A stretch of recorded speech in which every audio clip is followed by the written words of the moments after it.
Hey, what's up? It's Cute What If? This side. Today we will be seeing what if Deku had fear-based quirk. Before we move ahead with the FIC, leave a like and subscribe to the channel for future what ifs like this. Izuku was 4 years old. He was startled out of bed when he heard glass break down the hall. A light slipped under his door and he could hear his parents arguing in the next room. His mother, Inko, pleaded that Hisashi could not go. Hisashi insisted that he had to take the job because it would get them enough money to leave their rundown house. Izuku recognized that his father was talking about traveling for hero work. Usually he went on business trips and Izuku watched him on television, so he did not understand why Inko seemed so afraid this time. Hisashi argued that the company was sending every hero they could to America and that All Might would be there, so he could not pass up the opportunity. Inko begged him to stay, saying the job was dangerous and that they did not yet have a definite location for the villain. Hisashi answered that he was doing it for Izuku, that they had to get out of the house and give their son a better childhood. Inko replied that Izuku already had friends and that moving or risking so much was not necessary.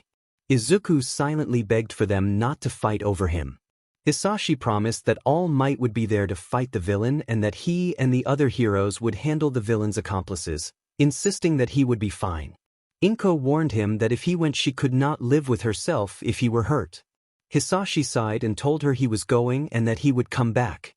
The voices faded and Izuku lay down again, trying not to think about the conversation. The next morning Izuku woke to a hand on his shoulder. Hisashi had sat on the edge of the bed and told him he was going on a business trip for a couple of days. Izuku sat up with a wide smile and said he wanted to be a hero like his father when he grew up. Hisashi chuckled and said he would miss him and that he would call every night before he could see him again. He asked Izuku to keep Inko company while he was away and promised he would be back in 4 days. Inko appeared in the doorway with a soft smile and told Izuku to come to the car. Izuku asked if he could go along, and Inko agreed. Hisashi picked him up and buckled his seatbelt, kneeling to wrap his arms around his son and repeat that he would return.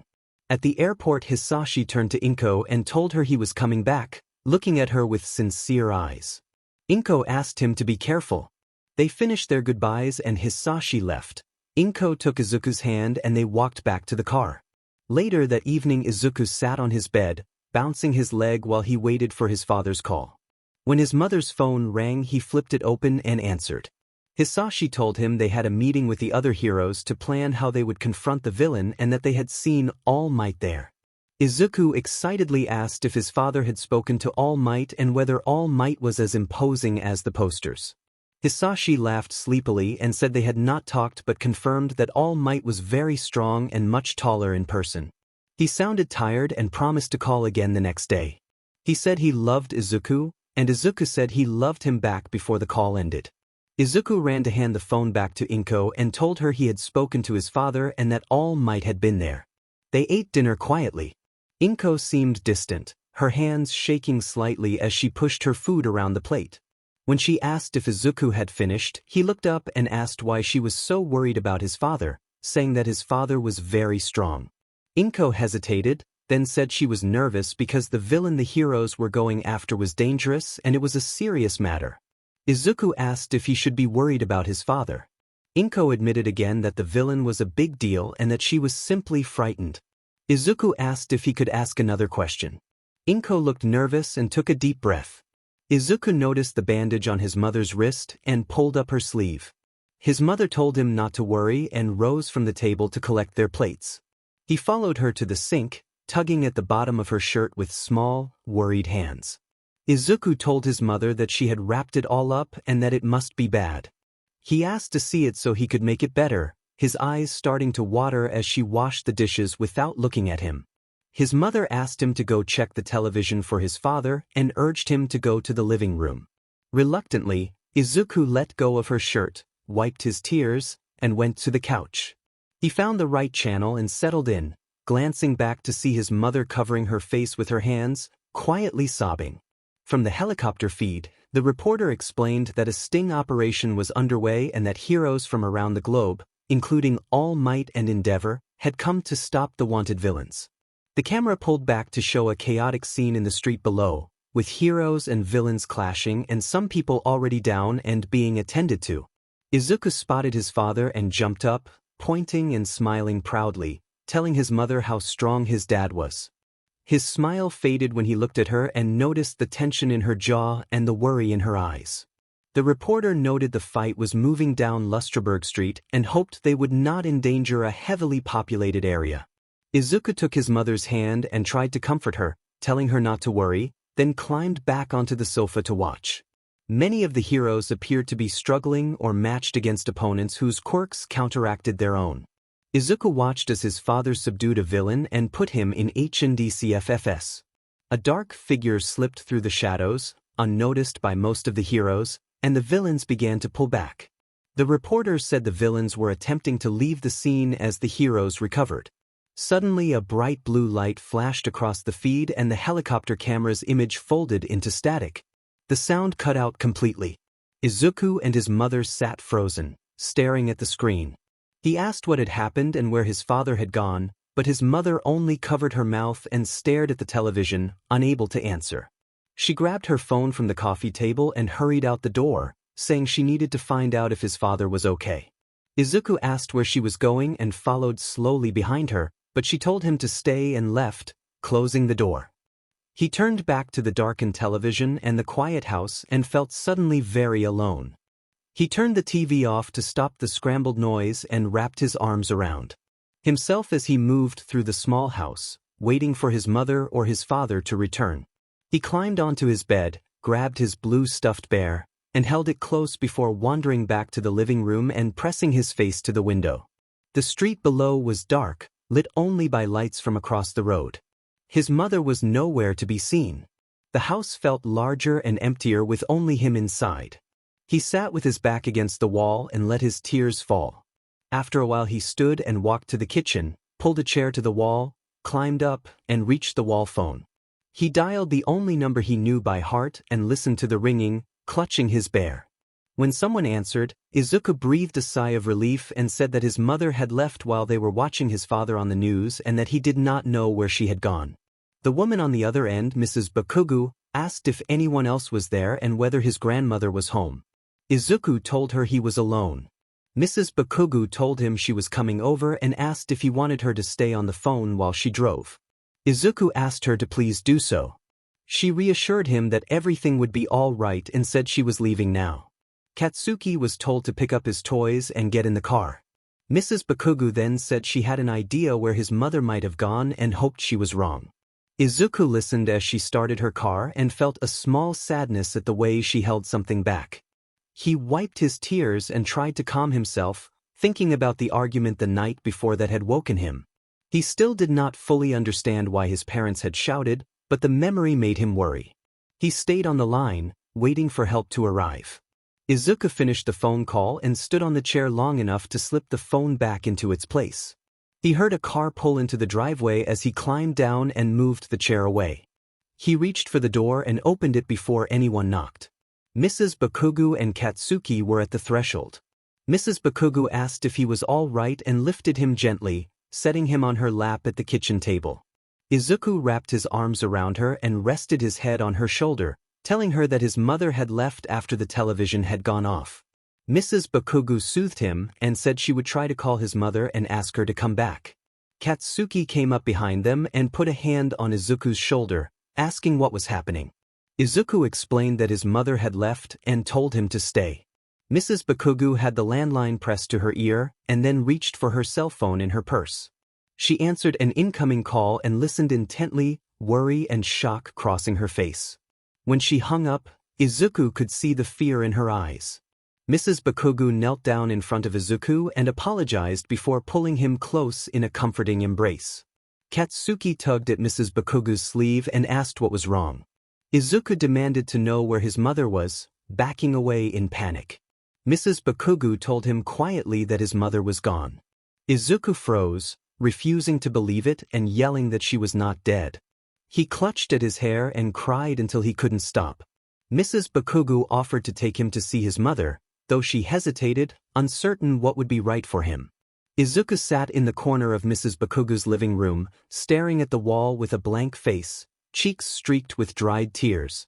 Mr. Bakugo and Mrs. Bakugo sat together on the couch, talking quietly while Katsuki moved elsewhere in the house. Mr. Bakugo mentioned that the American hospital had called earlier and said Hisashi had woken up that morning. Mrs. Bakugo wondered whether he knew what had happened. Mr. Bakugo did not think the hospital staff were aware.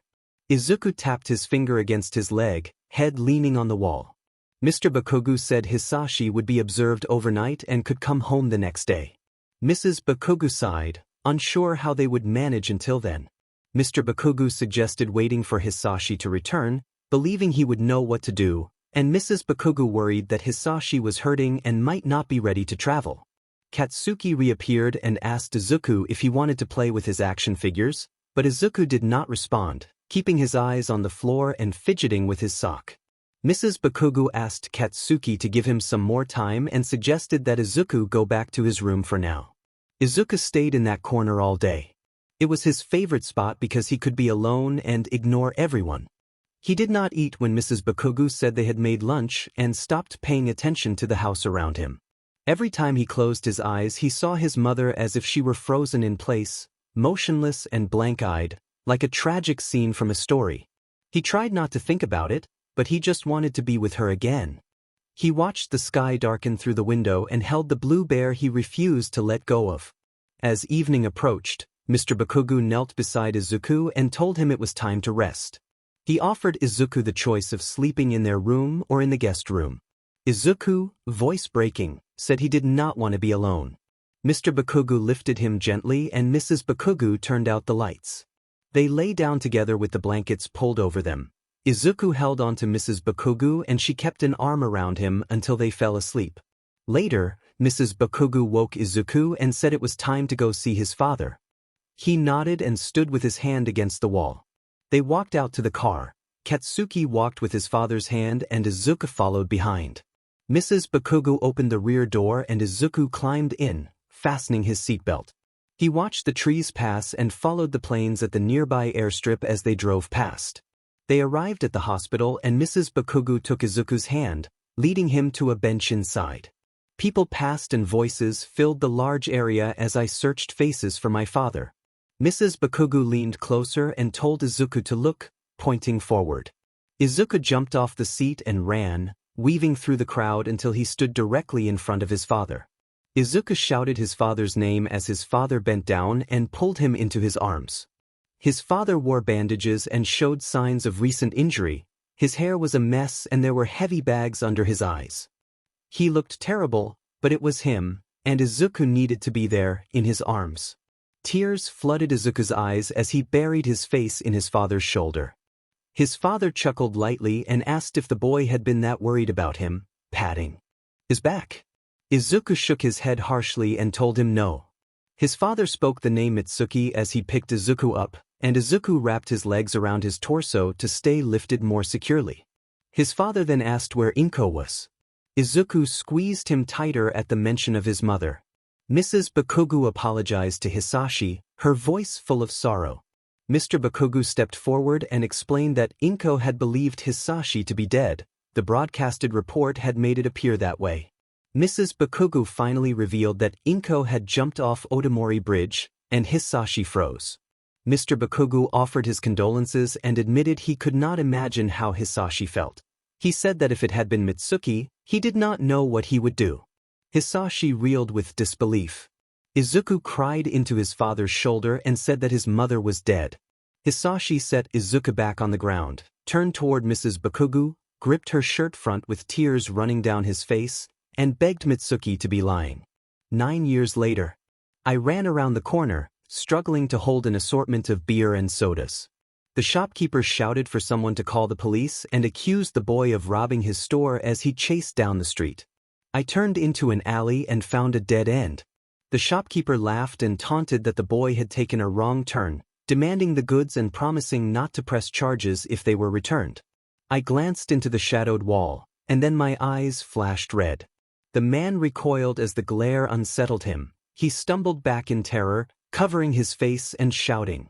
Alarmed by the sudden intensity, the man scrambled away, leaving the scene in confusion. I forced a smile, let my eyes return to normal, and walked away. The bystanders were confused but did not intervene. The whole situation felt too easy, too boring. Besides, I had only taken about $30 worth of goods. I turned down an empty street, checked over my shoulder to see no one paying attention, and climbed through a broken window into an old warehouse. I set the packages of drinks on a dusty table and walked through the stuffy interior. Light barely leaked through dirty, yellowed windows. Cobwebs and dust covered everything.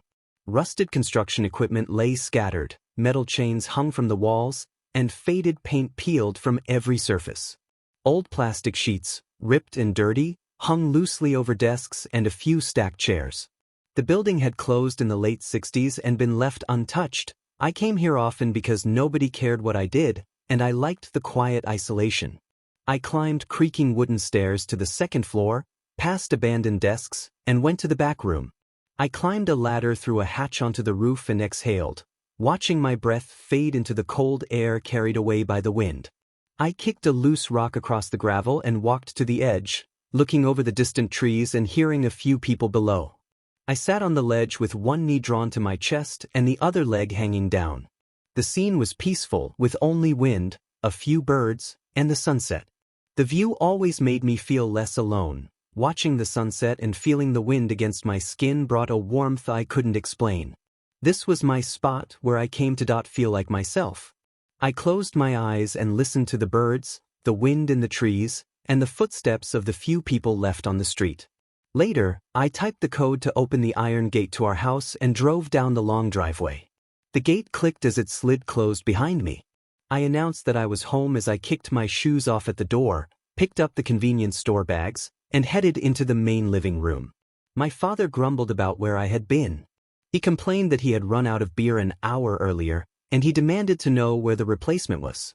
I lifted the plastic bag with the alcohol and asked why he hadn't just had Yatsuda pick some up. He replied that it had been Yatsuda's day off. He opened a bottle and twisted off the cap. I muttered under my breath and walked away with my sodas, heading up the grand stairway to my room. I twisted the cap off a Dr. Pepper and listened to the fizz as I sat at my desk. My room was quiet and orderly, no music or television, just a square, decorated space that felt cold and lonely. The air felt artificial and clean. My bed was made without a wrinkle, and everything was perfectly organized. It was always like this. Nothing was ever out of place. The sight disgusted me. It felt unnatural, unreal. This house always felt like something out of a movie. It was so big and well kept that the cleaning staff made sure there was never any dust, our laundry was always done, and there was never a dirty dish in sight. One of the maids had once told me that I could have anything I wanted. After Mom died and took her own life, all I wanted was to be close to Dad. He threw himself into his work, made a lot of money, and became the number 5 hero in the world. In doing so, he was rarely home. When he was home, he drank and pursued other relationships, and he never paid attention to me. I hated every minute of it. Nobody cared about me. All the kids at school were scared of me because of my quirk, and some of the teachers were too. Kaken started bullying me when middle school began, always saying my quirk would be useless for a hero. I never told the teachers or Dad because I half believed him. I walked to my mirror and stared.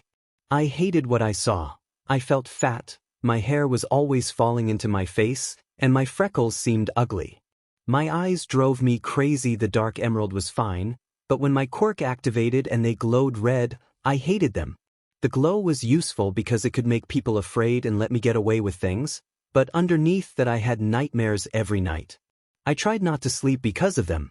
I hadn't had a proper night's rest in years, waking in the middle of the night or not sleeping at all. When I looked into the mirror and saw my red eyes, I saw my worst fear. I checked the time on my phone while I lay in bed. It was 6:15 in the morning. I yawned, stretched, pulled the blanket off my legs and sat up.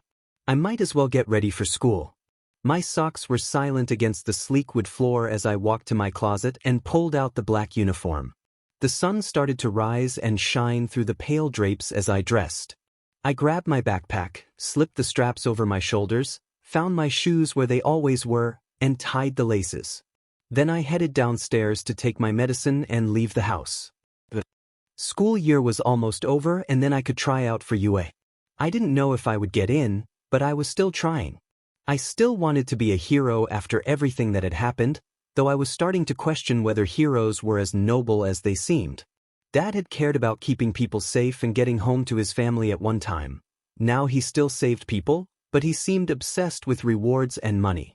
I had heard rumors about other top heroes too, but I didn't know if they were true. Heroes these days often seemed more interested in fame or money. I pushed those thoughts aside. I would never care about the money, I just wanted to help others. I walked slowly, knowing I'd be half an hour early if I hurried. I let the chilly wind brush my face as I headed to this place I thought of as a prison. I couldn't wait to be doing more with my life. Everything bored me. I didn't know how much longer I could handle the nervous glances, the routine days that never changed. Everyone feared me, and there was nothing I could do about it. At school I tried to smile at the few students already there, but their eyes darted away from mine. Most people knew what my quirk did and were afraid of it. The worst part was that no one realized I would get nothing from scaring them for no reason. I rolled my eyes and made my way to first PRD. The teacher wasn't there yet, but I went to the back and took my seat. I laid my head on my arms and felt my eyelids grow heavy. I blinked, trying not to fall asleep, then sat up slowly and waited for the bell. When the bell rang, students filed in and the teacher arrived moments later. The teacher tried to quiet the class while I watched the wind move the trees outside. I fidgeted with the brittle chain around my wrist, twisting the small gem between my fingers, and the teacher's words blurred in the background. The classroom erupted in cheers as everyone started showing off quirks. A.K.A. declared that he would be the first and only person from our miserable school to get into UA and laughed with his feet on the desk. The teacher warned him to watch his language. Then A.K.A. turned and asked whether I hadn't wanted to go to UA too. The cheer halted and the room went tense. A.K.A. glared at me and demanded why I was trying to surpass him. I told him plainly that I wasn't trying to surpass him, I just wanted to be a hero. The teacher had left the room moments earlier, and all eyes were on us. A.K.A. scoffed and insisted that I could never get in because my quirk wasn't strong enough. The bell rang and most of the class hurried out, indifferent to what happened next. Only A.K.A. and a few of his friends stood in front of Midoriya. Midoriya shouted that he could try and asked why A.K.A. was always so quick to put him down. A.K.A. replied that Midoriya never gave up even though it was obvious he would never be a hero, that he scared people and could never save them. A.K.A. shoved Midoriya against the wall and gripped the front of his shirt. Midoriya grabbed A.K.A.'s forearm and stared him in the eyes, asking why A.K.A. was not afraid of him, since it would take only a blink for A.K.A. to be running away. A.K.A. ground his teeth and leaned in close, telling Midoriya that he was a coward who would not do it. A.K.A. then pulled away with a grin, walked back to his seat, grabbed his bag, and as he left told Midoriya to take a swan dive off the roof and hope for a better quirk in the next life before he and his friends laughed and went into the hall. Midoriya balled his hands into fists and turned to go home. As he passed the koi pond, the fish scattered and several birds flew off the sidewalk as he approached. Even animals seemed to be afraid of him. He sighed and took the long way home to enjoy the fresh air and delay going through the front door. He had hated the house since they first moved in and would do anything to prolong being inside. Walking alone, Midoriya muttered about what A.K.A. had said. It angered him because A.K.A. had been there when he learned what happened to his mother and still told him to kill himself. Over the years, Midoriya had started to dislike A.K.A. more for never stopping the accusations that he was a bad person. A strange rattling caught his attention and he stopped under a bridge. A manhole cover was being pushed out of place and shoved aside. Midoriya's eyes widened as something began to crawl out of the sewer. The creature stepped closer and Midoriya felt frozen as its eyes flashed red for a moment before it lunged. The creature's slick, shifting form wrapped around Midoriya, pinning him. The creature hissed that it wanted him as a vessel and forced a cold, green substance toward his face. Midoriya struggled to pull away as the substance filled his mouth and nose, making it hard to breathe. Tears gathered at the corners of his eyes and his vision blurred as he choked and gagged. His limbs weakened and his eyelids fluttered. Just before everything went dark, he saw a figure hurrying toward them. When Midoriya came to, he looked up at a thin man with messy blue hair and cracked lips. The man introduced himself as Shigaraki and said he had taken care of the green creature. Midoriya sat up, shaded his eyes from the sun with one hand, and asked who the man was and why he had been saved. Midoriya wondered aloud whether the man was a hero in training. Shigaraki told Midoriya that he was not a hero in training but that he wanted to help him. Shigaraki said that Midoriya had a very strong quirk and might not realize the extent of his power. Midoriya thanked him but admitted he did not understand and questioned how Shigaraki knew his name. Shigaraki asked whether Midoriya wanted help or wished to continue living as he had been and then produced a small card, offering Midoriya a number and telling him to call if he wanted assistance. Shigaraki left, and Midoriya turned the card over in his hand to read the name Tamura Shigaraki. The encounter felt odd and intriguing. Midoriya kept the card in his pocket and picked up his backpack. He noticed a faint gray dust on the ground but did not dwell on it as he walked down the road, running his fingers through his hair and feeling the crisp air on his face. At home, Midoriya pushed the buttons to open the gate and walked down the driveway, noticing a steel blue Corvette parked in front of the house. He ran his fingers along the car as he passed and went to the front door. Inside, soft laughter and conversation filled the rooms. Midoriya removed his shoes and set down his backpack and jacket, then walked through the house toward the voices. He found his father and Miss Kana at the dinner table, sharing a warm, distracted moment and speaking with gentle smiles. Miss Kana brightened when she saw Midoriya and greeted him with a warm embrace and a soft hand to his cheek. Midoriya replied that he was fine, and Miss Kana fussed about whether he had been sleeping properly and remarked that he looked pale. Their father stood and placed an arm around Miss Kana in a quiet, comforting gesture. Midoriya glared at his father, jaw tense. Midoriya asked Miss Kana what the doctor had said. Miss Kana answered that things were not looking good and that if their mother did not use her quirk at all, she might be able to live for another 2 years. Midoriya frowned and asked where Izuku was. Izuku asked if he could see her. His father grunted that she was upstairs, sleeping. Miss Kana smiled and told him he could go if he wanted. Izuku nodded and thanked her. His father warned him not to wake her. Izuku muttered in reply and walked up the stairs toward her room. He pushed the door open slowly and stepped inside, seeing her small form lying on the large bed. She had turned 6 a few weeks earlier, but because of her condition she barely looked 4. He walked over and sat on the edge of the bed and mumbled a greeting. He brushed some of her short pale blue hair out of her face. Her features were gentle, freckles contrasting with pale skin. She looked peaceful. She always slept well because of her quirk, and Izuku envied that. Their quirks were complete opposites, day and night, black and white, good and bad, happy and sad. She could sleep and he could not. He told her he missed her, though he knew she might not have heard. He thought she could always make his day better, but she was going to the hospital more and more and he could barely see her recently. He admitted that he had been knocked out earlier that day and did not know for how long, only that it had been long enough to terrify him. He said he could not stay out for long and could not even remember what he dreamed about when he woke up, only the horror or pain he felt. He confessed he did not know what he would do when she was gone, pulled his knee to his chest, and wiped a tear as he called her his sister and his friend. Ayuka spoke his name softly from behind him. Izuku apologized for waking her and turned to see silvery purple eyes staring at him. He forced a smile. She said she had only heard the last bit and then sat up and wrapped her arms around his neck, saying she missed him and that she did not like hospitals. He acknowledged that she knew. She asked if he wanted to sleep. He shook his head and said he could not let her do that for him anymore. She begged to help, saying she knew how bad his nightmares were, that she could hear him screaming when he actually did sleep, and that the bags under his eyes kept getting darker. He reminded her that the doctors had said she should not use her quirk anymore. She pleaded again, insisting she could help and asking him to stop being afraid of sleep forever. He closed his eyes, sighed, and finally agreed. Later he woke up and rubbed his eyes. For the first time in a while he woke without fear, without his heart pounding. He looked around and saw Ayuka standing on the short stool in the bathroom attached to her room, the water running at the sink.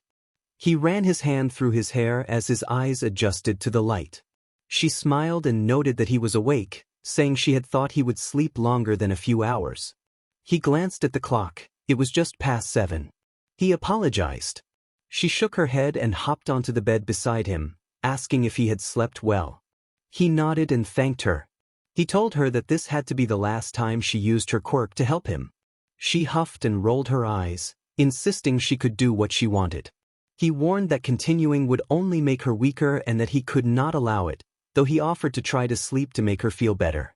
She agreed but said that if he woke up screaming in the middle of the night she would help him.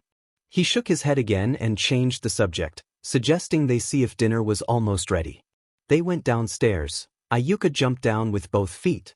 Izuku asked his father if they would eat soon as they turned into the dining room. Miss Kana and his father were sharing a private, affectionate moment. His father scoffed, took a sip of wine, and glanced at Izuku with a cold look. Miss Kana said the chef had told her the food would be out in a few minutes. She greeted Ayuka, picked her up from the floor, and set her on her lap. Ayuka said she was fine and a little hungry. Izuku took his seat. After a few minutes, the kitchen staff wheeled out carts full of food. Izuku ate quietly while the others talked. Ayuka told their father about something funny the doctor had said at the hospital. Miss Kana asked if he wanted to do anything for their anniversary next month. Izuku tuned out until he heard his name. Miss Kana asked if he was still going to take the UA entrance exam. Izuku looked up and nodded, saying he thought it would be difficult but that his quirk was strong and he was confident he could get in. Miss Kana encouraged him, telling him not to let others say he could not and that she believed he could be a great hero. Their father said it would be nice to have 2 heroes in the house and joked that maybe he could retire early. Izuku said he was not doing it for the money and glared across the table. His father told him to think of the money as a bonus. Izuku tightened his fist under the table and said he wanted something more exciting. His father mentioned a call from the store downtown and complained that Izuku could not keep running around doing reckless things out of boredom. Izuku slouched in his chair and muttered a dismissive response. Miss Kana asked what he meant, and his father accused Izuku of stealing and scaring people to get away. Miss Kana gasped and asked why he would do such a thing. Izuku responded that it did not matter since he had not been caught and suggested their father had been the shopkeeper on the phone. Miss Kana's expression showed disappointment. I muttered a begrudging apology. Ayuka asked gently for me to tell her why. She had never been the type to get angry in all the years I knew her. Dad demanded to know as well, insisting that the money would come out of his pocket, and he glared while resting his head in his hands. Mom stayed quiet for a moment before. Ayuka, who had been sitting silently, asked if I was in trouble. They ignored her and Dad asked again for an explanation, suggesting they might be able to fix it. I scoffed and explained that it was just something to do, that it was fun running from the old shopkeeper, and that I had even stolen beer for him. Dad warned that I could get in a lot of trouble and asked if I liked getting in trouble. I mumbled that maybe I did and shrugged it off. Dad pointed a finger and made it clear he would not let his son go to jail over something stupid like this. I pushed my chair back, stood up, and told them I was tired of everything. I said Ayuka went to the hospital, Dad drank, and I was left alone while everyone was afraid of me. I gestured around the table and said no one really believed in me, that I only had fun when I was running from people who hated me. I turned and stormed out before anyone could argue back. I grabbed my jacket and bag by the front door and went upstairs. In my room I threw my bag across the floor and dropped my hoodie. I cursed and kicked the corner of my bed, pushing it forward. I sat on the now crooked mattress and buried my face in my hands. I knew they didn't care and that the conversation had achieved nothing. It felt like a waste of time and breath. It was frustrating that whenever Dad tried to act like an actual parent he never followed through. He wouldn't ground me, take my phone, or mention it again.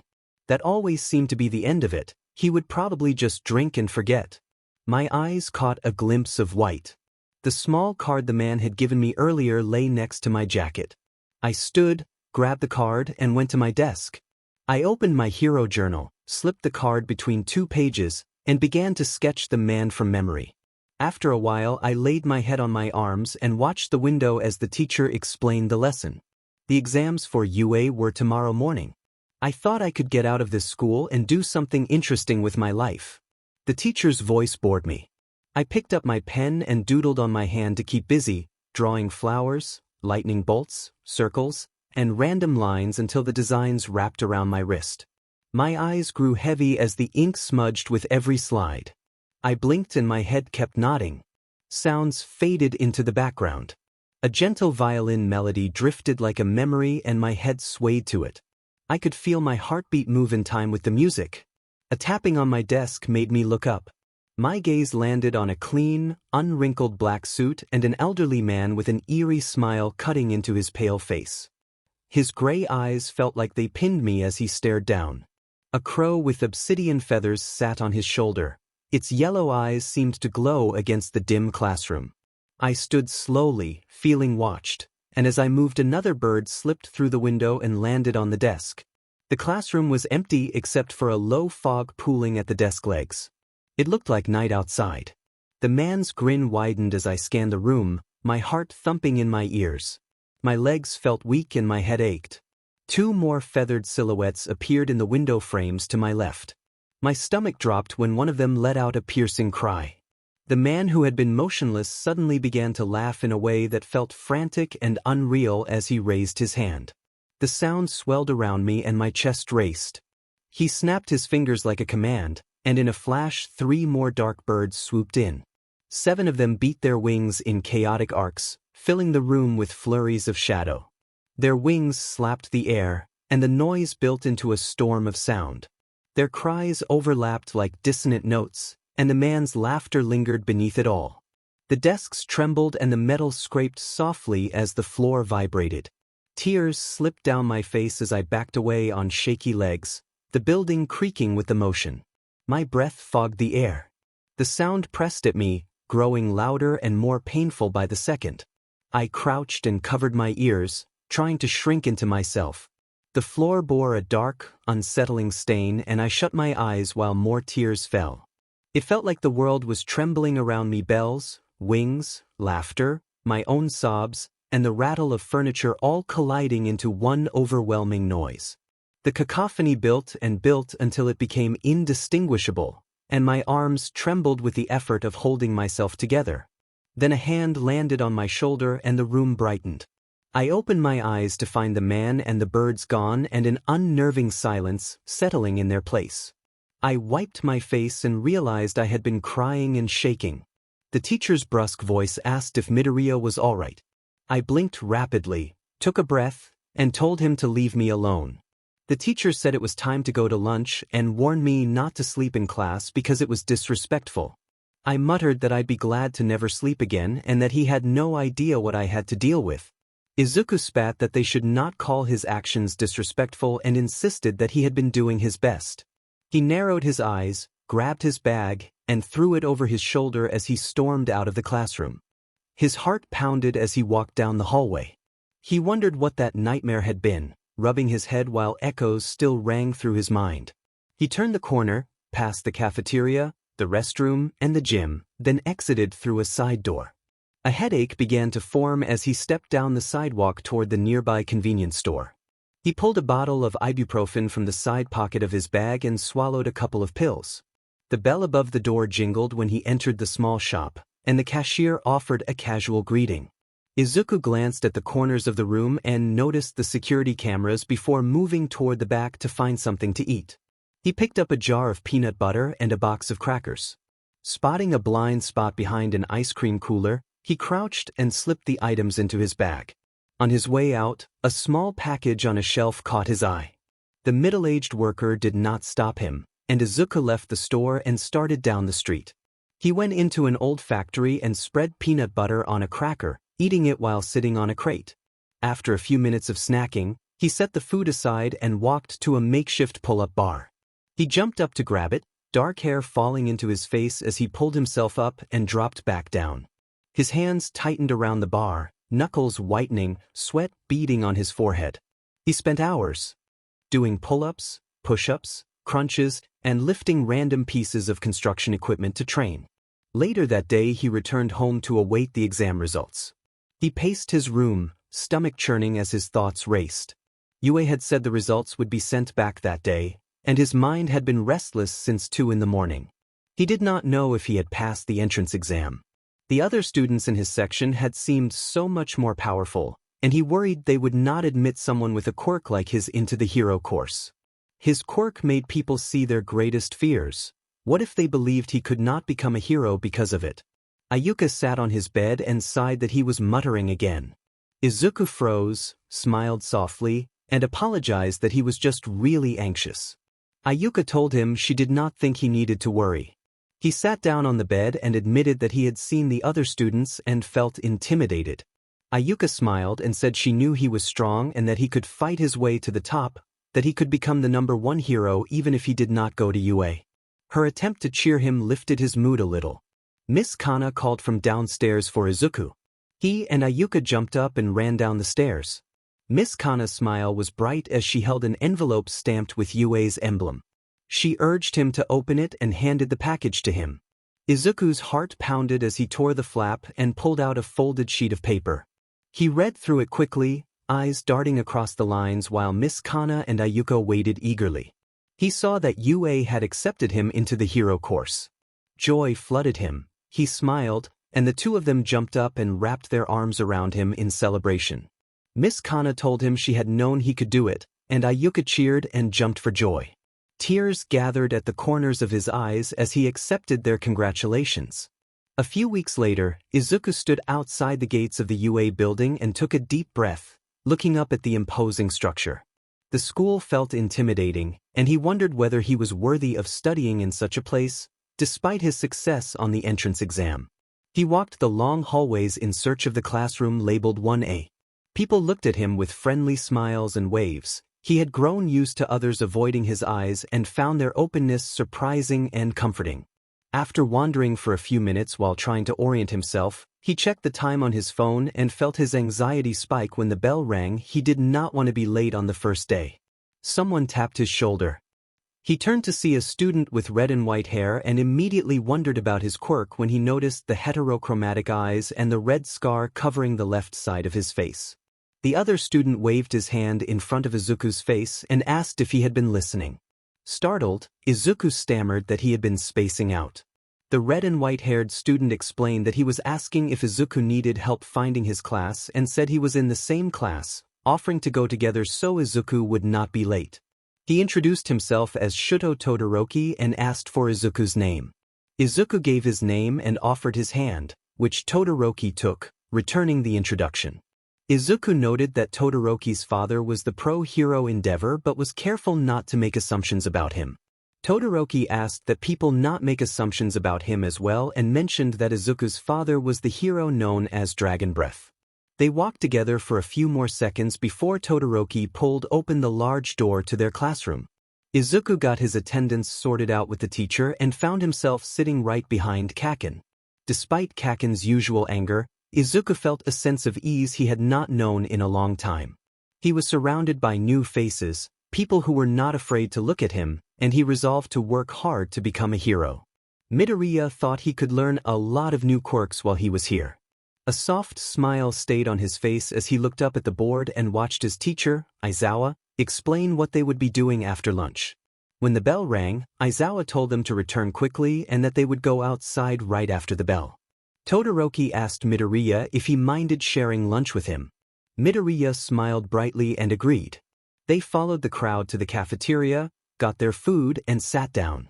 Midoriya found he could not keep his eyes off Todoroki. Todoroki's quirk was still a mystery to him, though he had a guess, and his appearance seemed almost unreal. His hair was perfectly parted and his eyes were bright but held a clear pain. Noticing Midoriya staring, Todoroki asked what he was looking at.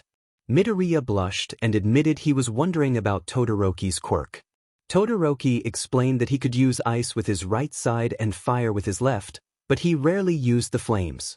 When Midoriya asked why, Todoroki muttered that he would rather not say and took another bite of his food.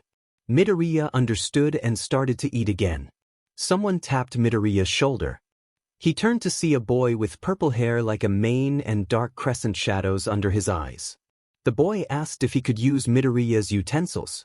Midoriya passed the plastic silverware over and remarked that the boy looked a bit like a younger Aizawa, asking Todoroki for confirmation. Todoroki hid his hand on the table and, with a serious expression, joked that the boy might be Aizawa's secret love child. The purple-haired boy looked surprised, then started laughing. Midoriya laughed with him and learned the boy's name was Shinso. Midoriya invited Shinso to join their conversation about Todoroki's quirk. Shinso said he was one of the students recommended by Endeavor and asked Midoriya what his power was. Midoriya felt ashamed, rubbed the back of his neck, looked at his food, and quietly confessed that his quirk made people see their worst fears. He admitted that some people thought he would make a better villain, but he insisted that was not what he wanted and promised he would never use his quirk on Todoroki or Shinso. He began to ramble, and Shinso interrupted to say he understood. Shinso explained that his quirk allowed him to control people and that he had also been told he would make a better villain. Hearing that, Midoriya brightened and asked how it worked, whether Shinso could control anyone, and how he made people do things. Shinso chuckled and described the basics while Midoriya made mental notes for his hero journal. The three of them found it easy to talk and discovered many things in common. They had all been looked down upon, whether by parents or by society. Midoriya felt relieved that neither Todoroki nor Shinso seemed afraid of him. He was glad to have found others in similar situations and looking around the table he felt they would be friends for a long time. They finished lunch together and joked as they left. Todoroki and Midoriya waved to Shinso and parted ways to head to their separate classes. Before lunch, Izawa had instructed everyone to hurry in the locker rooms and then come out to the field, and Midoriya and the others followed that plan. Once they had changed, they went down to the field where Izawa was already waiting. While they waited for a few stragglers, Todoroki and Midoriya talked with some classmates. Kaminari and Shiro took the longest in the locker room and received a brief scolding from Izawa for the delay. Izawa then called Bakugo forward and asked how far his softball throw had been in middle school. Bakugo answered that it had been about 67 meters. Izawa handed him a softball and told him to try with his quirk. Bakugo caught the toss, smirked, and stepped into the circle. He wound his arm back, and a loud blast from his quirk sent the ball flying. The class watched in stunned silence as Izawa checked the distance with a meter and announced a reading of 705.2 meters. Bakugo boasted that no one would come close to his score, but the class ignored the outburst and focused on the exercise. Izawa explained that they had not been allowed to use their quirks in previous physical exams and that this time he wanted them to show how they could use their quirks to their advantage. He warned that the person who finished last would be expelled, and the class held its breath. Several students managed throws of several hundred meters, still far short of Bakugo's mark. After Shiro slingshot the ball roughly 400 meters down the field, Midoriya stepped forward and was handed a ball. His eyes passed over Bakugo's confident grin as he stood in the circle. Silence filled the air as Midoriya closed his eyes, took a steadying breath, and looked up at the long stretch of dirt before him. The distance was daunting and Bakugo's confidence only increased Midoriya's anxiety. Midoriya stretched both arms above his head, focused on his slow breathing, narrowed his eyes, and pulled his arm back. I swung my arm forward and let the ball slip from my fingers. I had expected it to travel about 65 meters, maybe 70 at most, so my eyes widened as it flew far beyond that. My jaw dropped as the ball seemed to take an eternity to land. The meter Izawa held beeped, and even he looked surprised by the reading, 714.6 meters. Several classmates mirrored my expression, jaws dropped and eyes wide. I huffed, amazed but confused. I could not figure out how that had happened.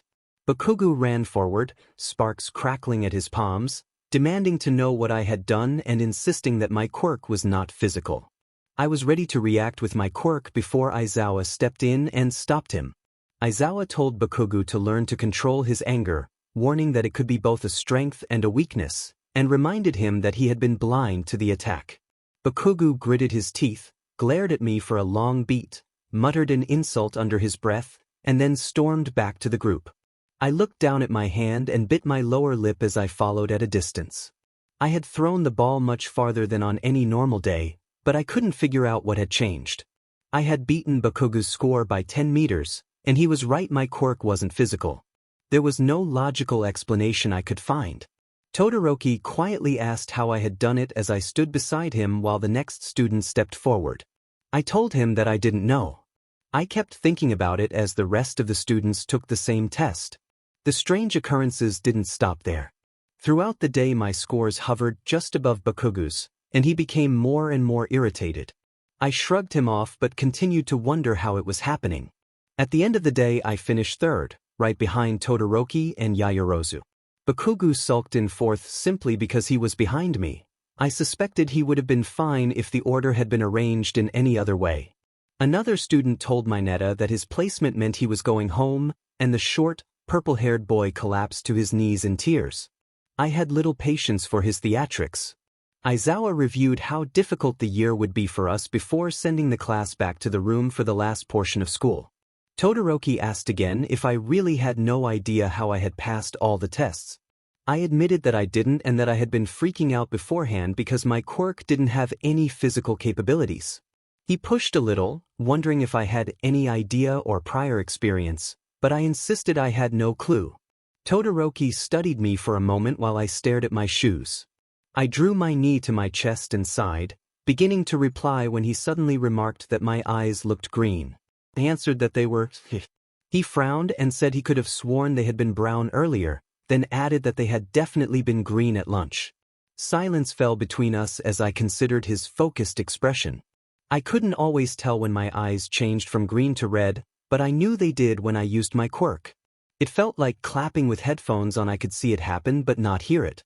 Maybe there was another aspect to my quirk I hadn't discovered yet, some subtle change I hadn't noticed before. I muttered that it was definitely weird. Night was one of the worst times. Music thumped in my ears as I doodled on my arm with a black pen. I had a cup of coffee on my bedside table and sat on the floor. I had been in bed only an hour earlier, but after so much tossing and turning I had ended up down here. My eyes felt heavy in the late-hour darkness. I yawned several times and sipped my coffee while doing small tasks to keep from falling asleep. When the caffeine didn't seem enough, I took 2 pills from my nightstand. I tapped my foot to the music and mouthed the words. I stood and wandered my room aimlessly, glancing out the window at the street and the trees beyond the tall black gate. Red and blue lights flashed in the distance, and a street light flickered as I turned back inside. I went to my desk, knelt, and pulled out my silver blade from the bottom drawer. I sat on the tabletop and hugged a knee to my chest. The knife spun between my fingers, moonlight catching its reflective surface. I tossed it in the air, watching it rotate, and caught it cleanly. I had practiced enough that it no longer nicked my hands. The early days had been full of bandaged fingers.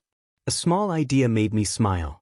I shut off the music, pulled a jacket from the closet, and slipped downstairs. The house was silent and unnaturally empty for its size.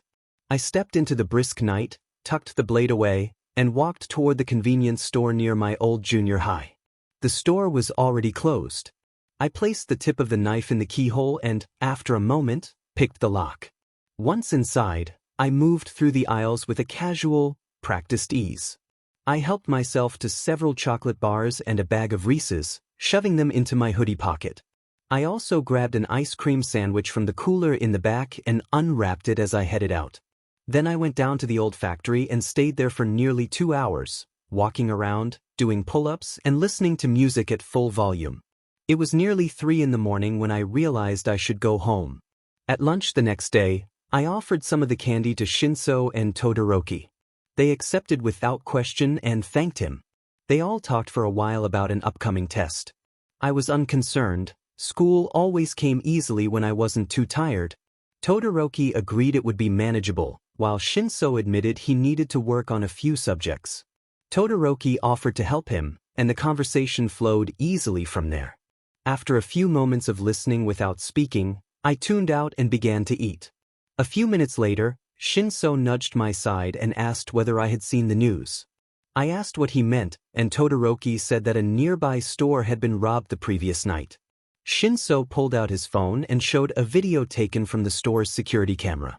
The grainy black and white footage showed me. I knew it was me, though a dark smoke seemed to surround my body and part of my face. All that was clearly visible were my messy hair, dark eyes, and hands. Shinso scrolled away after about a minute and put his phone away, noting that the clip only showed someone walking around and taking a few things.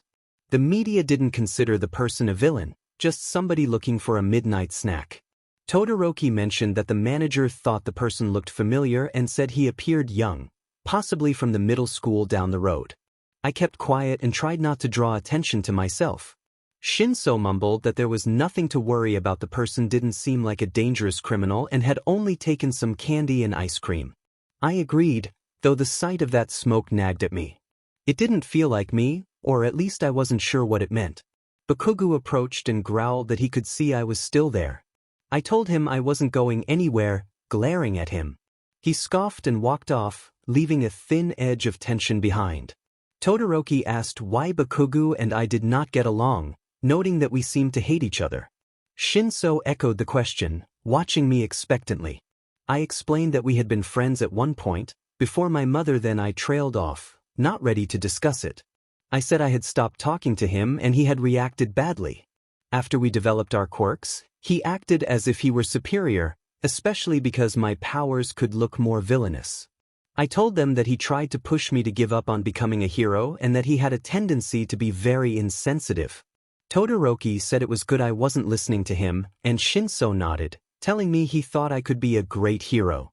When the weekend came, our tests were scheduled for the following Tuesday. Todoroki planned to meet Shinso at his house to study, and I decided to tag along since I had no other plans.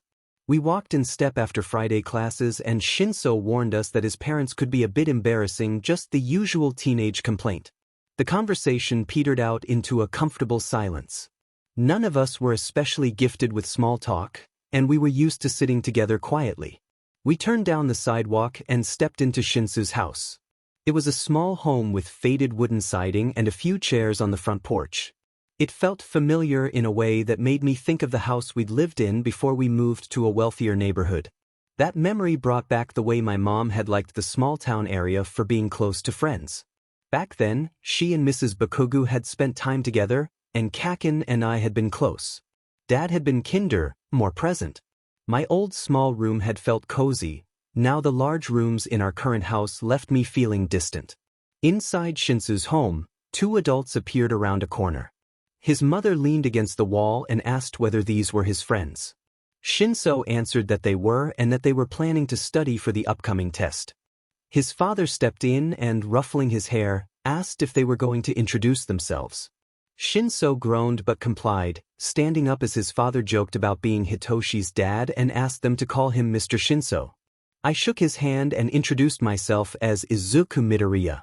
Todoroki did the same when Shinsu's mother came over and the introductions continued.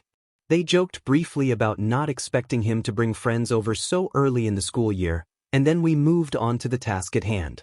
We talked for a minute after that.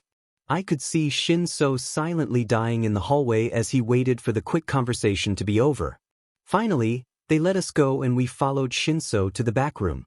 Shinso groaned as he flopped onto his bed and threw his backpack down, covering his face. Shinso apologized for the earlier scene. Todoroki shook his head and said monotonously that it was better than what his father would have done. I agreed, set my bag down, and sat next to him on the edge of the bed. Shinso sighed as he sat up and leaned on his hand, saying they probably didn't realize I was there to help quiet the stupid in his brain. Todoroki pulled an algebra workbook from his backpack and smirked.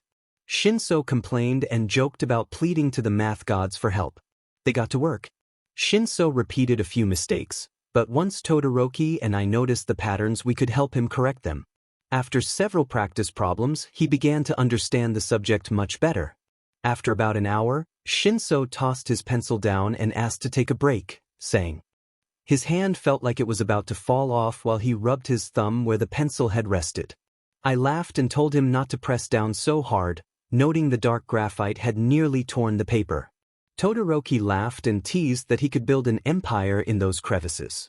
Shinso laughed and said it didn't feel natural, glancing at the red mark on his hand between his thumb and forefinger. I smiled and teased him into taking a break.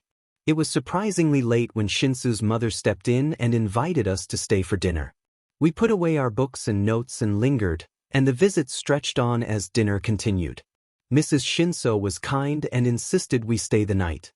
Todoroki and I protested briefly about not wanting to overstay our welcome, but she insisted. Shinso told his mother that we were his friends and that she did not need to ask. Mrs. Shinso asked if he did not want them to stay, and Shinso clarified that the meeting had only been meant as a study session. Todoroki indicated he was fine with staying. Shinso then turned to me and asked if I could stay over. I said I could stay, though sleepovers were unfamiliar to me and I felt wary about how people might question my sleeping problem. Bakugu's perspective, later that afternoon. All Might asked Bakugu to speak with him as class ended.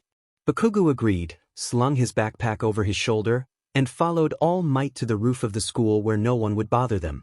Bakugu demanded to know what it was about, hand in his pocket and staring at All Might. All Might sighed and said he had considered asking Midoriya because his power appeared greater, but he was not sure Midoriya would be the right person for this. Bakugu protested angrily, insisting that no one should put Midoriya above him and that he would still be the #1 hero despite the numbers. All Might met his gaze and told him he wanted to help him reach that goal. Bakugu was confused, and All Might explained cryptically that Bakugu was strong and determined, and that with All Might's power he could do great things, reach the top, and defeat powerful villains. Bakugu demanded what that meant. All Might coughed and looked strained, then wiped his mouth before continuing, saying he could pass his power on to Bakugu and that he would not force him to take it. Bakugu accepted without hesitation, saying he wanted to be #1 and had no intention of turning the offer down. All Might smiled and went on to explain how it would work. Deku's perspective, 1 a.m. Shinso yawned and stretched, and Todoroki covered his mouth as he yawned too, suggesting they turn in for the night. I offered to sleep if they were tired, though I lied on instinct. Shinso switched off the light and we all got situated. I did not sleep and stayed up on my phone until I was sure they had passed out. I noticed the sun peeking through the curtains when I heard Shinso waking. I set my phone down and watched him sit up. He greeted me and asked groggily if I had even slept last night. I smirked and said maybe. Shinso joked that I needed sleeping pills and offered to make something to eat, mentioning he had toaster waffles. He asked me to wake Todoroki while he prepared breakfast. Mondays were rough. Bakugu was far angrier than usual when I first saw him that day, glaring with a deep scowl. I tried to brush it off, assuming he was letting off steam. I was very sleep-deprived and did not want to deal with him that day, especially since I had not slept well since Ayuka had helped me the previous week. I sat with Todoroki and Shinso in Class 1A before class started, and Shinso soon had to leave. Even they said Kaken seemed angrier than usual, and they barely knew him. Midoriya tried to ignore him as class went by. Bakugu kept throwing glances his way and Midoriya could see his fists held tightly at his side. Bakugu cursed at Midoriya and shoved him against the lockers, causing his head to hit the metal. Midoriya opened his eyes and saw Bakugu glaring down at him. Midoriya muttered that Bakugu should leave him alone, clearly annoyed. Bakugu snarled at him and demanded to know why he had not left the school yet, boasting that Midoriya was no match for him. Midoriya replied that he did not know what Bakugu was talking about and asked to be let go, refusing to deal with his behavior that day. He pushed Bakugu off and Bakugu stumbled back. Bakugu grew angrier and began to threaten him, but Todoroki stepped in and put his arm between them. Todoroki told Bakugu to leave Midoriya alone and pointed out, in a calm voice, that if Bakugu truly believed he could beat Midoriya, there was no reason to constantly put him down. Todoroki added quietly that unless Bakugu thought Midoriya was better than him, there was no need for the insults. Midoriya clenched his teeth at Todoroki's expression. Bakugu insisted again that Midoriya could never beat him and claimed Midoriya had never fought back, using that as proof that he would never be a hero. Midoriya lowered his gaze and stepped between Todoroki and Bakugu, suggesting they go get lunch. Bakugu laughed and taunted him to do something, daring him to use his quirk or hit him. Midoriya glared over his shoulder at Bakugu's smug grin and spat that if he did anything Bakugu would either run away screaming or stand frozen with tears on his face. Midoriya reiterated that he was not dealing with Bakugu's behavior that day and told him to back off. Midoriya turned down the hall and ignored the onlookers as Todoroki followed. Shinso hurried over and asked what had happened. Todoroki answered for him, naming Bakugu as the cause. Midoriya was quiet for the rest of lunch, clenching his fists in his pockets until the pain began. He rested his head on the table near the end of lunch and examined his hands, deep crescents indented in his palms. He closed his fists again, pressing his nails into the same places, tightening every few seconds and wondering how much pressure it would take to make himself stop. His hands began to shake from the strain. When the bell rang, Todoroki nudged his shoulder and said it was time to go. Midoriya sighed and asked Todoroki if he wanted to skip class with him.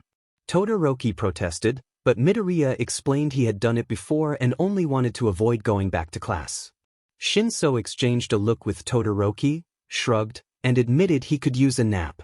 Todoroki declined because he had to get to class or his father would find out.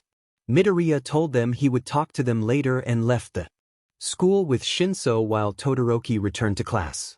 As they walked in step, Shinso asked where Midoriya wanted to go. Midoriya said he had a place in mind and led him to an old factory building. Midoriya ducked through a broken window and warned Shinso to watch his head. Shinso muttered as a piece of glass fell and broke. When Midoriya asked how Shinso knew the place, Shinso admitted he did not. Midoriya explained he had wandered a lot when he was younger and had found the factory, coming there to be alone. They set their bags down and Midoriya moved to the rusty pull-up bar. Shinso commented on the dust and asked how long the building had been around. Midoriya guessed since the 50s. Midoriya jumped and gripped the bar, but the rusty metal sent a stabbing pain through his already sore hands. He lost his grip and fell to the ground, landing on his back with dust clouding the air. Shinso rushed over from the table he had been leaning on and asked what had happened. Midoriya hissed as his hands stung and opened them to find the skin raw and his earlier markings still visible. He noticed fresh wounds on his palms. Shinso grabbed Midoriya's wrist and demanded to know what he had done to himself. Midoriya sat up and downplayed the bleeding, saying it was not that bad. Shinso scolded him for doing pull-ups after hurting his hands and asked why he had done it at all. Midoriya admitted Bakugo had been upsetting him.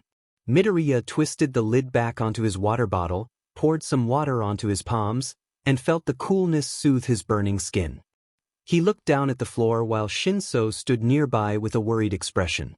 After a moment of quiet, Midoriya asked Shinso if he could be a hero with his quirk, expressing doubt and repeating Bakugo's constant put-downs.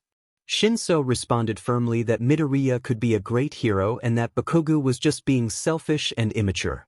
Shinso told Midoriya that the other boy was probably just scared and overreacting. Midoriya laughed at Shinso calling him a baby and admitted that some of what the boy said sounded reasonable. Todoroki disagreed and told Midoriya that he did not need to listen to him and that Midoriya could prove him wrong. After a while, Shinso and Midoriya headed home. Midoriya walked down the pavement, typed the gate code, and heard it buzz open. He called out that he was back but got no answer. He went up to his room, grabbed a random sheet of paper, put on some music, and started doodling flowers and designs. Even with music on, he kept getting the uneasy feeling that someone was watching him and glanced over his shoulder more than once. Later, Midoriya lay down and opened the group chat with Todoroki and Shinso. He messaged that he was bored. Todoroki asked what he was doing. Midoriya said he was lying on his bed, and Shinso replied that he was doing the same.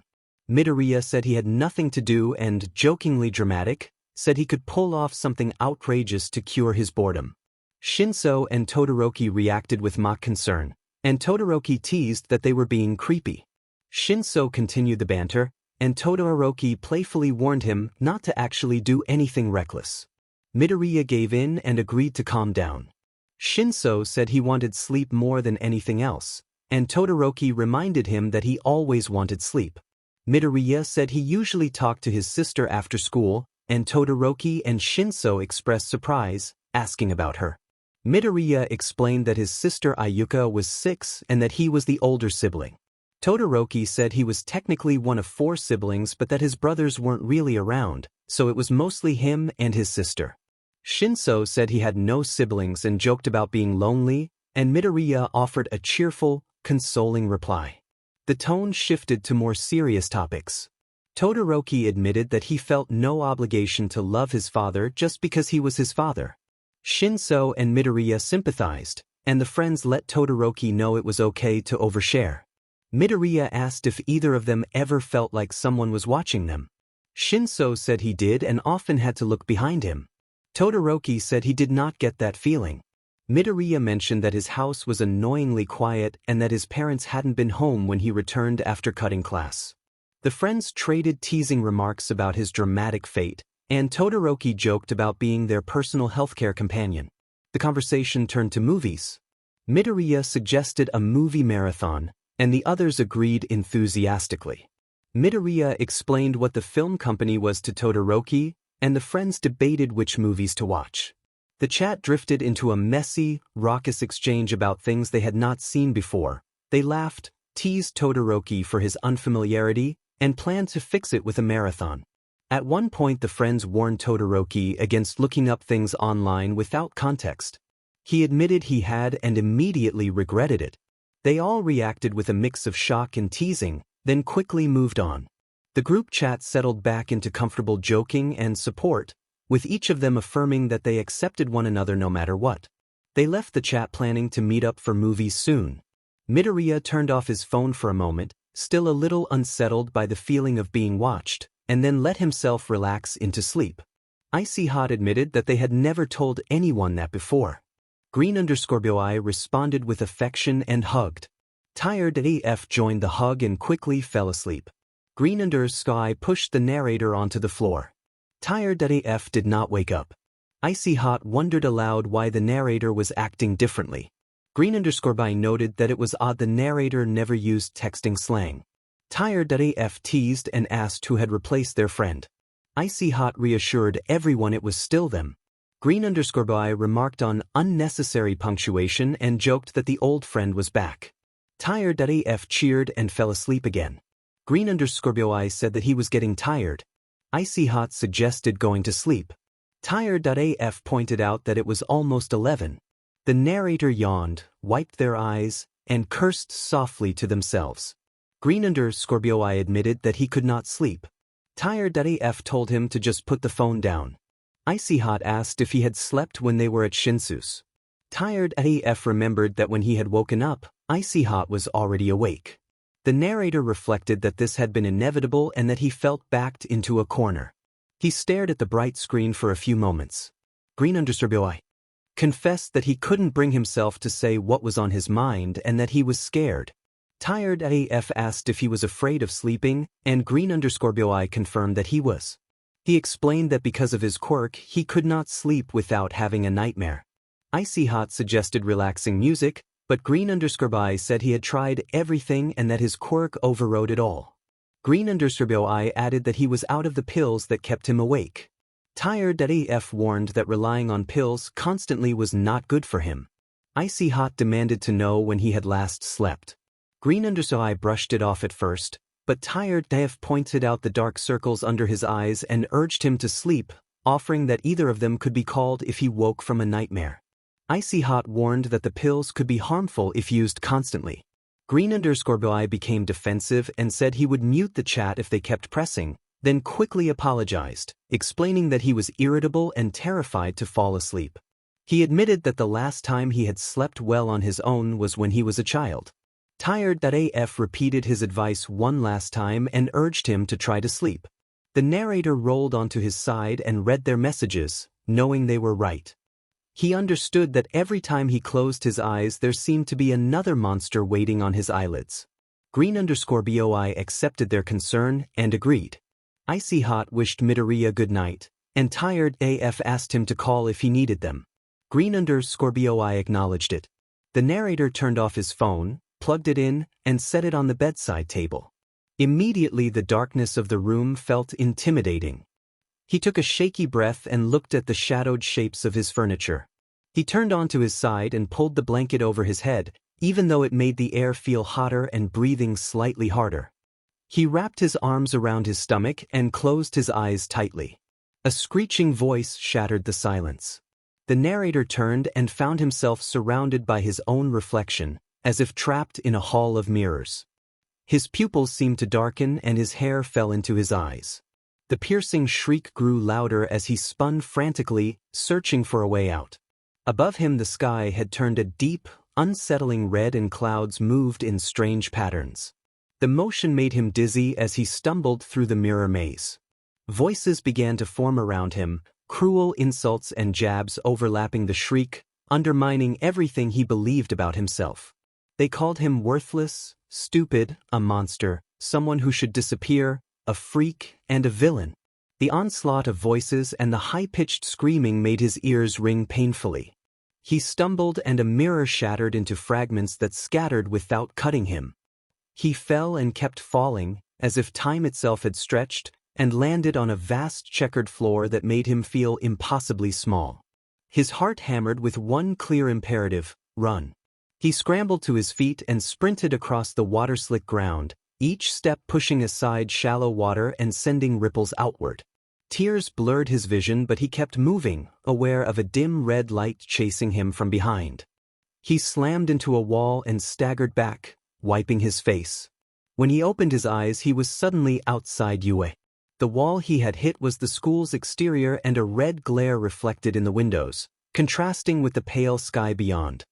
He could hear his heavy breathing and felt his pulse thundering. With his eyes closed, he turned until he was facing the other way, took a deep breath to steady himself, and then opened his eyes. Floating in the sky were a pair of large red eyes, his own staring down at him with an intensity that made him flinch.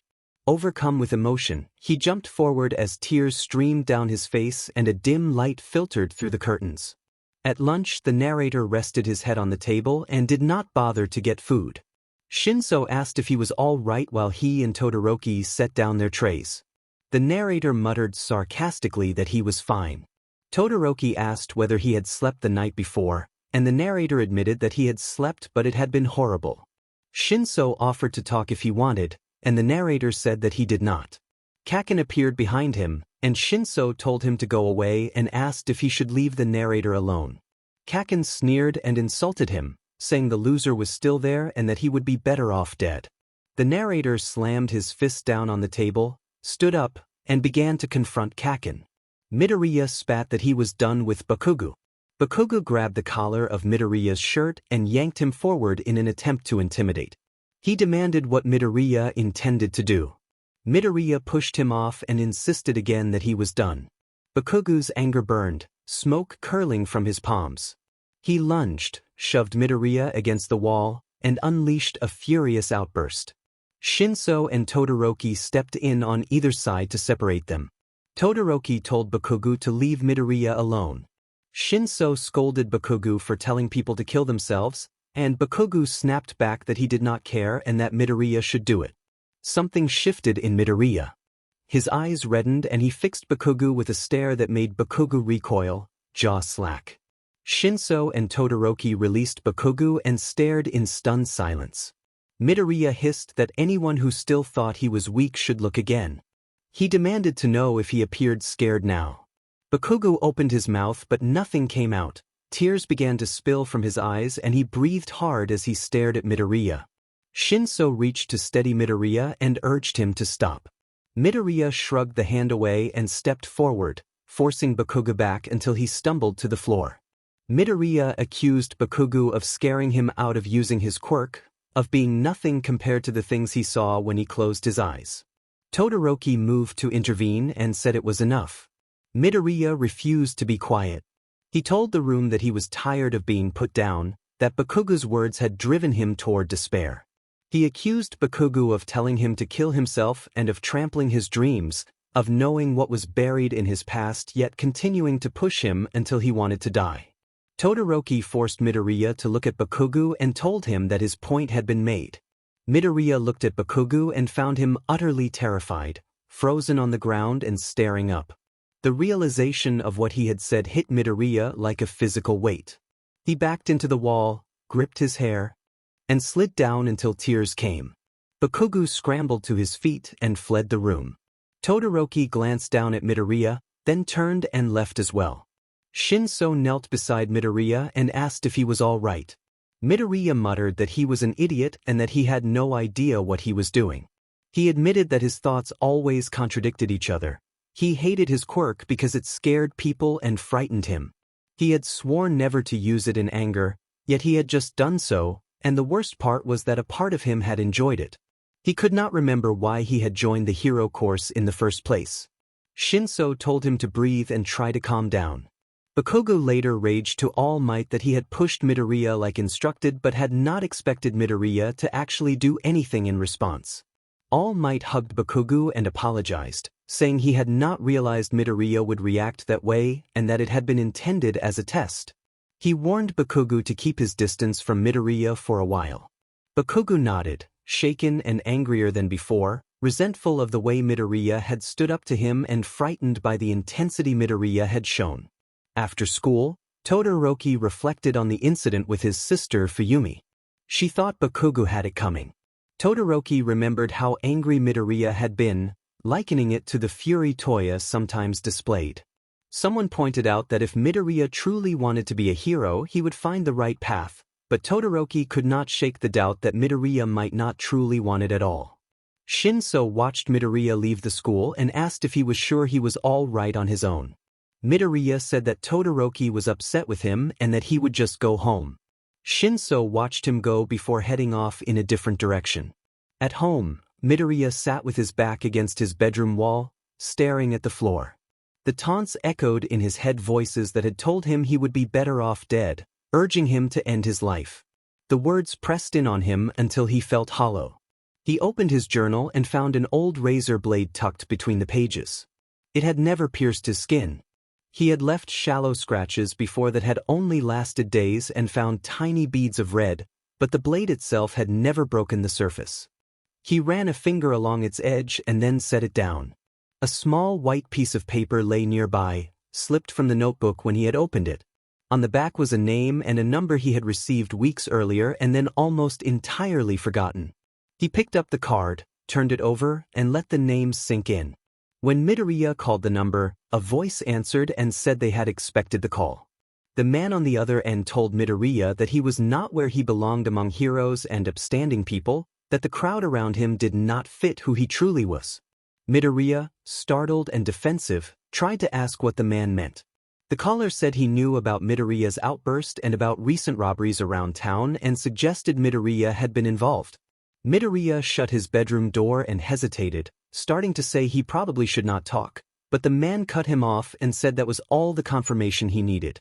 After a pause, the man said that Midoriya was clearly unhappy with his current situation and asked if that was correct. Midoriya, looking at the small knife on his desk, admitted that it was. The caller offered to help Midoriya become stronger and claimed Midoriya's quirk was more powerful than he realized. He said he wanted to train him. Midoriya, confused and wary, listened as the man urged him to consider the offer.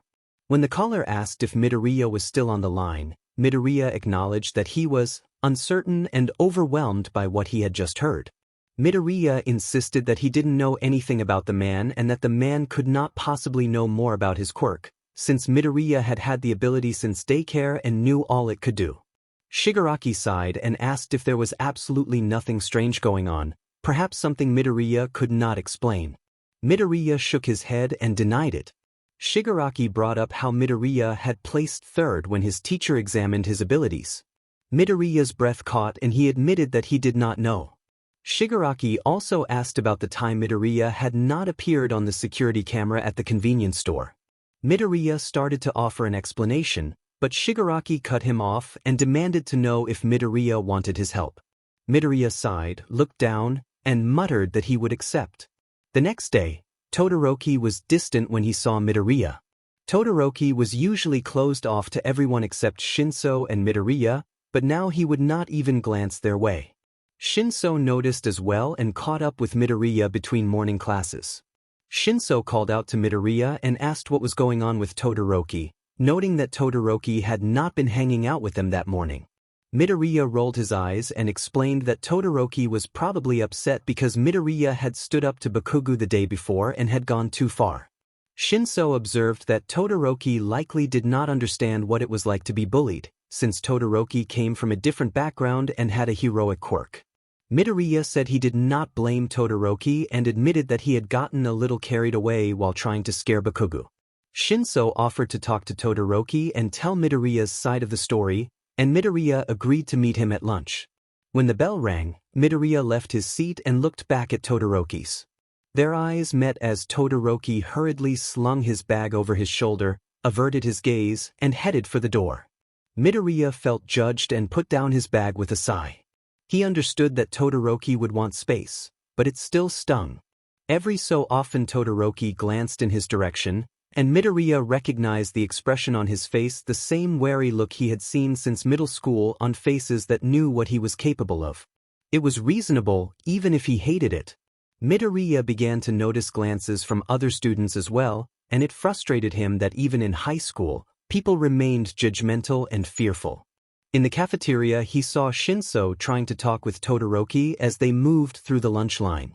Todoroki appeared frustrated while Shinso pleaded with him. Midoriya could not hear them, but he already understood the topic. After getting his food, Midoriya left the cafeteria to eat in the courtyard. His phone buzzed, he set his tray down and checked it. Message from Creepy.Stalker asked if he was having a bad day. Midoriya, using the contact name green_boi, replied that it did not matter and said he was still coming over later. He put the phone away and ate alone. Even though it had not been long since he had met Shinso and Todoroki, it felt strange to be by himself again. After school, Shinso nudged Midoriya's elbow and walked beside him. Shinso asked how he was doing and explained that Todoroki was not listening to him. Shinso insisted that Bakugo had been in the wrong, but Todoroki did not seem to care. Midoriya asked if Todoroki had explained why he was avoiding Midoriya. Shinso shook his head and said Todoroki was barely speaking, as if Midoriya had crossed some invisible line. Shinso admitted he thought Todoroki was overreacting and wanted to be sure Midoriya would not do anything else now that Bakugo was leaving him alone. Midoriya, annoyed by the uncertainty, nodded and said he would see Shinso later. Shinso nodded and said goodbye. Midoriya took out the map he had pulled up earlier, memorized his path, and pocketed his phone. He walked in near silence, the chatter of students fading as he moved away from the school. The quiet of wind and birds filled the space around him. He kicked a small rock along the sidewalk as his thoughts wandered. He had questions and did not yet know how he would ask them when he arrived. It unnerved him that someone had been watching him and presumed to know things about him that he himself did not understand. After some time, Midoriya found himself in an alley beside an old bar. A dim light shone beneath an iron door plastered with old papers and graffiti. The alley side looked abandoned, though the front of the bar appeared clean and new. He took a breath, surveyed the building and knocked. The door swung open after only a second.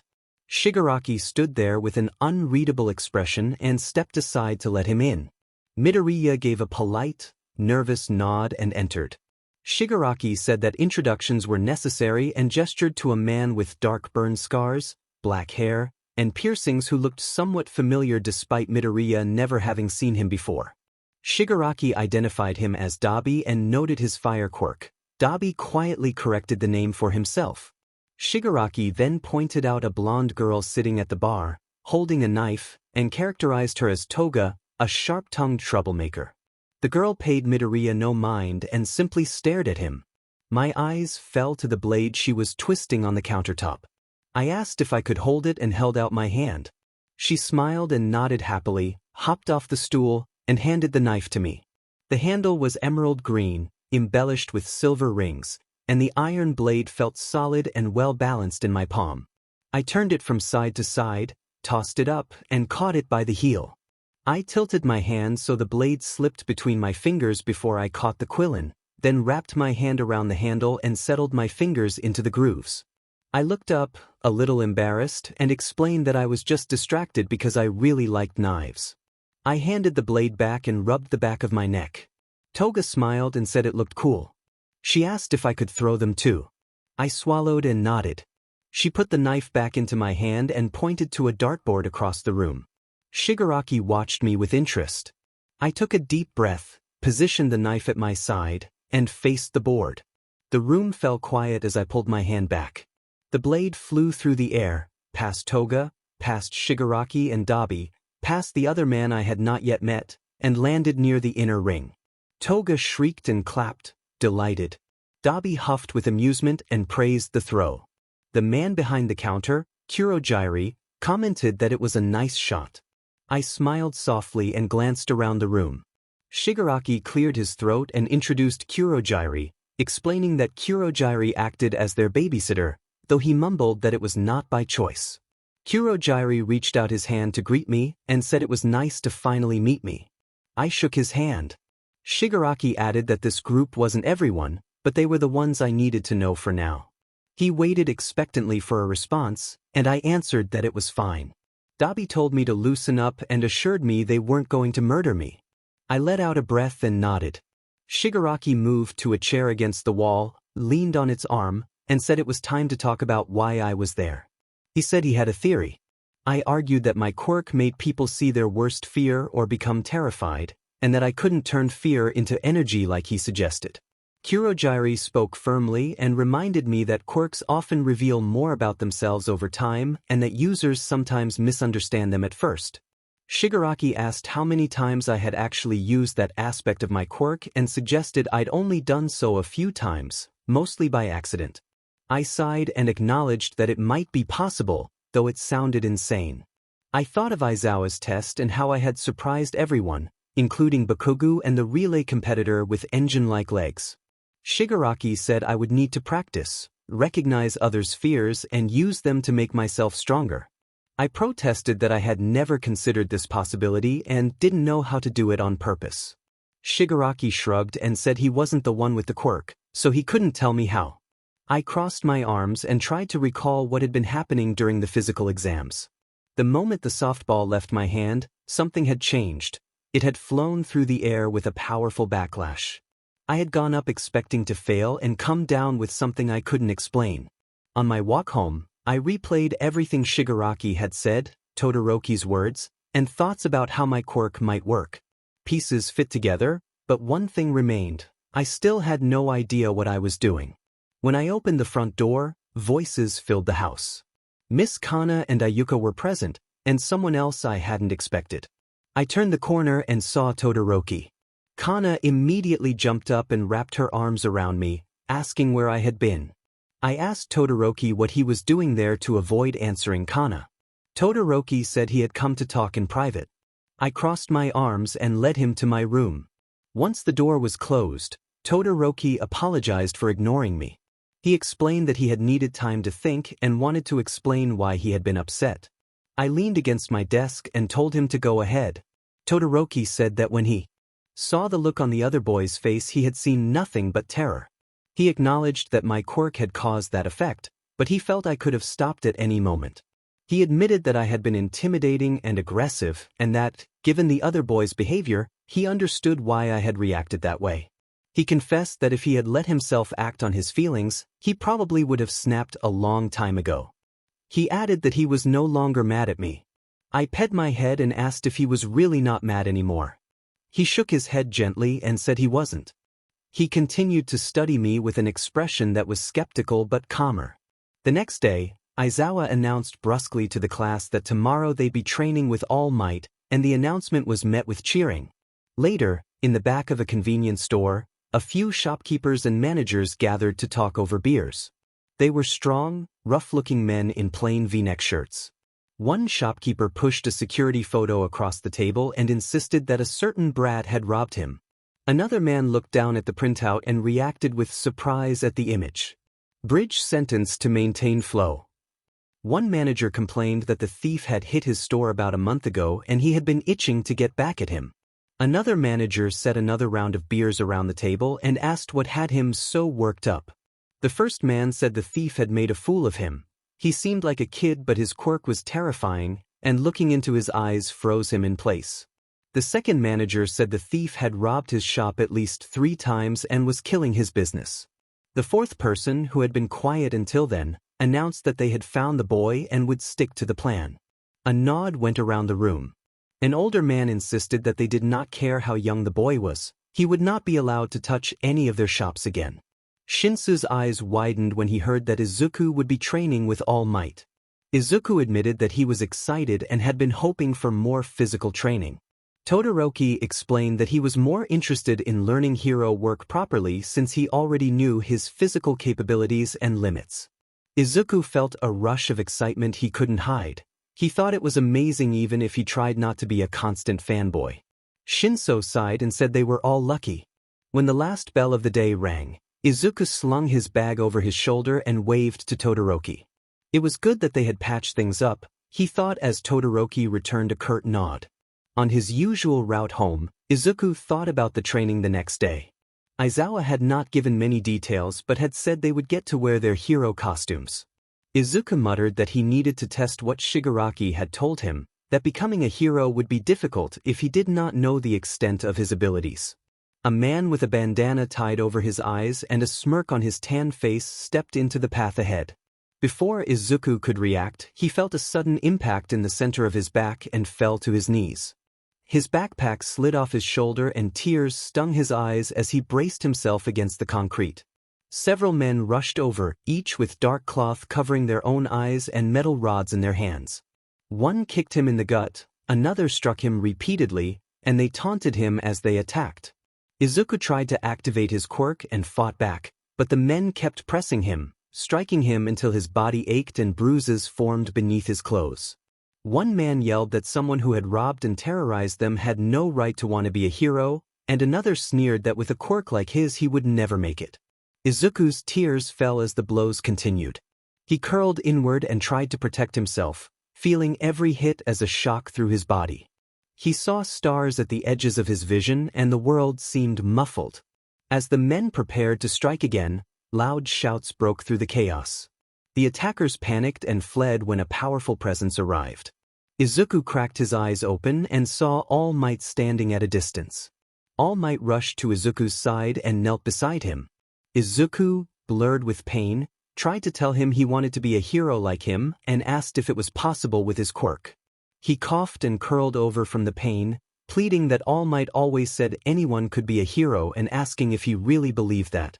All Might's expression shifted, and he gently told Izuku that he needed to get him to the school nurse, recovery girl. Izuku clenched his jaw as his vision dimmed and All Might lifted him, carrying him away. Everything went black like floating underwater. In the silence, Izuku's thoughts raced and his eyes searched the darkness. Strobe-like lights flashed and a figure in a dark cloak laughed, stepping forward. The tapping of shoes echoed and a knot tightened in Izuku's throat. The hooded figure's grin became visible as the lights stuttered, then stopped. A half-skull mask fell away, drifting to the ground. A voice told him to pick a side. When Izuku lifted his head, he saw a reflection of himself, freckles and large red eyes beneath messy green hair. He opened his eyes to a plain white ceiling.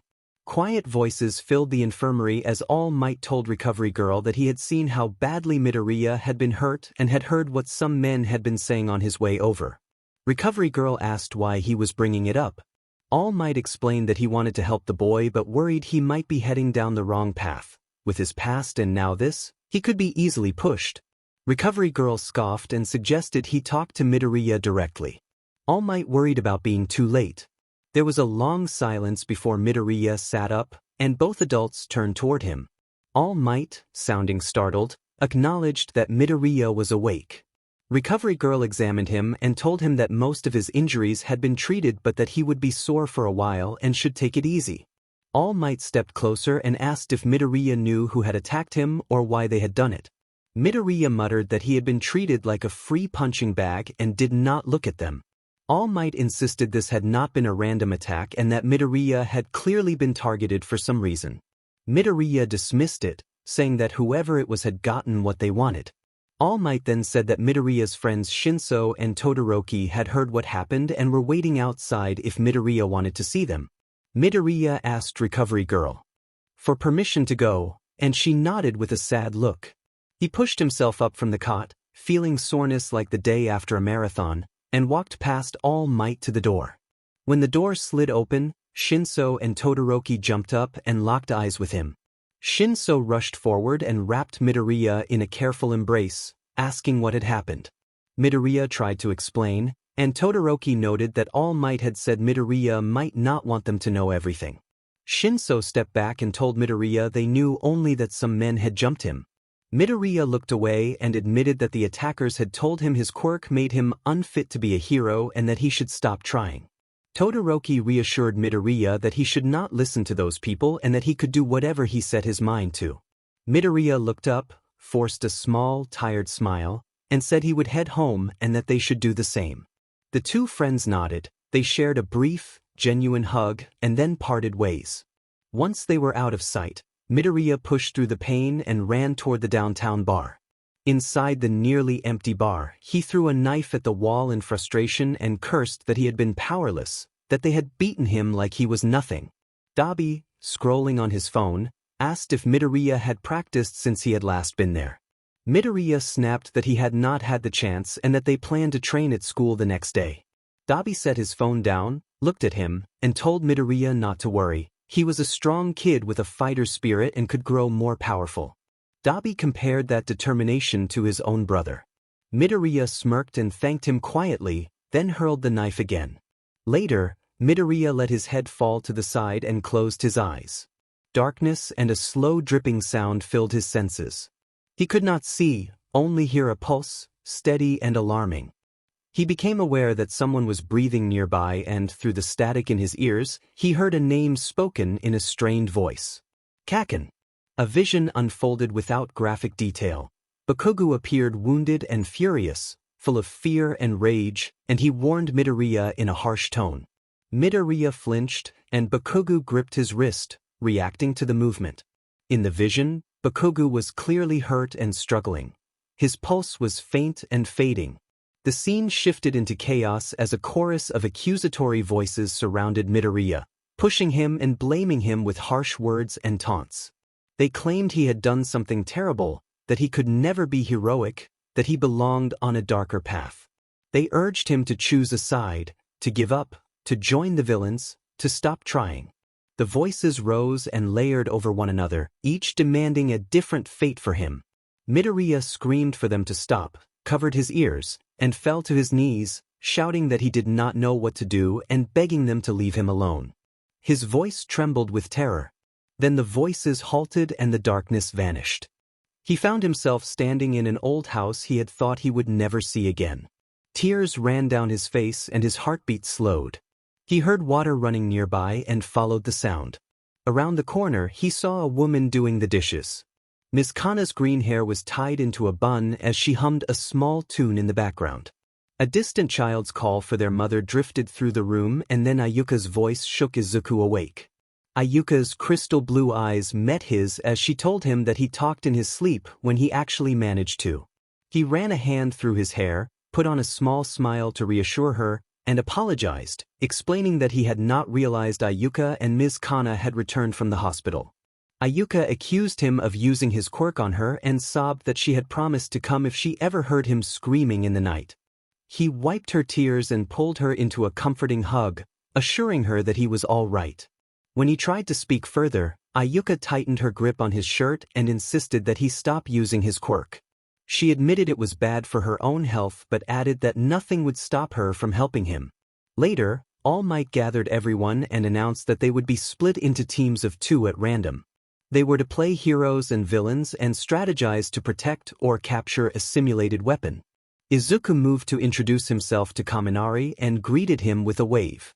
Kaminari grinned and confirmed who he was, then asked whether they would be facing Kirishima and Bakugo. They traded observations about Bakugo's hostility and the comparative strengths of their quirks. Izuku noted that he had known Bakugo since childhood and understood how he fought. He told Kaminari that he had a risky plan, and Kaminari encouraged him to explain. With Kaminari stationed near the simulated weapon, Izuku kept watch for Bakugo and Kirishima while walking the halls.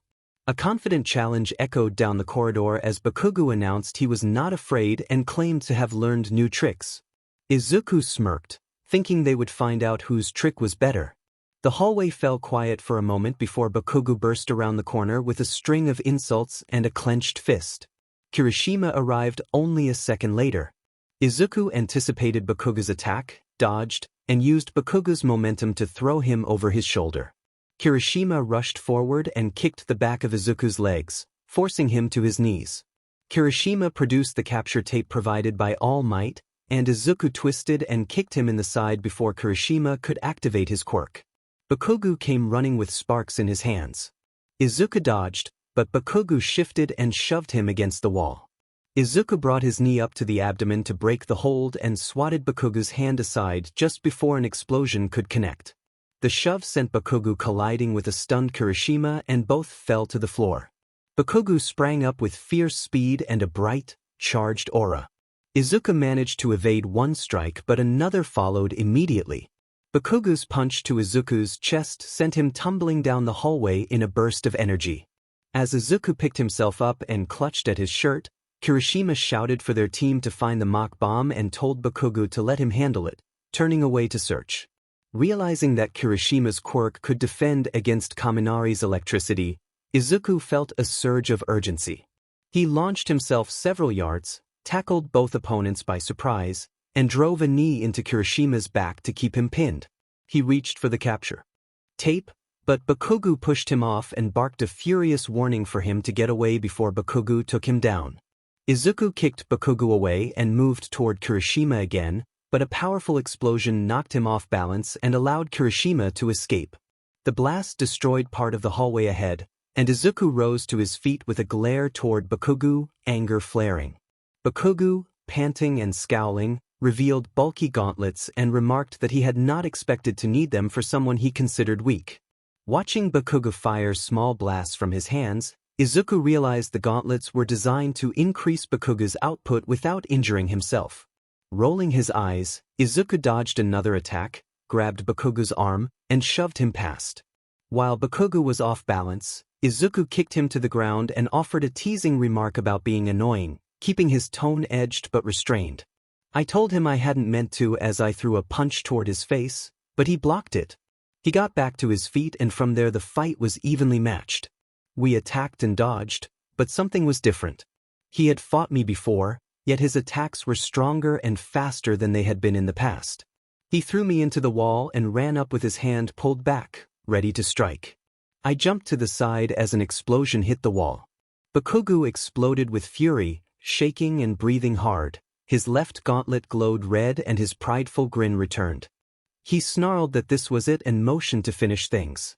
My heart pounded as he lifted his arm and poised himself. I lunged forward, and before he could move I grabbed his shoulder with my left hand and yanked the edge of the gauntlet with my right. In a second the weapon came off, metal fraying as it hit the floor. Bakugu pushed me away and clutched his wrist, furious that I had nearly torn his arm and that his gauntlet was destroyed. I stood and braced myself, and he reacted with a gasp, looking genuinely terrified. All Might's voice came over the speakers, announcing that Kirishima had reached the fake weapon and congratulating the students on an example for the rest of them, while noting that they had perhaps gotten a bit carried away. I scoffed, lowered my hand, and admitted that we had lost. I turned away with a smile and began to walk off. Bakugu grabbed my shoulder, shoved me against the wall, and demanded what that had been, his voice suddenly more desperate than angry. I told him I didn't know what he was talking about and smiled to rile him up. He accused me of smiling despite winning, and I reminded him I knew him well enough to predict he would rather lose than win the way he had. I taunted him with his old nickname and claimed it had been his friend with the red hair who had really swung things in his favor.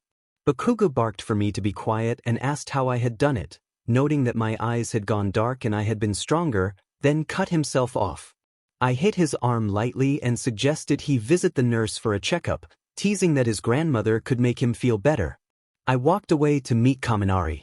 Later, Kurogiri asked if I had figured it out, and I admitted that it had not been easy but had been fun. Shigaraki asked if I would want to do it more. I answered that I would, and he revealed someone he had been looking for, someone who had disappeared on many people and whose absence had made the world different. He suggested going down there, just the two of us, to teach her a lesson. From his expression, it was clear he held a lot of anger about her. I agreed. The next morning before school I leaned around the corner and asked Kana where our father was. She said he had already left for work. I told her I was going out with friends after school and left for the gate in a surprisingly good mood. Figuring out more aspects of my quirk made me feel stronger, and I felt glad to be able to help Shigaraki find the person he wanted. I waved at Shinso as he came through the gates. He asked what had me so cheerful and whether training with All Might had gone well. I told him about passing Aizawa's test at the start of the year, launching a ball a great distance, running faster than Bakugo could blast to the end of a relay, and that I had figured out how to do it on purpose. Shinsu's eyebrows rose in genuine surprise and he said it was awesome. Bakugo approached and interrupted, shouting that everything that had happened the previous day had been dumb luck and challenging me. I gestured to the brace on his left wrist and teased that I might feel bad fighting someone already injured. He snarled that he could kill me right then and demanded a rematch, but Todoroki stepped in and put a hand on Bakugo's shoulder, calling him an idiot and reminding him not to look like a fool. Todoroki then joined Shinso and me as we headed inside. I waved over my shoulder and told Bakugo to see us in class. Shinso asked why I sometimes used Bakugo's old nickname. I laughed and said it was because it annoyed him. We turned back to see Bakugo raging in the pathway, making small explosions in his palms, and Shinso smiled as Todoroki's remark seemed to add to his fury. After another day of classes, I hurried to meet Shigaraki at the bus stop. When I saw him, I waved and asked how he was doing. He offered a soda, and I accepted gratefully, taking a sip and then asking who the woman was that we were going to see. He seemed off that day. He sighed, and it was clear he had been bothered by the matter for some time. Shigaraki told Midoriya that the woman had disappeared a long time ago and that he had only recently learned she was still alive, which angered him because their lives could have been so much better. Midoriya did not know how to respond and remained silent. He noted the venom in Shigaraki's tone and the deep hatred that filled him. The entire bus ride was quiet. Shigaraki leaned his head against the window and the rain began. Midoriya put his earbuds in while they waited, and Shigaraki mentioned it might take a while to get there. Shigaraki nudged Midoriya's shoulder and Midoriya removed an earbud. Shigaraki indicated they had arrived and stood up, and Midoriya followed quickly. They stepped off into what appeared to be a normal neighborhood. Midoriya asked Shigaraki who the woman was and pressed for details, but Shigaraki remained vague. He sighed and said he wanted to speak with her first. Once she realized why they were there and who he was, a fight would likely follow, and that would be when Midoriya could test his abilities. Then Shigaraki added that if Midoriya did not end up killing her, he would. Midoriya felt his heart stop at that and watched Shigaraki stare for a moment before turning away. He followed nervously, keeping to Shigaraki's side. They walked down a walkway and Shigaraki checked the address before pressing the doorbell. After a moment, the door opened to reveal a sweet-looking young woman with a short, bleached haircut showing dark roots and hazel eyes. Midoriya leaned in, puzzled, and wondered if this was the person they were looking for. Shigaraki immediately rejected the idea and asked who she was, insisting she was not the one he sought. Midoriya expected the visitor to recoil, but she laughed and explained that she was the at-home caregiver at the residence. Shigaraki reacted with disgust and suggested they should leave, convinced this could not be where the woman lived. The caregiver frowned and asked if they were looking for Nana Shimura, explaining that Nana was the one she was taking care of. Shigaraki paused and let the rain soak him. The caregiver's cheerful mood returned and she invited them inside, offering to make tea. She called into the house to announce visitors, and Shigaraki walked past Midoriya into the home. Midoriya followed and closed the door behind them. The caregiver introduced herself as Misato and returned carrying a tray with a teapot and cups. They followed her through the house to a room where a woman sat in a wheelchair with gray hair pulled into a half ponytail. Misato set the tea down and laughed softly, noting she had not asked for their names. Midoriya gave his name as Izuku Midoriya and turned to Shigaraki, who stared intently at the woman. The woman lifted her head and identified herself as Tenko Shimura, and her jaw dropped. Midoriya murmured that this was Shigaraki. Shigaraki demanded to know if she had any idea what she had done to his life. Misato looked stunned. Nana asked for a moment of privacy and Misato quietly left the room. Alone, the older woman bowed her head and apologized, her voice trembling as she said she was sorry. Shigaraki snapped that sorry did not cut it. He accused her of abandoning his father and said that he and his sister had grown up not knowing who she was because she had not stayed. He accused her of being able to be a hero for the world but not for her own family. The woman began to explain that she had had no choice. She sobbed and said that after a fight with a powerful villain she had lost her quirk, been blinded and severely injured, and by that time her son had already been taken by the system. Shigaraki laughed in bitter irony, saying that because she had not been there, the powerful villain all for one had given him a home and a place in the world. He said that the very person who had almost killed his grandmother had taken him in and led him to villainy. The woman looked shocked and asked if her son had not raised him better, expressing the hope she had held for both her son and Shigaraki. Shigaraki asked how anyone could have hoped for someone the woman had not even known existed until recently. The woman said she had still had hope for her son, tears rolling down her skin as she insisted he would never have let Shigaraki become a villain. Shigaraki moved closer and said that her son had not been around to tell him otherwise. The woman covered her mouth and began to cry harder. Shigaraki then said that his son had died because of his quirk and, in a tense gesture, pulled something from his coat pocket and placed it in the woman's lap. He accused her of being to blame for everything wrong in his life. Shigaraki turned away and headed for the door, telling Midoriya that the woman was not worth it and that they should go. Midoriya followed silently and noticed a tear on Shigaraki's face as they left. Outside in the rain, Shigaraki quickly returned to his usual demeanor. He said that since Midoriya had not gotten to practice his quirk inside, he had another idea. Midoriya, surprised at how much had happened, admitted that he was glad they had gone in because he now knew more about Shigaraki. Shigaraki seemed surprised that Midoriya was taking it in stride, noting that he had already revealed a lot and that they had not even told Midoriya they were villains. Midoriya loosened his grip on Shigaraki's arm and brushed wet hair from his face, saying that although the revelation was new, it was not entirely surprising.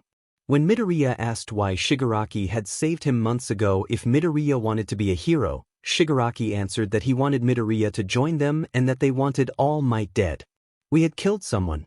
I stared down at my feet as I walked along the sidewalk. I had committed crimes before, but never anything like this. When the fight ended, my head had been a haze.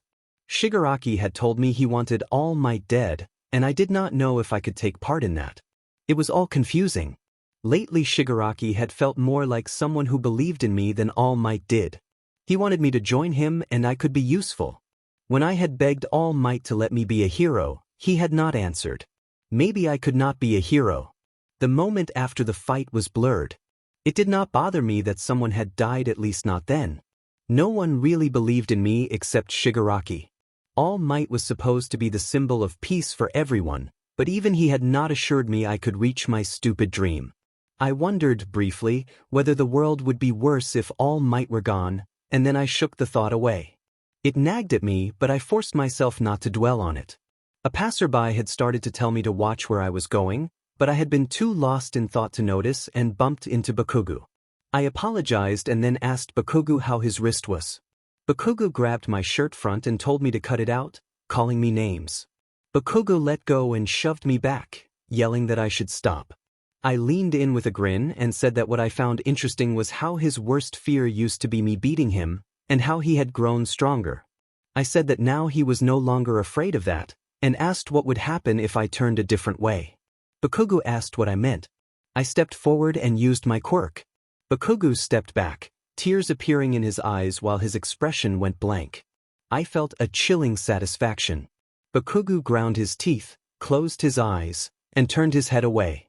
When he looked up again, he hit me in the face before I could react. He told me I could not be a hero if I pulled things like that just to see what would happen. I lunged at him and tackled him to the ground with an eerie smile. I accused him of never believing in me and demanded to know what he would do if I went the other way. I pinned him and put my hand to his chest, knocking his head against the pavement. Bakugo writhed and yelled for me to get off him, saying he would kill me if I did not stop, clawing at my hand and coughing.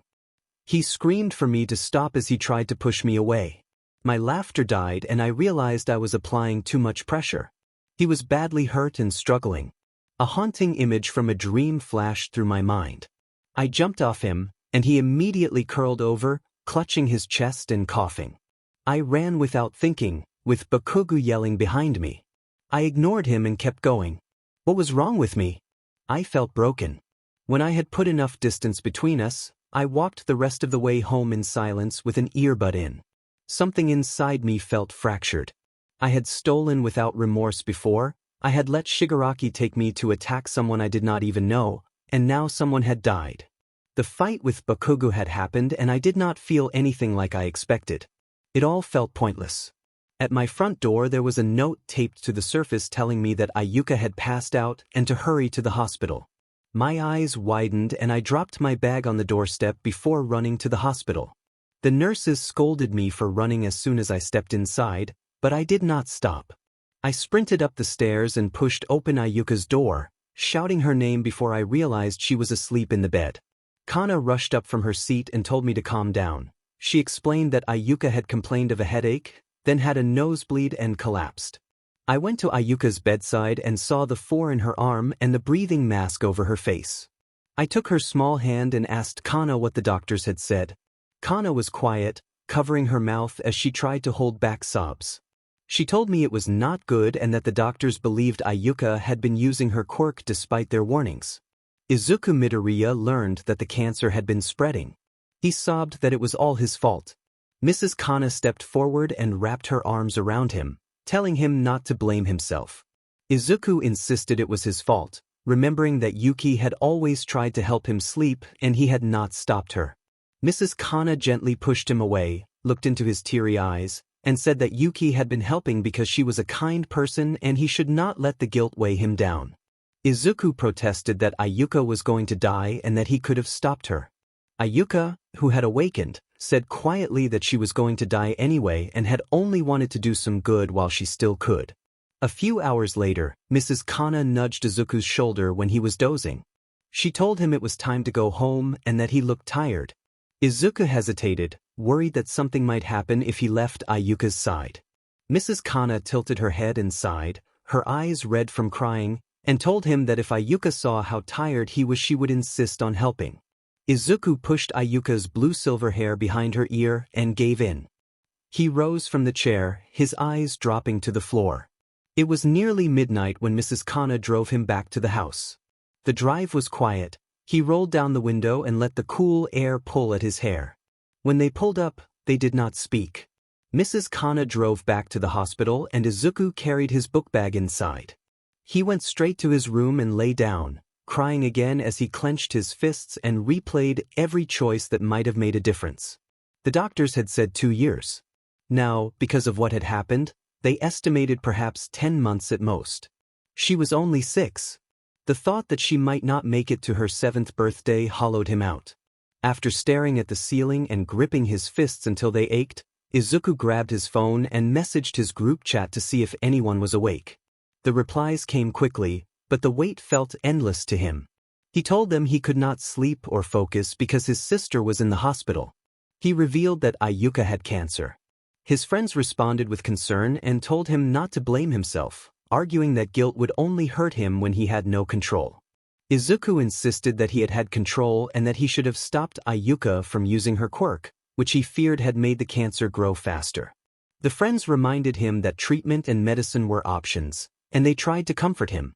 One of his friends abruptly shifted the conversation and then posted a link. Izuku checked the news. A report announced that an explosion had occurred at Tsuburaya Hospital and that the facility was being evacuated. A second explosion had detonated just before a group of villains arrived, and the situation had escalated with evacuees used as hostages. Another friend asked urgently which hospital Ayuka was in. Izuku ran to the hospital as fast as he could through the black night, tears escaping his face and his hair whipping in the wind. His heart pounded and his breaths came short. The news report echoed in his head. He had left in such a hurry that his shoelaces were untied and his phone was still on his bed. As he drew near, the fire was visible over the rooftops and terrified screams filled the air. Heat radiated from the burning building, and his palms grew slick with sweat as tears continued to fall. Around the last corner, Izuku was met with a chaotic scene. Flames licked the sides of the hospital and people fled in panic. A towering villain, enormous and unnerving, stood in the midst of the commotion. Heroes and police worked to contain the situation. Even All Might and Endeavor were on the perimeter, assessing the scene. Explosions had shaken the area, and the villains were using the evacuation to create more chaos. Izuku screamed for Ayuka as he surged forward, but a hero on the sidelines intercepted him and caught him before he could get closer. The hero warned him to be careful and tried to hold him back. Izuku struggled and begged to be let go, insisting he could help and had to find his family. Tears mixed with sweat on his face. He scanned the crowd of hostages and the groups still evacuating, searching every face for A.K.A. and Mrs. Kana. He spotted his father standing on the sidelines and felt the panic deepen.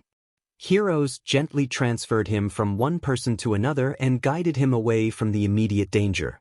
Voices around him urged him to calm down and stay still. As the rescuers steadied him, Izuku finally looked at one of the people holding him and recognized Shinso among them. Midoriya insisted that it was not okay and that he had to act. Shinso ordered him to be quiet, and Midoriya fell silent. Shinso then told him to follow, and he obeyed, tense and desperate. He watched as Todoroki nodded and walked down the street. Midoriya followed blankly, screaming inwardly that he had to get back to find A.K.A. and Kana. He recognized Shinso's quirk and knew he had no choice but to comply. As they walked, Midoriya's anger and desperation grew. A few blocks away, Shinso turned down an alley and released him from the influence of his quirk. Midoriya immediately pushed Shinso against the brick wall, demanding to be let go and insisting that his family was inside and needed saving. Todoroki stepped between them and pulled Midoriya away, explaining that they had to leave it to the professionals. Midoriya argued that A.K.A. was his little sister and he could not just leave her. Shinso tried to speak, but Midoriya slapped him. Shinso reeled, hand hovering over his cheek where it stung. Midoriya accused Shinso of manipulating him and ran past the two as Todoroki moved to help Shinso. He raced back to the hospital where the fire and villains had gathered. This time he pushed through the crowd more quickly and soon drew the attention of a slender villain in a black skin-tight suit with claw-like fingers. The villain moved with cat-like speed and swiped at him, but Midoriya dodged. When the villain turned, Midoriya glared and, with a quick maneuver, brought him to his knees. The villain crouched, weeping perhaps, and Midoriya moved on. Before he could reach the hostages, another pair of hands grabbed him. He looked up to see All Might holding him under one arm while fending off another attack with the other. All Might demanded to know what he thought he was doing and tried to get him to safety. Midoriya strained to break free and used his power to kick All Might in the gut. All Might fell and dropped him. Midoriya noticed dark smoke gathering around him and glimpsed a shard of glass on the ground reflecting that his eyes had gone dark. He stared, stunned that he had just struck All Might. A large villain's voice shrieked over the chaos, painfully distorted, declaring that an hour had passed and that one hostage would die. Everyone covered their ears at the sound. After the voice finished, all eyes widened as the villain plucked a young girl from the crowd. Midoriya's heart lurched when he recognized her hospital gown and her silver-blue hair. He tried to jump forward, screaming A.K.A.'s name, but All Might's large hand closed around his wrist and held him back, warning him not to be a fool because the villain was too powerful. Midoriya struggled to free his arm and turned to see A.K.A. in the villain's grasp. In a swift, brutal motion that felt unreal, the villain ended her life. The act was sudden and shocking, portrayed with the cold efficiency of an antagonist in a violent anime scene rather than any graphic detail. Midoriya froze, his limbs going weak, his stomach churning. His heart raced and his mind blanked. He could not process what he had just witnessed. All Might pulled Midoriya out of the fighting area and set him down on the concrete. Midoriya sat there, utterly shocked, unable to acknowledge Todoroki and Shinso when they returned to his side. He watched with wide, glassy eyes as person after person, heroes and hostages alike fell. Tears streamed down his face as the hours stretched on. The villain's demands continued and, after 2 hours, their pattern turned to killing someone every 30 minutes.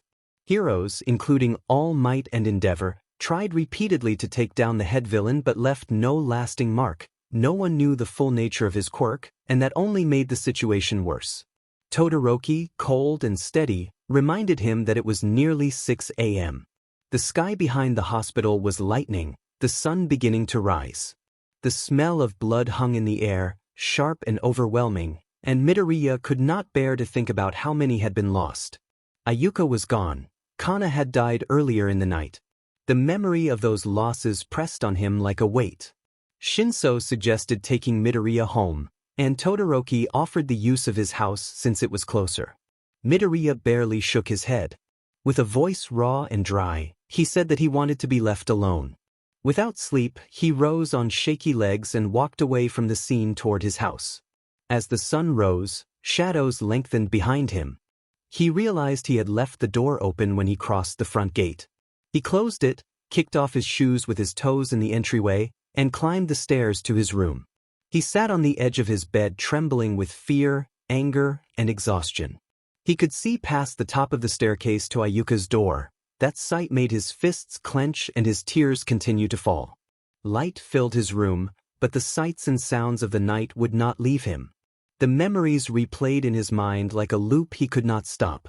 He paced, gripping his hair, unable to remain still. He stopped when he caught sight of himself in a full-length mirror. He stared at his reflection, eyes glossy, cheeks reddened and marked by the trails of his tears, and felt the hollow, raw ache of loss that would take time to mend. Their hair was a knotted mess, sticking to their forehead with sweat. Soot from the blazing fire had darkened their face and they smelled of smoke. All of it was captured neatly inside the golden-embellished frame and on the glass. They could do nothing. They looked at their reflection and all they could see was failure. They had not gotten there fast enough. Then their eyes landed on a poster behind them in the reflection. They muttered All Might's name under their breath and blamed him for not saving Ayuka. They thought he could have helped if he had not worried so much about their safety. They called him a coward in their head and decided he did not deserve the title of hero. Their breathing grew heavy and ragged. Anger built until they slammed a fist into the mirror. The glass fractured in a web of cracks, their knuckles stung and a small cut opened. The reflection shattered into jagged fragments, and the room felt colder for a moment. They repeated to themselves that it was all his fault.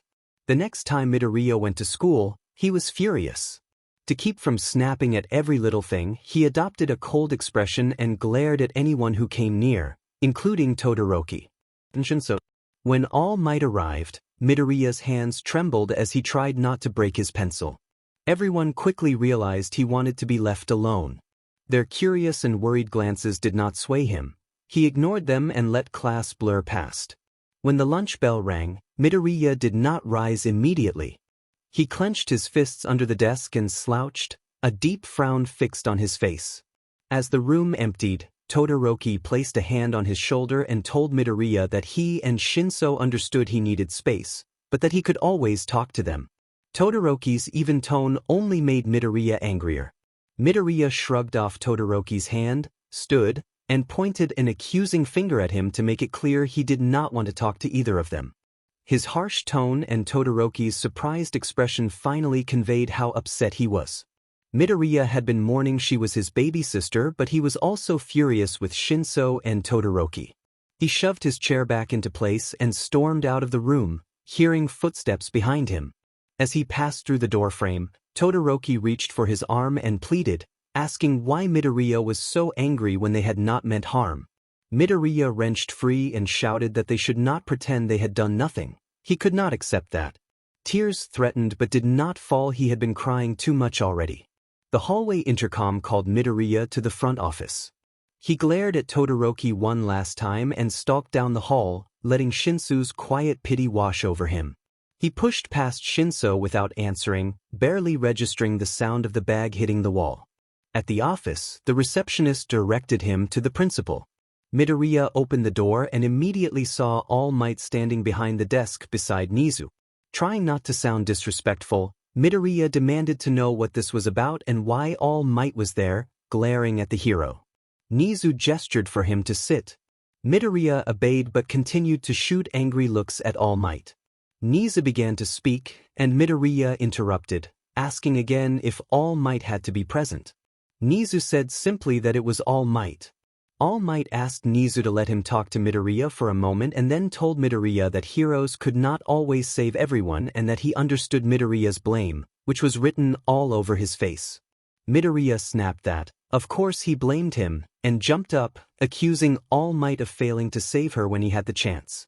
All Might attempted to calm him, but Midoriya refused to listen. He called All Might by name with venom in his voice, declared he wanted nothing to do with him, and told him to suspend him if necessary.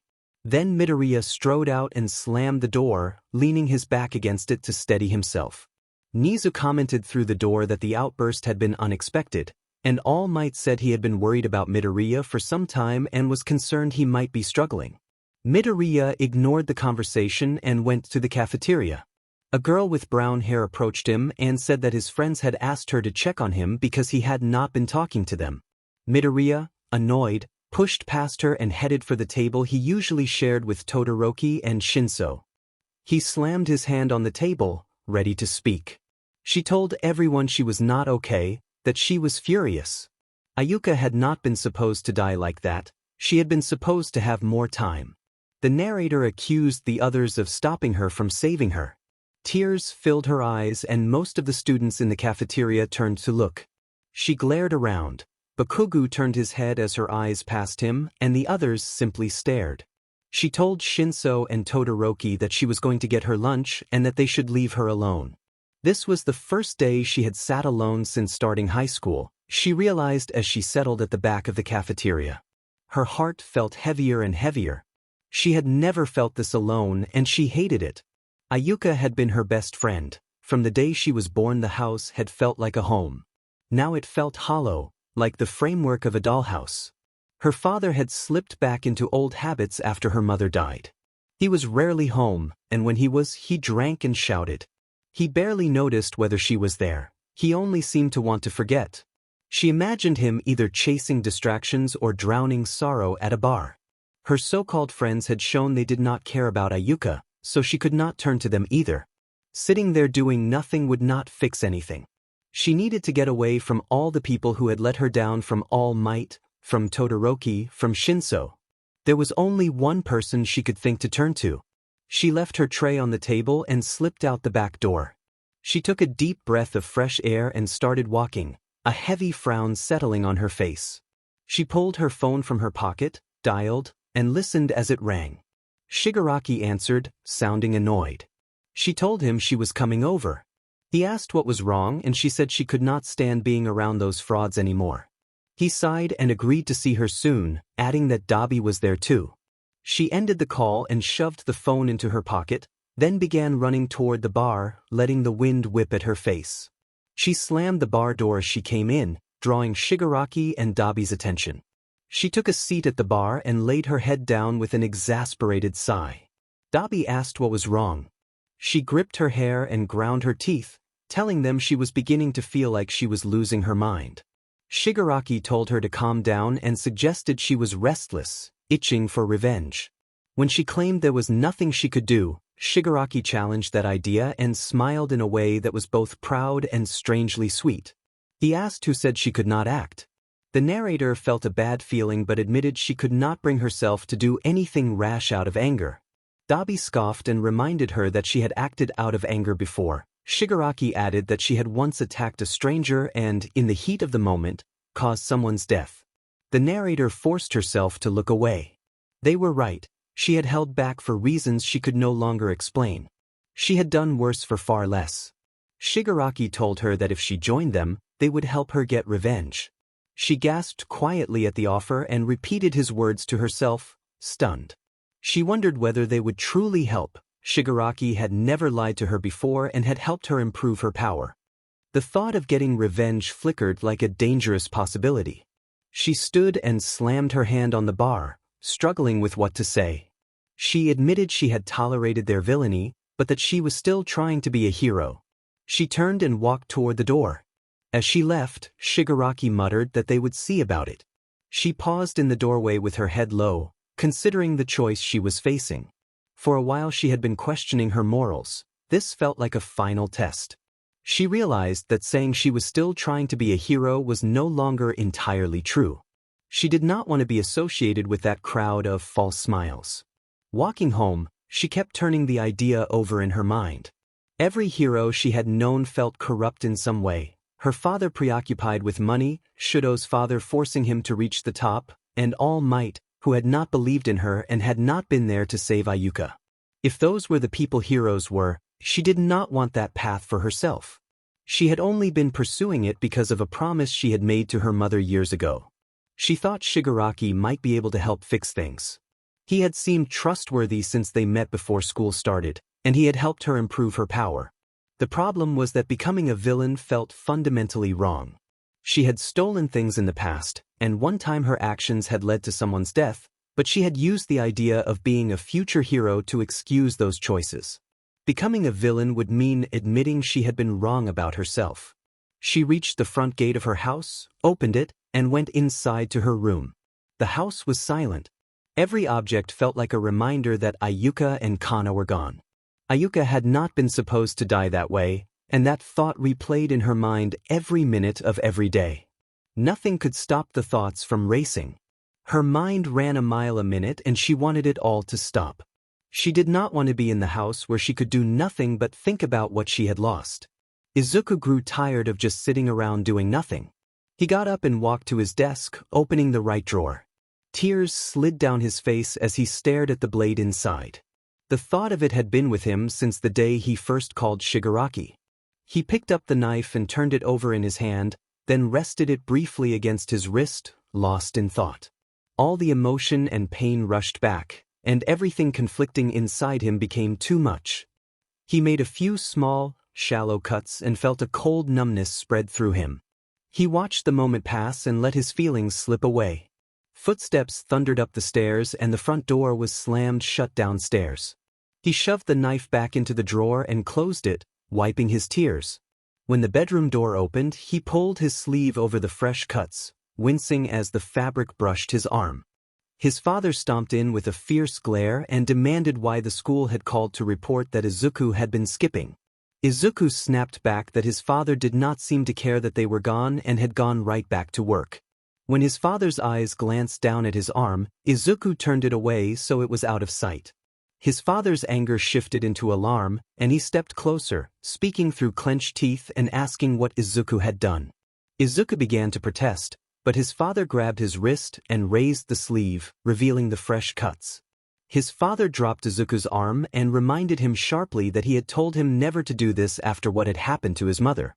Izuku lashed out, accusing his father of only bringing up their mother when he wanted to be listened to and saying his father did not care about him or the family. His father's menacing tone returned as he demanded silence. The room fell quiet, and for the first time Izuku used his quirk in anger. A brief, unnatural flash colored his eyes, and his father reacted by forcing him back against the wall. Izuku shut the quirk off immediately. His father told him never to try that again and left the room, slamming the door behind him. Izuku decided then that he was done. Lying on his bed with his arms behind his head, Izuku listened to the silence and watched faint moonlight through the curtains. After thinking and rethinking, he still could not come to a conclusion. Shigaraki and the others were villains, but he found himself drawn to them. Villainy should be wrong, but the idea did not weigh on him as it once had. He thought about what heroes had ever done for him and came up with almost nothing. His mother had died, and he blamed his father's hero work for leading to that outcome. He could not forgive it. Now his sister Ayuka and his stepmother Kana were gone because heroes had failed to act. He sat up and sighed, then threw the blanket off and moved to his closet. He pulled a gray duffel from the top shelf and packed shirts, pants, socks, and undergarments haphazardly.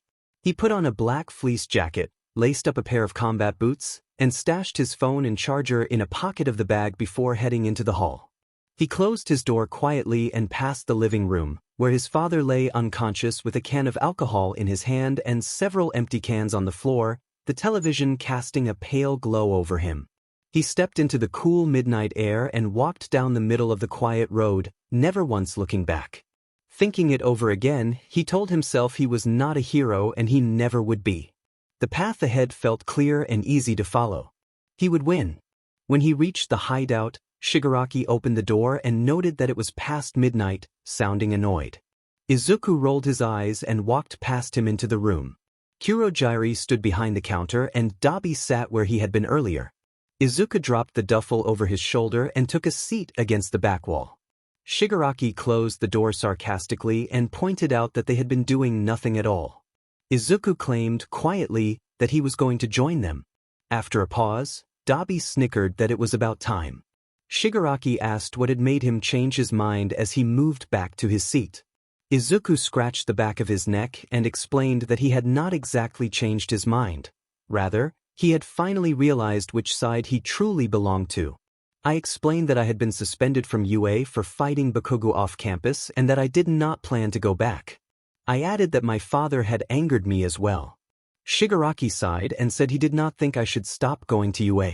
He noted that having someone on the inside could be useful, since their goal was to remove All Might. I huffed and rested my head in my palm. I conceded that it made sense, though I really did not want to return to that school. I told him I would not go back home. As long as I was still enrolled, my father probably would not notice. Shigaraki asked if that was why I had brought a bag. I nodded and leaned back in my seat. He pointed to a door across the room and told me I could stay there. There was an extra room. I agreed. I rested my head against my palm and thought aloud that when I went back to school I would have to talk to Todoroki and Shinso. I muttered that everything Esigi. Shigaraki asked if I was friends with Todoroki and Shinso, and Dabi commented that he had thought I was. I explained that I had been, but now they felt as bad as All Might to me. The remark silenced the room. I did not mind the quiet and just stared at them, waiting for someone to respond. No one spoke for the rest of the night. The three of them turned to their own activities. I looked through my phone, Shigaraki read a book, and Dabi left after a few minutes. Later, around 2 in the morning, I went to the back room Shigaraki had indicated. It was small but acceptable. A twin bed and a small table fit neatly into the corner, a disheveled rug lay in the center, and a short dresser sat against the wall. A narrow door likely led to a small bathroom. There were no windows, which was unsurprising given the alleyway location. The ceiling light flickered with a yellow tinge, as if on the verge of going out. I dropped my bag by the door and plugged in my phone before settling on the bed. My eyes drifted shut more quickly than I expected, and I fell asleep peacefully. I was nudged awake and opened my eyes to see Dabi standing beside the bed. I flinched and backed away, wide-eyed. Dabi raised his hands and said he had not meant to startle me. I shook my head to calm down and asked what time it was. Dabi crossed his arms and said it was almost noon. I thought over how well I had slept and tried to figure out why I felt so rested. Dabi called from outside the room and asked if I was going to stay in bed all day. I dropped my hand and got up. When I walked out, everyone who had been in the bar the first time I was there was sitting around the room. A girl named Toga shrieked in surprise when she realized I was staying there, then ran over with an excited smile and asked why no one had told her. She turned to Shigaraki and Dabi at the bar stools. Dabi snapped that it was too early for her antics. I asked if she could be quieter, agreeing with Dabi but trying to be polite. Toga sulked for a moment and then hugged me loosely, wrapping her arms around my neck and asking if I thought she was annoying.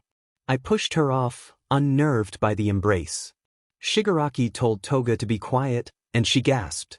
I took a seat at the bar next to Dabi and tuned out their banter. Dabi muttered that it was too early to deal with Toga but also too early to be thinking. I found myself staring at Dabi, taking in his features and looking into his eyes. He asked what was up, making me realize I had been staring.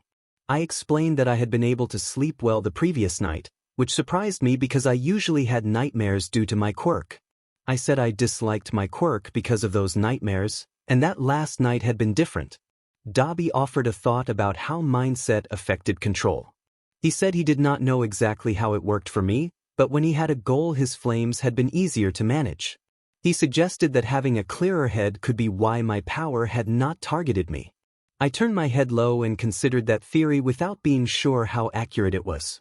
On the last day of my suspension, I woke to several messages on my phone. I had slept well again but still did not know why. A message from my father said he did not know where I had been and that Ayuka's funeral would be that day at 3 o'clock. Another message from a contact named Icy had asked if I was doing anything and mentioned that Shinso thought we should talk after school.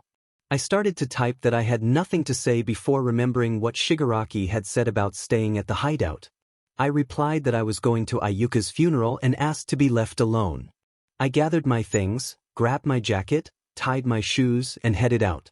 Walking down the street, tears prickled as memories of my little sister filled my mind. I could still picture her smile, hear her laugh, and remember how soft her hair had been. She had been gentle and kind, especially toward me when I did not deserve it. I had wanted to protect her with everything I had, but I had been too late. The thought of being powerless and incompetent weighed on me. The sky grew dark with clouds, and I trudged forward with my head down, shoes dragging across the concrete. The air was humid and cold. Rain began to drip onto my skin, soaking through my clothes. I walked home as the air grew cooler and the clouds drizzled. The ground darkened as the rain fell. When I reached the doorstep, rain spotted my shoulders and I hesitated before opening the door. I told myself I was just going to grab a blazer to look more presentable, but I did not want to be there at all. When I pushed the door open, the smell of alcohol and cigarettes was thick in the house. My father was not there, but the lights and television were still on. Looking around, everything reminded me of Kana or Ayuka. Their shoes were still by the door, jackets on hooks lining the wall, and the staircase led up to Ayuka's room. I rolled my fingers into a fist and dug my nails into my palm as I looked away and trudged up the stairs to my room. The house felt emptier than usual, like a scene from a horror movie. There was no sound to be heard. Not even the rain outside seemed loud enough to pass through the walls. It was dim, still, and silent. In my closet, I found a black suit pushed to the back and began to change. I looked at myself in the mirror. Most people would say they looked sharp in a suit, but I still just looked the same. Dark circles under my eyes, shaggy hair, and slightly chapped lips. On my desk, a photo of Ayuka and me at an amusement park caught my eye. It was from long before she had been diagnosed. Now the photo only reminded me that she was gone. I turned the frame face down and left the room. Outside the fence, two figures stood several yards away. Squinting, I recognized who they were and rolled my eyes as I walked down the stone path with my hands in my pockets. Shinso waved awkwardly and greeted me. Midoriya told them that he had already told them to leave him alone. Todoroki said that they really needed to talk and wanted to apologize. I replied that they could do it later and started to walk past them. Shinso called after me to wait and asked whether I was going to Ayuka's funeral now. I responded with a non-committal sound. They exchanged glances before Todoroki reached out and held me back by the shoulder, asking if I could at least listen to them for 5 minutes and please hear them out. I checked my phone for the time and told them it was 2:30 and they needed to talk fast because I had to walk halfway across town. Shinso said that he was sorry for using his quirk on me that way and explained that he had only wanted to keep me from getting hurt. Todoroki added that neither of them had wanted what happened to my family and that they were truly sorry. I sighed, crossed my arms, and looked at the ground. I told them that it was fine and that I understood they had been trying to help, and that I had lashed out because of my anger. I admitted that I was still angry with them, but going back to school would be easier if we made up. Shinso pressed to know whether I was still upset. I shook my head to indicate I was not. Todoroki asked if we were all good then, and I told them that I was still coping but no longer mad at them. I nodded and then turned back toward the funeral home downtown. I stayed toward the back of the room while my father went up and said a few words. Family I had not seen in years had come, and most of the people there were on Kana's side of the family. My eyes watered for hours as it sank in again that they were really gone. I understood, painfully, that I would never share another moment with Ayuka. No more late-night talks, nothing. All that was left were memories, and that thought broke me. Tears streamed down my face and my chest tightened. I realized I had nothing left but sadness and anger. Tears kept falling as I left the funeral home early. I did not know where to go and could not stand being around the others there. They felt suffocating, everyone offering the same small comforts and platitudes. It would not fix anything. I would never share another moment with them. Eventually, I sat on the curb of the sidewalk, my feet refusing to carry me any further. I wrapped my fingers in my hair, kept my head low, and watched as my tears fell to the asphalt. I yelled in frustration, pounding my fist against my knee and feeling rage and pain well up inside me. I found myself increasingly drawn to the villain's plan to confront All Might. Thinking about it was tearing me apart. A woman's voice asked kindly if I was okay. I turned and for a second thought I had seen Kana. My anger flared, my vision reddened, and I snapped at her to go away. The woman gasped, stepped back, and then ran off in alarm, calling out as she fled. People nearby stared at me with disgust and shock.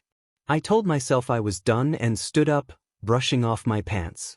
This was my last day of break. I resolved to try to sleep, since that had been the only thing that sometimes helped. I headed back to the old bar. When I walked through the door, Shigaraki was the first to speak, asking where I had been.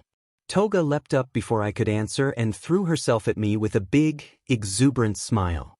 She announced excitedly that he was staying in a suite. The girl blocked his way and made a comment about his looks. He pushed her off and started toward his room, but she jumped in front of him again. He pushed her away and told her to leave him alone. Shigaraki intervened and told Toga to step aside and let him pass, noting that he did not like her. She huffed and moved aside, and he entered his room, shutting the door more forcefully than necessary. He dropped his phone on the bedside table, kicked off his shoes with his feet, and flopped face first onto the bed with a groan.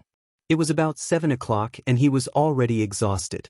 The whole day had been emotionally draining. He set an alarm so he would have time to get ready for school in the morning and let himself fall asleep. At first the dream felt like a silent abyss of blackness, familiar but different, like waking up in another city that was slightly off. He spun around until he stopped after the 7th turn and noticed a small white speck floating in the distance. Curiosity pushed him to walk toward it. No matter how long he walked, it seemed to stay the same distance away until, slowly, it began to resolve into a shape. At head level the object floated, a skull-like mask without a jaw, its eye sockets rough and round, the nose piece sharp and jagged. It looked disturbingly lifelike, the same mask that had appeared in his recurring nightmares. The more he thought of past dreams, the more their fragments came back.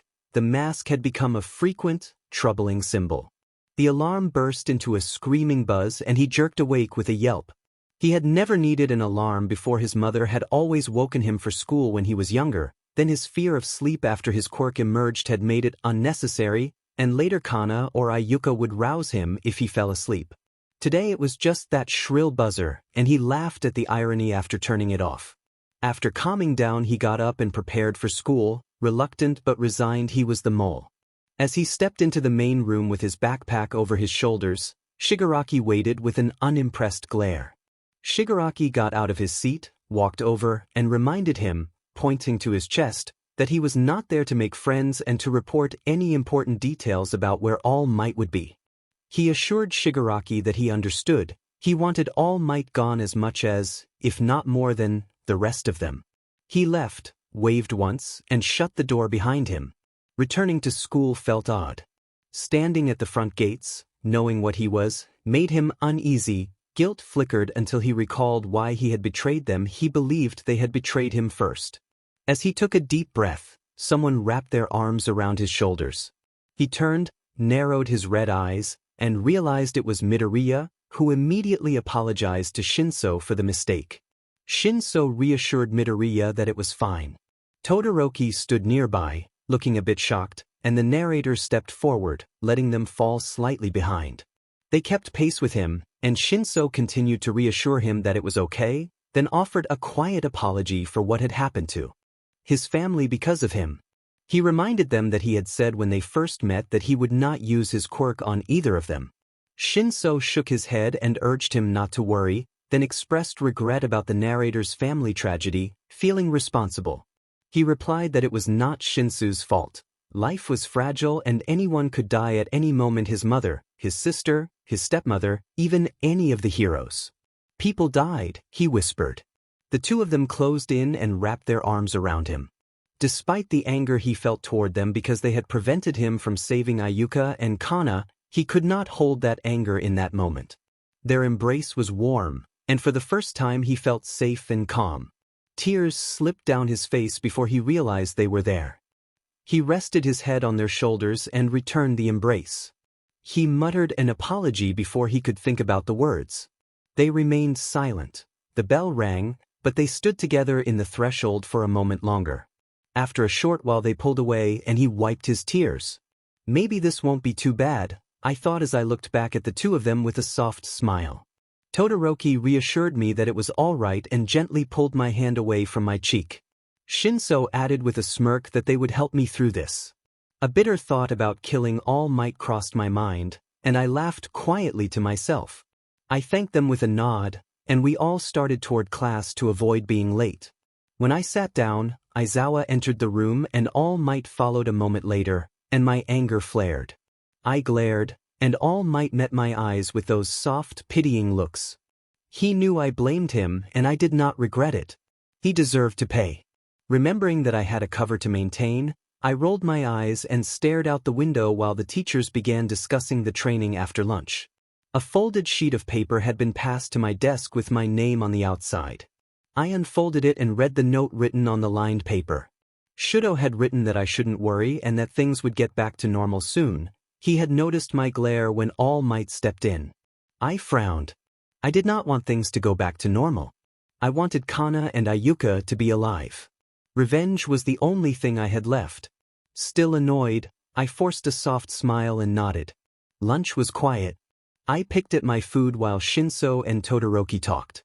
I snapped out of my daze when they mentioned me.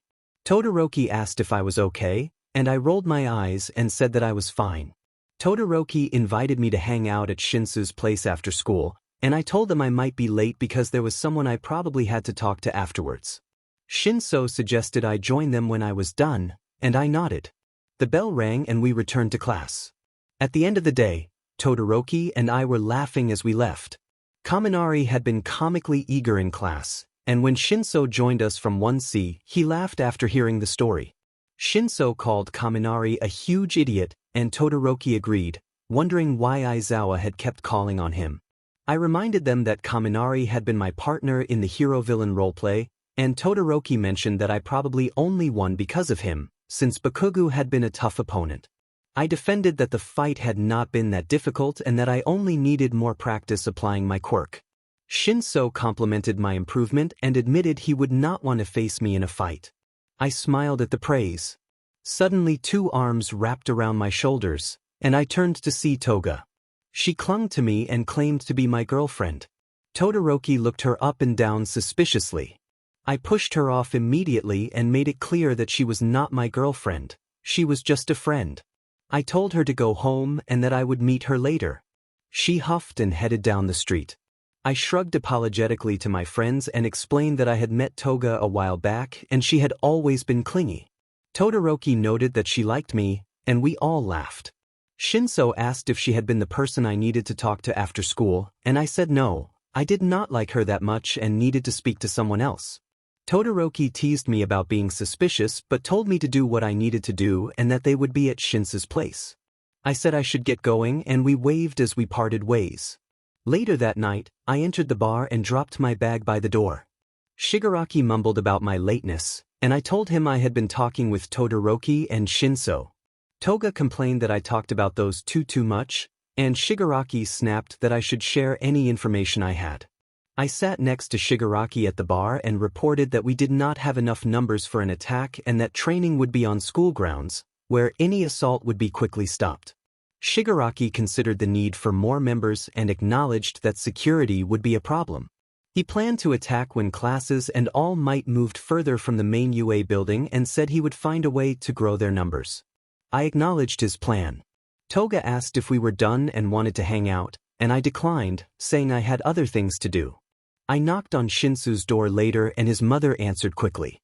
She greeted me warmly and hugged me, expressing sympathy when she learned what had happened.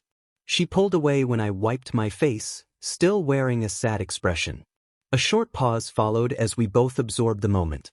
I asked shakily whether they were in Shinsu's room. She nodded and shut the door as I moved toward it.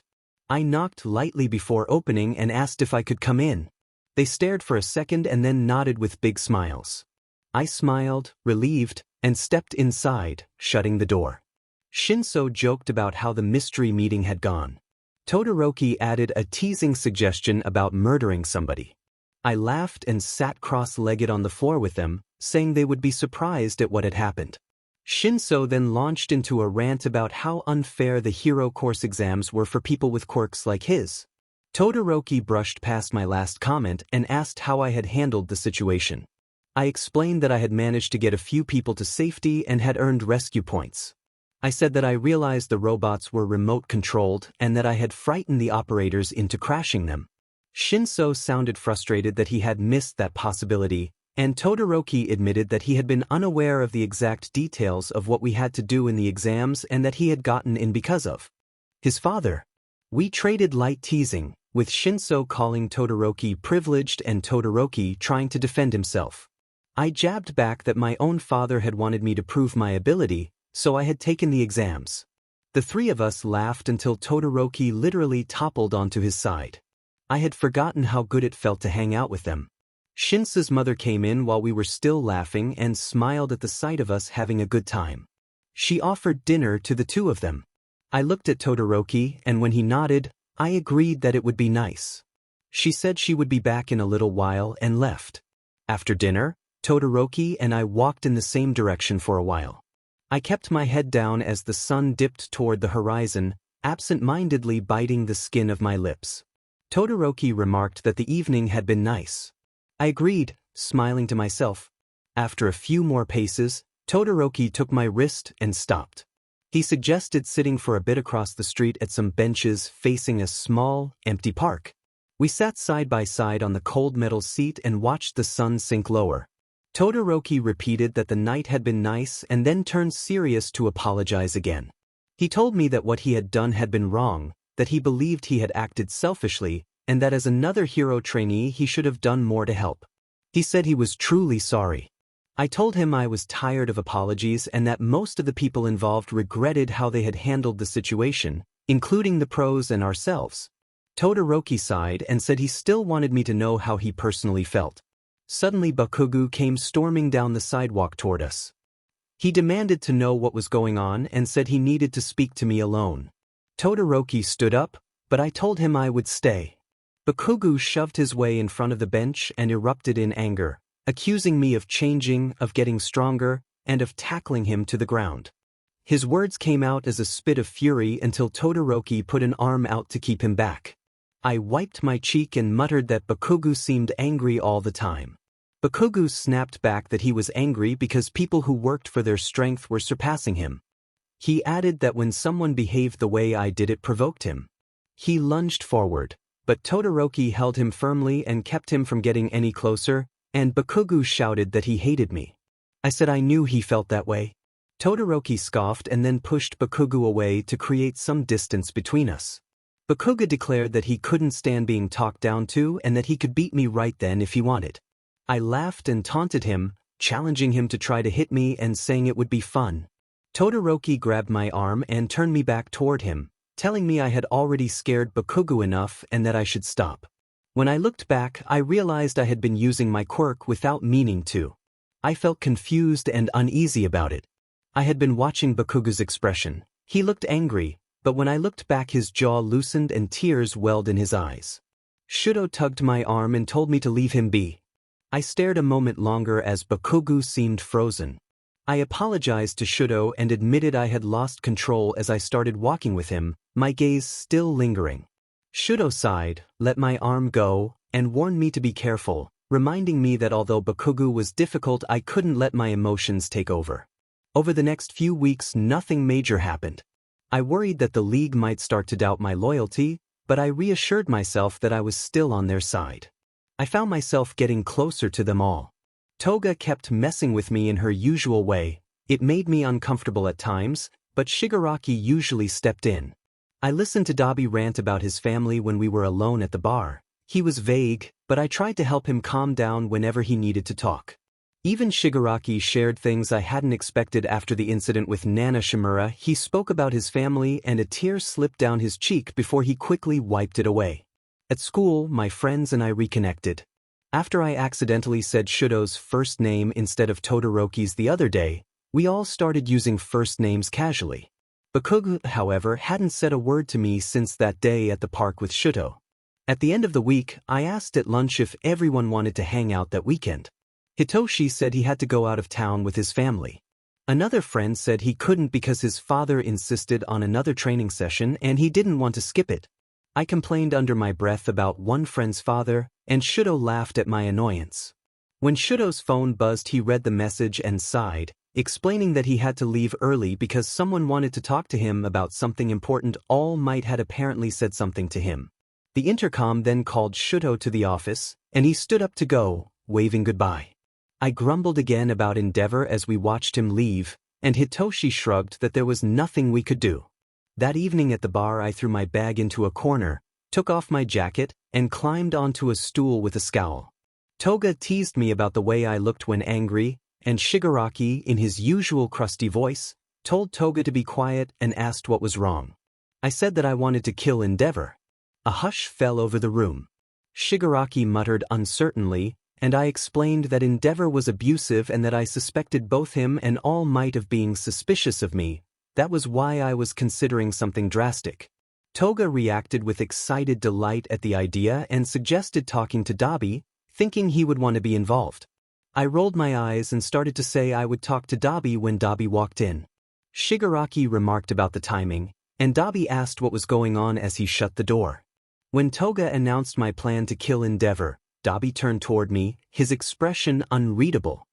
He moved closer, grabbed me in a sudden, tense motion that pinned me briefly against the counter, and stared me down. Toga reached for a knife, but Shigaraki put a hand on her arm to stop her. Dabi's grip was forceful and unsettling, and he hissed that he would be there to watch if Endeavor met his end. He did not care who did it so long as he could witness it. I nodded and told him I understood, and he let me go without another word. Toga lowered her knife and asked what had just happened, but Dabi answered tersely that it was nothing and kept his eyes on me. I told him I planned to act that night. Dabi agreed and then retreated to his room, slamming the door behind him. At about 12:45 a.m., Dabi and the narrator headed out and the narrator explained the plan. Before reaching Endeavor's house, he needed to gather fear to be strong enough. He intended to kill Endeavor in his sleep, but if Endeavor woke, things would go poorly, and that meant he might harm innocents along the way. Dabi asked if he really wanted to do that, and the narrator said he did not care. Dabi placed a hand on the narrator's chest and urged him not to wander aimlessly, then led him in a different direction. They crossed town together. The night was slightly chilly and a soft breeze brushed the narrator's hair. At a corner, Dabi stopped and indicated a group gathered under a nearby bridge. People huddled around small fires in trash cans, wearing dirted coats and beanies. Children in worn clothing played nearby. The scene was one of destitution. The narrator gave an order to burn it down and stepped forward. Blue flames rose from behind him and drew the attention of the people under the bridge. It quickly became clear they would not be treated kindly. As the flames spread across the grass and set clothing alight, terrified noises filled the air and smoke climbed toward the stars. People fled and tripped. The narrator felt a rush of energy and euphoria as fear filled the night. When the narrator seized a child during the chaos, the moment was tense and brutal but non-graphic. The child fell and cried out, adding to the panic that fueled the narrator's power. The energy from the crowd's fear seemed almost visible, pulsing through the narrator like a drag and strengthening him with every terrified sound. His whisper turned into a raspy, rising laugh above the panic. The flames moved in sweeping waves, destructive and overwhelming, the scene unfolding with a manic intensity rather than any gruesome detail. Smoke and the stinging scent of burned fabric filled the air. Sparks rose like blue fireflies while distant howls echoed. As the last cries faded, the area fell into a hush, broken only by the crackle of the blaze.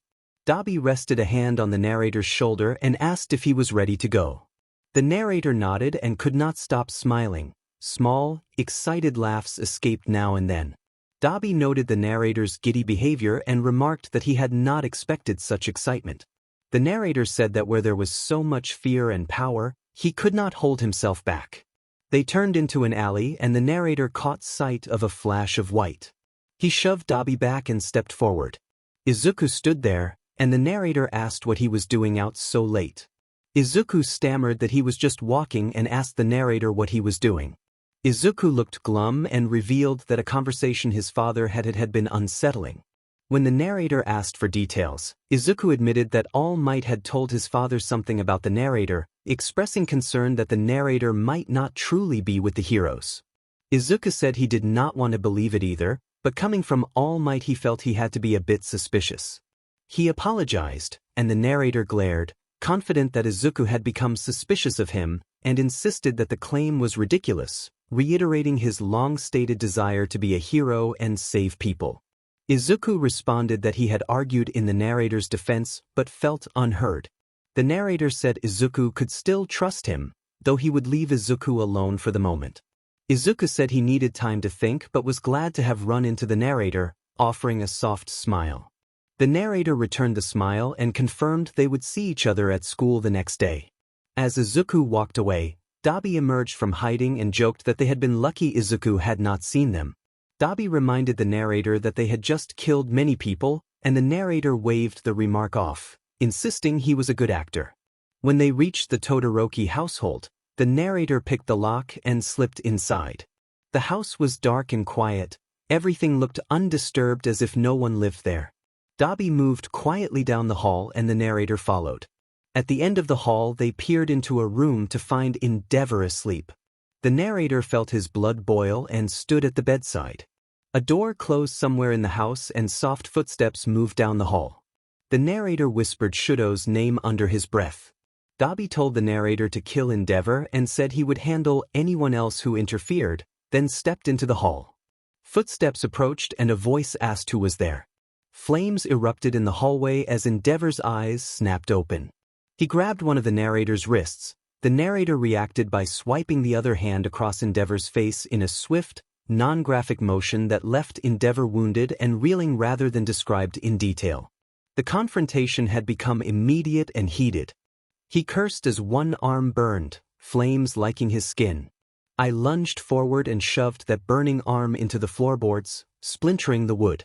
The power felt like magic. It seemed almost too easy to take him down.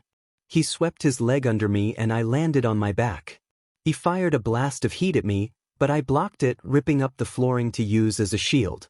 I hurled the wood and struck his head, forcing him to stagger backward, unsteady. He swore that wood had gotten into his eyes. A voice from the walkway called Tuya's name, demanding to know why. I gathered a few knives and tackled him, driving several blows to his torso until he weakened. He cried out and struggled for a few moments before going still. I stood, wiped the sweat from my forehead, and listened as blue and red lights bounced down the hall. Ice appeared and melted, and heated words were exchanged. I ran into the corridor and paused in the doorway, but Dabi quickly obscured my view with his own flames and urged me to get out, calling me friend. I was grateful he was protecting my identity. I collected my knives, stowed them away, broke the far window, and escaped, running back to the bar. I paced the main room of the bar while Shigaraki and Toga demanded answers, though their words barely registered. I felt sick with the thought that I had messed up. I had never checked Endeavor's pulse. He could have only fainted. What if Shudo had seen me? What if Dabi did not come back? My shirt was stained and I still smelled of smoke. The rush of power I had felt moments before was gone, and my thoughts were painfully clear. I berated myself for being an idiot, then dropped into a chair and dug my fingers into my hair, panicked about what to do next and terrified of being caught. Shigaraki cut through the tension and insisted that no one on the team would be caught, reminding everyone that there had been close calls before and that the plan remained unchanged. He told me to breathe and trust the plan. I nodded and took a deep breath, muttering that I would be fine even though my words felt hollow. The door opened and Dabi leaned against the frame, clutching his left arm. I rushed to him and hugged him. He patted my back lightly before pushing me away. He told me not to apologize and said he needed first aid. When he showed the burn on his upper arm, I gasped and asked about Shudo. Dabi explained that he had knocked Shudo out and that Fuyumi had pulled him out of the fire. I felt relieved, then pressed him on how he knew Fuyumi and where Endeavor's room was. He walked to the first aid kit and brushed it off at first, but then he snapped. He said he had lived in that house, revealed his name as Tuya Todoroki, and accused me of being his brother's friend before slamming the kit shut and retreating to his room. I turned to Shigaraki and Toga and asked if they had known. They shook their heads, and Shigaraki said the man had only ever introduced himself as Dabi. The next morning Endeavor's death dominated the news and the house showed the scars of our fight. While watching, I received a text from an unknown number asking if I was Izuku Midoriya. The sender later identified herself as Fuyumi, Shudo's older sister, and asked me to come to the hospital, sending a location. I headed to the hospital and found Hitoshi waiting by the elevator. He must have received the same message. The ride up brought memories of the last time I had spent so much time in medical halls. Ayuka had lived in hospitals for a long while, always wearing that uncomfortable gown, always smiling despite everything. Now she was gone, and the emptiness felt heavier than ever. When the elevator doors opened, the two of us walked down the hall in silence until we reached a room. Fuyumi greeted us with a tilted smile as we entered. Our eyes fell immediately to Shudo on the bed, wrapped in bandages and wearing a brace on his right arm. Hitoshi rushed to his side and demanded to know what had happened. I mentioned the morning news and asked if Shudo was all right. Shudo said he was fine and that they were keeping him overnight for minor injuries. Hitoshi asked for an explanation. Fuyumi began to explain that intruders had come into their house with the apparent intent to kill their father, and that they didn't know who was responsible. Shudo cut her off, insisting that it had been Tuya and that he had seen him with his own eyes. Fuyumi glared and rejected the claim, saying it couldn't have been Tuya.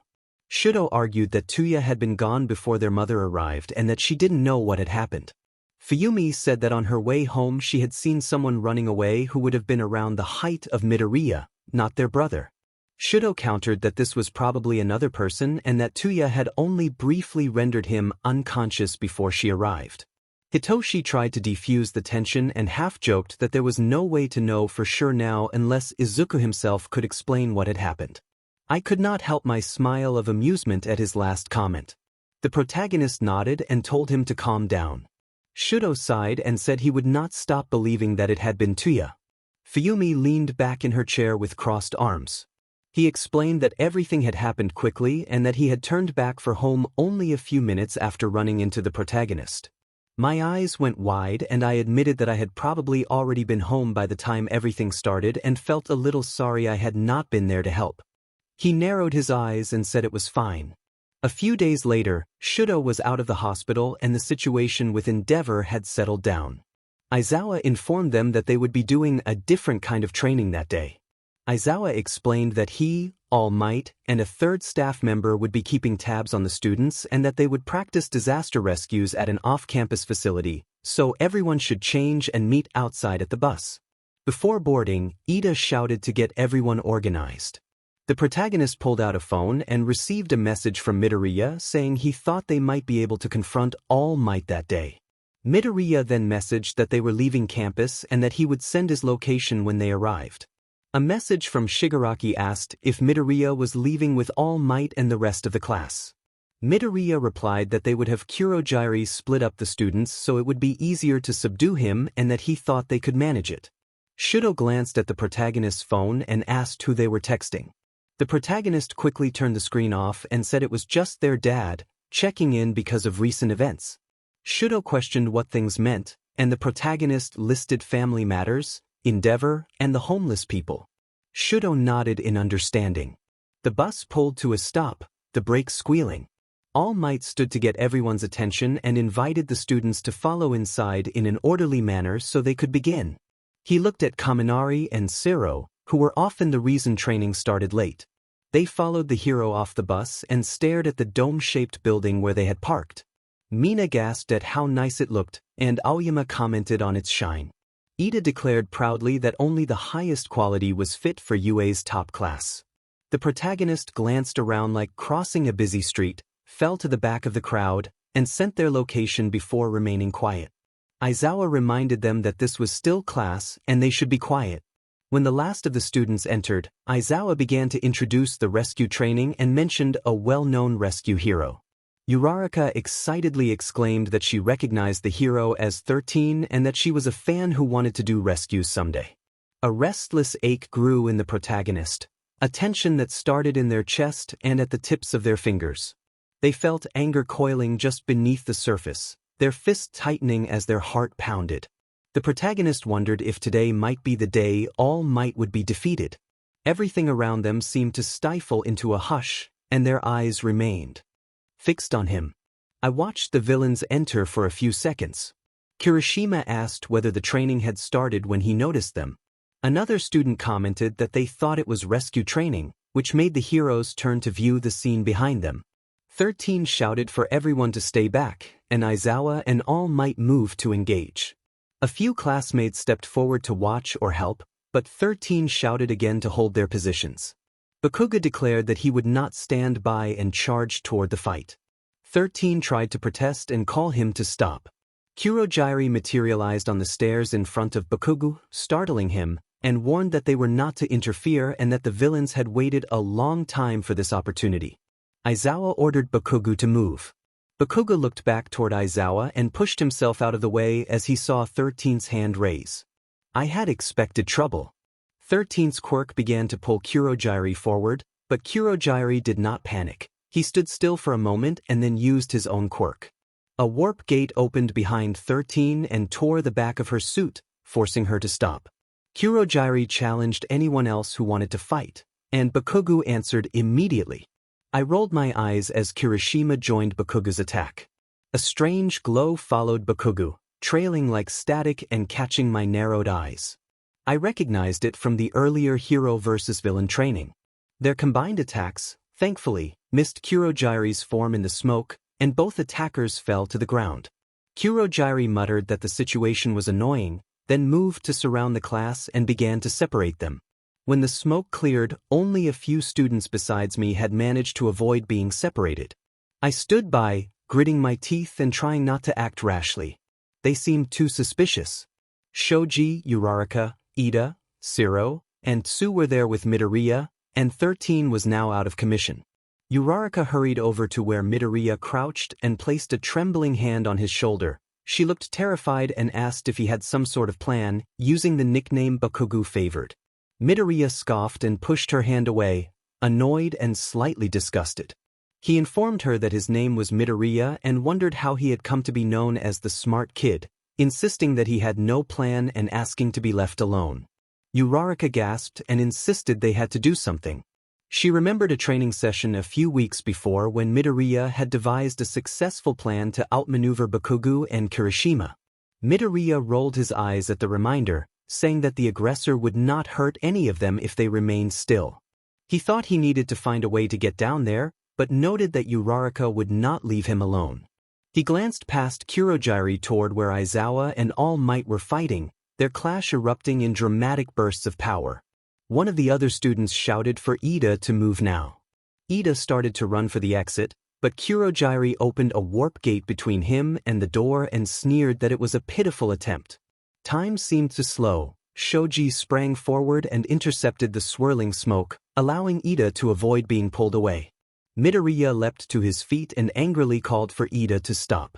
Ida did not halt. He forced the doors open and ran outside. Midoriya muttered in frustration under his breath. Uraraka bounced up and cheered for Ida, telling Midoriya not to be so gloomy and that Ida could get help, but then she was suddenly distracted. Someone demanded to know where he was going. Izuku was tired of listening to her voice. He moved for the stairs and the girl jumped up to follow him. He made eye contact with a boy who feigned attacking, creating a barrier that blocked her path. Ochako called out, annoyed and frightened. Tsuyu warned Ochako to move away as Izuku put some distance between them and the commotion. At the base of the stairs, Izuku circled the fight carefully, staying hidden behind bushes and watching. He had no clear shot to use his quirk yet. Two heroes were surrounded and fighting the minor villains Shigaraki had recruited. A Nomu was called over and commanded to attack All Might. Izuku sat on the edge of his seat, eyes wide and jaw clenched as he grinned at the unfolding chaos. The hero threw his first punch and, when the Nomu did not react as expected, All Might realized he was facing no ordinary opponent. Izuku applauded quietly and bounced with excitement. This was going to be interesting. He continued to search for the best viewpoint, crouching and sneaking about. When he had a clear sight of All Might, he focused his quirk, feeling satisfaction as the hero's reaction slowed and his movements stiffened. Izuku watched as the Nomu landed more blows. All Might was pushed to the ground and thrown about. He was being battered and struggling to hold his form. Izuku's chest pounded with eagerness. Aizawa quickly fought through several attackers to reach All Might. Izuku's smile faded. Aizawa's intervention was unwelcome to him in that moment. Aizawa produced a small blade from his belt and used it to disable a sensor near the Nomu's head while clinging to the creature to keep it from moving. The Nomu flailed as Aizawa wrapped his scarf around its neck and tried to restrain it. Anger made Izuku lunge forward to join the fight, but Shigaraki intervened first and Izuku stayed hidden again. Aizawa watched Shigaraki cautiously and stepped back from the Nomu to face him. Shigaraki rushed forward with both arms extended, reckless and hasty. Aizawa grabbed his wrist and dodged, letting Shigaraki lose balance. Frustrated, Shigaraki attacked more quickly and managed to push Aizawa down, arm pinned behind his back. Izuku stared, stunned to see Shigaraki's quirk affecting another person. The villain's power caused his clothes to tear and his body to undergo a disturbing transformation. His skin and muscle appeared to crack and break down in an unsettling way. Aizawa cried out in pain and gritted his teeth to stay strong, but his condition was obvious. For a moment Izuku had taken his eyes off All Might. The two combatants nearly collided as All Might struggled with the Nomu. Shigaraki and Aizawa moved out of the way, Aizawa clutching his injured arm to his chest and clearly being held up by adrenaline. All Might redoubled his efforts and put up a fiercer fight, but his attacks began to fail him again. His strength faltered and the Nomu pushed him back. Watching, Izuku blinked and then stared. All Might was stumbling and struggling, his smile gone. Aizawa had lost a lot of blood and was too weak to stop the villains on his own. At that rate, Izuku feared the worst for the hero. His quirk stopped working for a few seconds and he realized Todoroki had touched his shoulder and turned him toward him. Todoroki asked if Izuku was all right. Whether Todoroki had seen what Izuku had been doing hardly seemed to matter. Izuku had to keep watching the fight. He turned back and activated his quirk again. Todoroki said that Izuku was looking at All Might like he wanted to kill him and tried to pull him back, but Izuku snapped that Todoroki should be quiet. Todoroki pleaded for him to stop and to not think badly of him. Izuku lashed out, yelling that he was tired of everything and revealing that he had watched his sister die and felt abandoned by people who did not help. Todoroki protested that he had heard rumors that Izuku might be suspected of betrayal, but Izuku coldly admitted it. Todoroki insisted that Izuku was his friend and demanded an explanation. Izuku answered that everyone had betrayed him and he wanted to do the same to them. He accused heroes like All Might, Endeavor, and Empty Lady of being in it for the spotlight and the money. Todoroki begged him to stop. Izuku told Todoroki to leave him alone. Todoroki backed away, shaken and starting to cry. When Izuku turned back to the fight, All Might had, to Izuku's annoyance, regained some strength despite his interference. Izuku focused his quirk again, feeling it drain him. All Might fell under the pressure faster this time, and with one last attack he collapsed. Gasps rose from those watching. A strained, pained voice called out All Might's name. Aizawa, barely able to speak after his injuries. A sudden impact struck the right side of Izuku's face and he fell to the ground. Bakugo tackled and pinned him, pressing him down and glaring, ready to strike. Kirishima reacted in surprise and asked what Bakugo was doing. Bakugo accused Izuku of using his quirk on All Might and demanded answers, not letting his eyes leave Izuku. Izuku glared up at Bakugo and told him to get off. Kirishima attempted to defend Izuku, explaining that they had all been watching and that Todoroki was shaken as well. He offered a hand to Todoroki to help him up. Bakugo stared down at Izuku, waiting for a response. Izuku's expression was hard, his anger still simmering as he processed the chaos around them. She pushed Bakugo off and sat up, leaning back on her hands. Bakugo glared while she looked toward where All Might had been knocked down. Silence fell over everyone except Bakugo as Shigaraki walked slowly toward the fallen hero. She wondered if All Might was beyond help.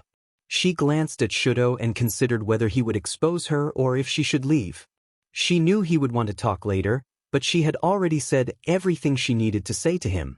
She crouched and then pushed herself to her feet, her legs feeling weak.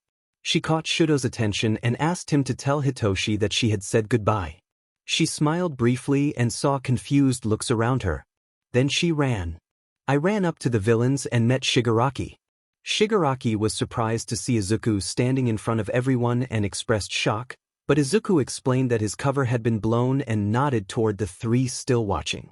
Shigaraki cursed softly and turned back to All Might lying on the ground. Izuku's eyes drifted over to the fallen hero, and Shigaraki confirmed that All Might was dead. Izuku gasped, staring wide-eyed at the scene. He had known it might happen, but the finality of it hit in a way he had not expected. Shigaraki told Izuku that they needed to leave and gripped his arm, one finger raised. Shigaraki pulled him and they passed back through the warp gate that Kurogiri had made, Izuku's gaze still fixed on the fallen hero. When they arrived back at the bar, the warp gate slowly vanished and only Kurogiri, Shigaraki, and Izuku remained. The other villains had been transported away. Izuku's heart was pounding. He had never expected everything to go so far, and now his betrayal was public. Aizawa had seen him as well, there was no going back. He removed the gloves from his hero costume and the mask from around his neck, tossed them on the table, and walked with shaky legs toward his room. He took off his shirt on the way and sat on his bed, tangling his hands in his hair and feeling lost. The idea of what came next was empty without All Might. After a moment, Izuku went to the small closet to get dressed because he could not think in the cramped room. He returned to the bar wearing a black hoodie, ripped jeans, and laced combat boots. He pulled the hood up and moved to the door. Izuku announced that he was heading out for some air and would keep his head down. Shigaraki objected immediately, warning that it was dangerous to go out so soon and asking where he planned to go. Izuku reassured him that he was only stepping out for a moment and would be careful. Shigaraki scoffed but let him go. Outside, a cool breeze hit his face. Winter still lingered and Izuku shoved his hands into his pockets as he walked down the street. He was annoyed by the number of people out in the cold and let his legs take him where they would, avoiding anyone who came too close. After a few minutes he found a park and sat on an old bench, his legs beginning to ache. He felt weak from using his quirk too much, exhaustion weighed on him. He closed his eyes and wondered what he was doing. Images from the past surfaced unexpectedly, people saying he could fight his way to the top, friends cheering him on. The memory broke something in him and cold tears slipped down his face. He wiped them away and told himself no, and then blamed the heroes for the deaths of Ayuka and Kana. That thought hardened his expression and gave his steps a new purpose. It did not take long to reach his childhood home. The pristine white house looked unfamiliar to him after weeks away. He punched in the security code, walked up the pathway, and pushed open the front door. A sharp smell of alcohol hit him immediately. The house was silent and dim, and he found himself scanning corners and glancing up the stairs. He called out for his father, voice low and uncertain. Bottles littered the floors, and the quiet was broken only by the occasional creak of the floorboards. In the back of the house, his father's room stood with its door slightly cracked. Izuku pushed it open, heart thudding and shoulders tense. His father appeared as a tall shape in the dark. When the small flame he held flickered to life to cast light, Izuku saw that his father's face was flushed and weary, eyes rimmed as if he had been crying. The expression mixed sadness and anger. His father spoke Izuku's name with a sharp tone that held both venom and sorrow. He then told Izuku that he had some explaining to do and told him to talk. Izuku mumbled and began to speak, and his father walked over and turned on the desk lamp, already aware of what had happened and demanding to know what was going on. His father reminded him that ever since he had been small he had wanted to be a hero, holding his hand at his waist to indicate the height he had been as a child. He looked away and clenched his jaw. He told his father that he no longer wanted to be a hero and that heroes would not save people. He said he had been there when things happened and no one had tried to help, not his father, not All Might, not Endeavor top heroes who had been unable to do anything. His father said he knew he had been there, that he had seen what happened, and that it had made him angry as well. He added that the narrator might have been able to do something if others had not been holding him back. He snapped that his father should not say that, insisting he could have done better, and accused his father of caring only about money. He accused him of going back to work when their mother died and of wanting him to get a job to bring in more money, calling his father greedy and saying he did not understand him or his feelings. His father protested that he had always believed he could do better, that he had seen his progress at school, and that he had been proud when he got into UA. He replied that his father had not been there, that he had been drinking or working and had hated him, that his father had thought he was weak and therefore had not cared when others held him back. His father denied thinking that and said he had only wanted him to have a better life than his own. He admitted he had been poor, that his parents had not treated him well, and that he had earned money so his son could be happier. He said he had been proud when he saw him run in to help and had thought he might be the only one able to help. He shouted that if his father had thought he could save them, why had he not intervened? He accused everyone of keeping him on the sidelines when he could have helped the other hostages. His father answered that it had been dangerous, that they had seen the villain and that attacking him would have been a risk. He said he had not wanted to lose him too and reminded him that they did not know what the villain's quirks were. He insisted that it did not matter because he had been training and was stronger than they knew, that he could have done something but had been kept back. His father countered that if he had been strong enough he would have acted. He looked away, gritting his teeth, and told his father not to say that to him. He blamed the people who called themselves heroes for the deaths of Kana and Ayuka, calling them cowards who had failed to help. His father began to ask if that was what he truly believed and stepped forward. He touched his cheek gently, and the narrator gasped and pulled away. He lowered his brows and told his father that he had changed. His father sighed and let his hand fall to his shoulder.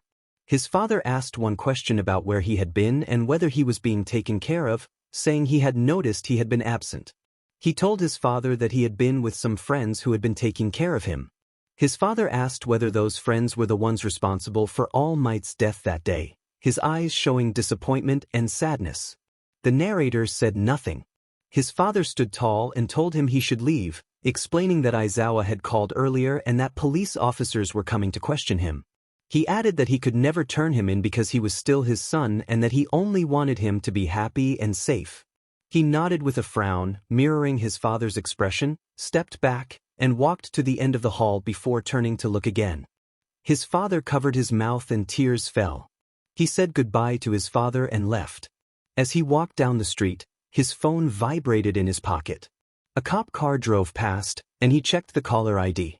Shudo called again shortly after the first attempt. He answered without speaking.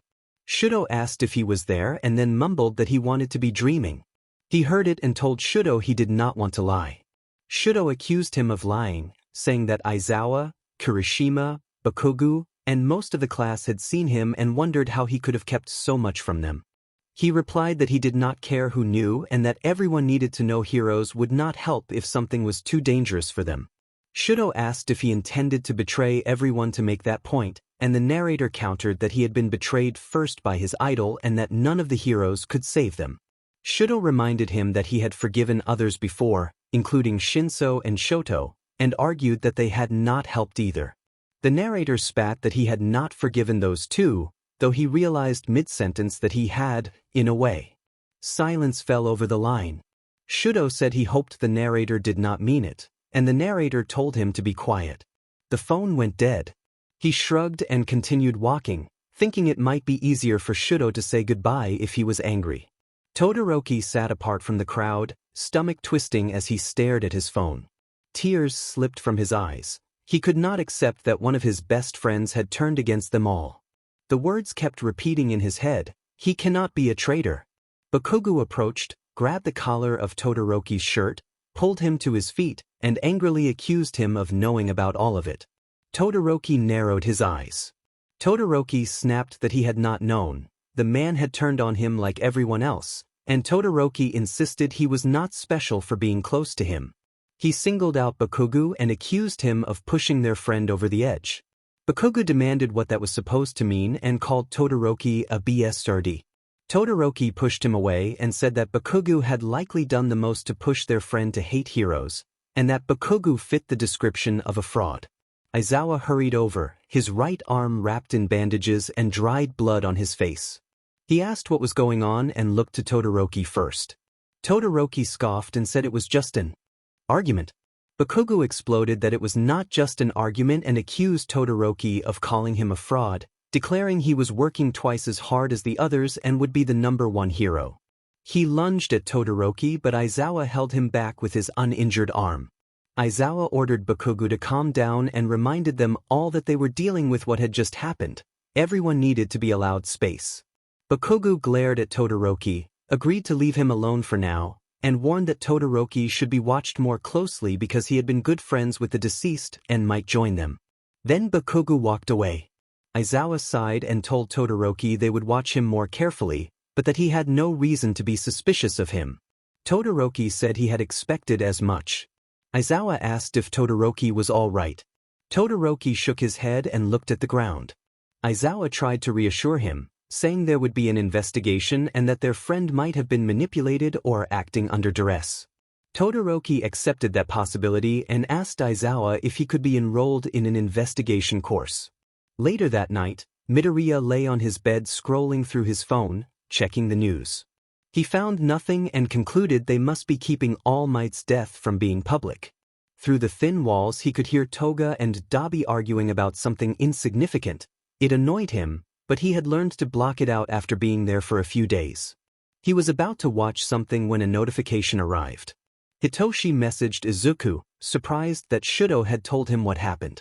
Hitoshi asked how Izuku could be so calm and accused him of joining villains, asking what had happened with Izuku's family. Izuku replied that he had done what he did because of what had happened to his family. He blamed the heroes for failing to protect them, saying he could not save his sister, that his sister and stepmother were dead, and that his mother had killed herself when he was 4 years old. Hitoshi said he had not known about Izuku's mother and argued that it had been the villains who had attacked, not the hero's fault. Hitoshi urged Izuku to reconsider and become a hero, but Izuku said All Might was dead and he did not regret his decisions mostly. Hitoshi asked how he could say that and whether their friendship meant nothing, saying he and Shudo were heartbroken and worried. Izuku insisted that their friendship had mattered and that he cared, but he could not stand the way heroes and pro-heroes had stared at him like a criminal. He said people already suspected and hated him and that Hitoshi would not understand what that felt like. Hitoshi replied that he had been treated like a villain his whole life too and that they were supposed to push past it, reminding Izuku they had become friends for that reason. Izuku agreed. Later that night, Izuku slept and dreamed peacefully as he had often been doing. In his dream he stood in a field of tall grass under a bright sky. A carefree child laughed nearby. When he looked, the child was a girl with brown, knotted hair and ragged clothes. She smiled and laughed a few feet away. Her features were familiar but not recognizable. The girl skipped in a circle around him, and Izuku turned and twisted to keep his eyes on her. She laughed as he followed her movement, playful and sweet, and his own smile grew. Wind and the distant sound of a piano accompanied them, and he felt light and happy as they danced and played. As the dream shifted, the grass blurred and the light faded. The girl continued to laugh and prance, but the atmosphere grew strange and empty. Izuku felt dizzy and dropped to his knees, covering his ears as the world spun. The girl's laugh began to echo unnaturally. She stopped moving and her expression changed to confusion, small brows drawn together and her mouth slightly parted. Suddenly the girl faltered as if she had been struck. She steadied herself for a moment with a distant, blank look in her eyes. The laughter vanished completely. A dark stain appeared on her clothing, and she stood motionless, hollow-eyed. Izuku's head hurt from the ringing in his ears, and he felt a sharp, unsettled dread. The scene froze, and the dream dissolved into silence.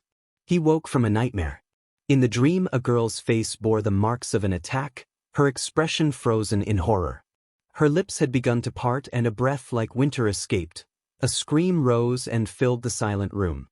He covered his ears and pressed his head to the pillow until the sound grew distant. Under the shriek he could hear his own breath, ragged and shaking.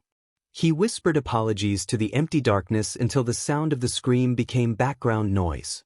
He bolted upright in bed, panting, sweat slick on his brow.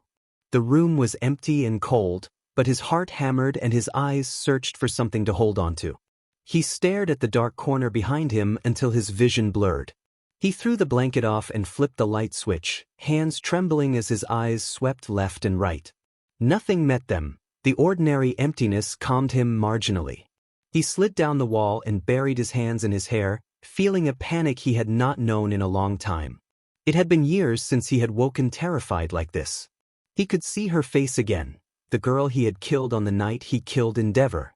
He mouthed a question to himself and the room offered no answer.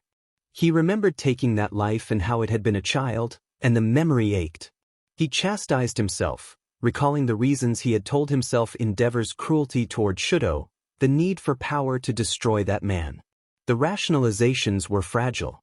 He insisted that it had been necessary, that Shudo was better off now, but even as he argued he felt the need for reassurance. He forced himself to his feet, went into his closet, pulled on boots and tied them with practiced hands, and slipped his phone into his pocket. He cracked the door and peered out. Dabi greeted him from the dim kitchen. Midoriya startled and stepped into the room. The warm lamp in the corner threw long shadows. Midoriya murmured Dabi's name and closed the bedroom door quietly. He noted the hour and wondered aloud why Dabi was awake. Dabi replied that he could have asked the same. Dabi sat at the bar with a bored expression and a drink in front of him. Midoriya explained that he had heard himself talking in the room and admitted he had doubts. Dabi invited him to tell the truth. Midoriya sat at the bar and confessed that he was struggling not with villainy itself but with the idea of hurting and killing people. Dabi told him to look up. When Midoriya did, he saw Dabi's face soften as much as burn scars allowed. Dabi said it was fine to doubt such things and that he did not like the idea of a young person living a villain's life. He added that he had come along with him to kill Endeavor for personal reasons and that he had been prepared to take the blame if anything went wrong. He compared Midoriya to someone he cared about and admitted he worried about him. Midoriya asked why Dabi seemed to contradict himself, why he had joined the attack despite claiming it wrong for someone so young. Dabi shrugged with a raspy chuckle and repeated his concern.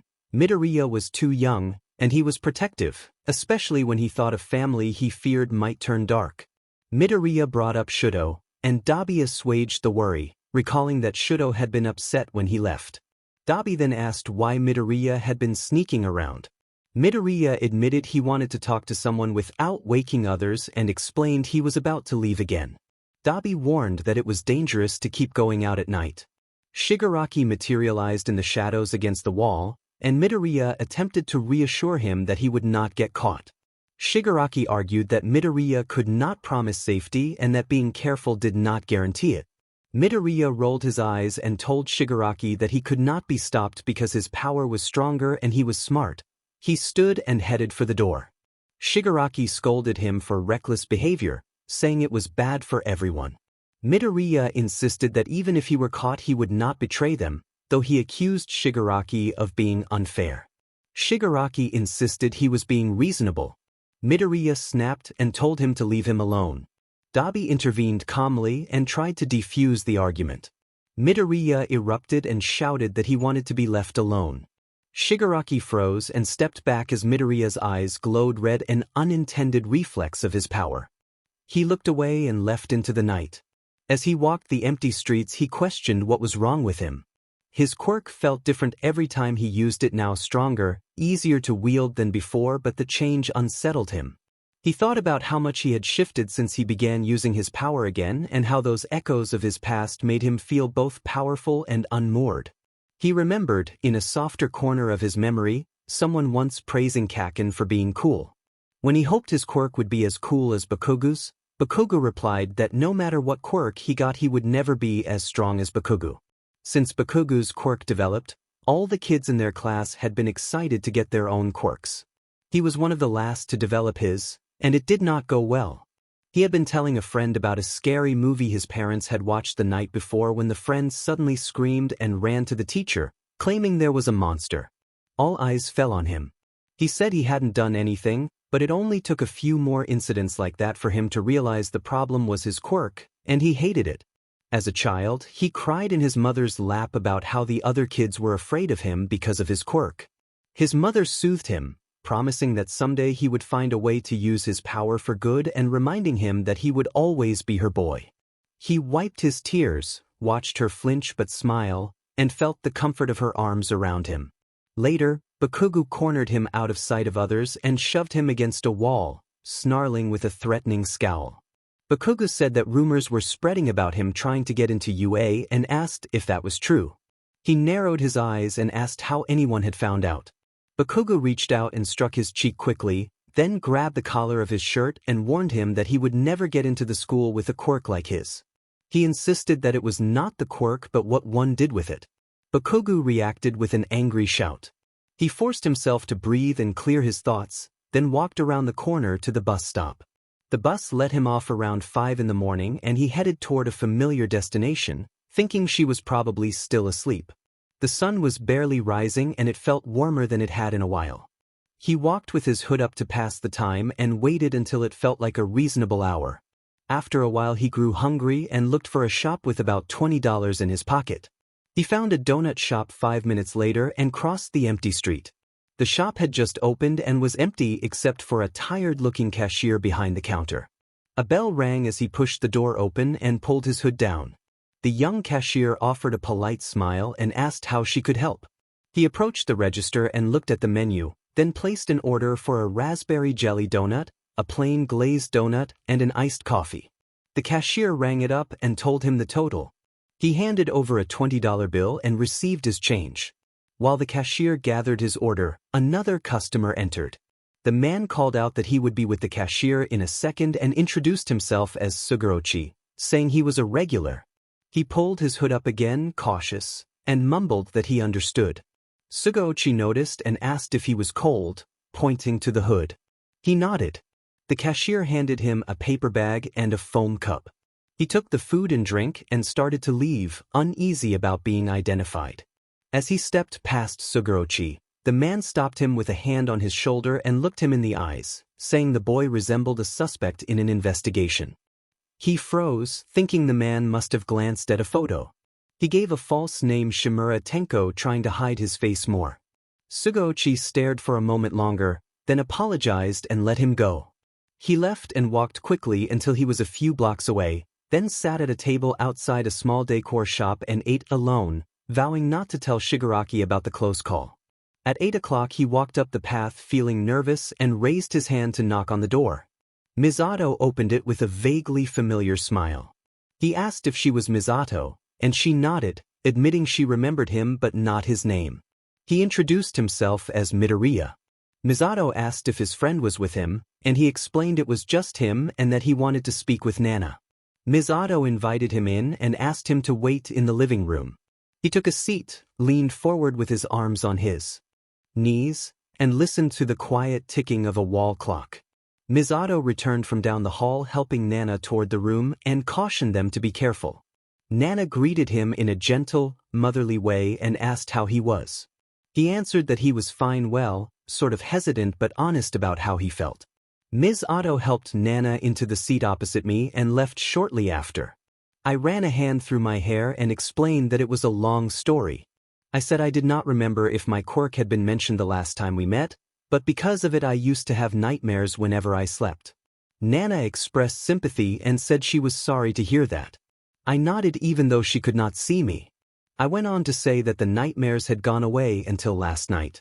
I admitted that at first I had thought it was just a normal dream, but the girl who had been there had been killed by me. I faltered when I saw Nana's expression. Nana looked saddened, her brows knitting as if at the mention of killing someone. She asked quietly whether I felt guilty about it. I acknowledged that I did. I told her that at the time I had not cared, I had done it to gain power and had found myself enjoying it. Nana repeated the word, questioning the idea of enjoying it. I described how using my power felt different, how it could become addictive. I explained that surrounded by fear I could soak it in and feel it running through my veins, and that the power it gave me made it impossible to just sit by. I admitted that it made me feel the need to kill. Nana shouted for me to stop, making me jump, and demanded whether nobody had taught me that what I was doing was wrong. I told her that I had been taught that, and that was why I felt so conflicted. I said I was not myself when I had that much power. I confessed that I had already killed many innocent people, that I had killed Endeavor, and that All Might was dead too. Nana reacted in shock when I repeated that Toshinori was dead. Her pale eyes widened and she covered her mouth. She named him in disbelief, asking if All Might was dead and whether I had killed him. I confirmed that I had. Nana stood up, crossed the small space between us, and raised her hand as if to strike me, tears beginning to fall. I caught her wrist as she continued to try to hit me, and she demanded how I could do such a thing. Ms. Otto rushed in and pulled us apart, asking what was going on and calling my name. I shouted that it was not my fault, ignoring Ms. Otto as she began to comfort Nana. I insisted that it could have been different, that I could have been different. I said that for as long as I could remember I had wanted to be a hero, and that even Shigaraki had once told me he had wanted to be a hero. I added that life did not always work out and hardly ever did. Nana accused me of using that as an excuse, saying that life was hard for everyone and that I was supposed to push past it. I replied that I could not push past it. My mother was gone, my sister and stepmother were dead, I was a disappointment, and everyone hated me. I demanded where justice was and what I had done to deserve any of it. Nana responded angrily, pointing out that everyone had lost people and reminding me that she herself had left her own family behind to protect others. She accused me of blaming others for the paths people were led down, arguing that it was not always fair to call oneself a hero. She pushed Ms. Otto away and insisted she had been doing what was right. I accused all of them of justifying their actions in the same way, calling it ridiculous. In a flash of desperation, I lunged toward her and produced a pocket knife. Ms. Otto moved to interfere. Nana shouted that it was the truth, unaware of the knife aimed in her direction. Ms. Otto demanded to know what was wrong with me. I told Ms. Otto to stay out of my way, my eyes going dark with intensity. Ms. Otto held me back for a moment, struggling to push me away and begging Nana to try to get away. When I pushed again, the blade grazed Ms. Otto's cheek. She instinctively ran a hand across the mark and it vanished, revealing a healing quirk at work. I muttered that a healing quirk was annoying. I pushed Ms. Otto away and she stumbled against the wall. Nana fell to the floor. When I glanced at a mirror on the wall, my reflection showed eyes that were completely black. I told Nana that I hated her and that I had come for friendly advice, but instead she had only yelled at me. I pressed a hand to Nana's throat to hold her in place and pulled the knife back. Ms. Otto pleaded for me to stop, but her voice sounded helpless. In a sudden, overwhelming movement, I struck Nana with the knife. She cried out, struggled, and then went still. I stepped away and turned to see Ms. Otto trembling with her back against the wall, her eyes fixed on where Nana lay motionless. Ms. Otto begged me again, but the situation escalated and she, too, was struck in the confrontation. She fell silent and did not get back up. I told Ms. Otto that she would be a witness, and then the fighting ended. Silence settled over the room. I stood for a moment amid the aftermath of the struggle, my clothes marked from the encounter. I decided I could not remain dressed like that and began searching the house for something to change into. In a back closet I found a box labeled Kotaro Old Clothes. Inside were an old blue hoodie, some jeans, and worn white Converse.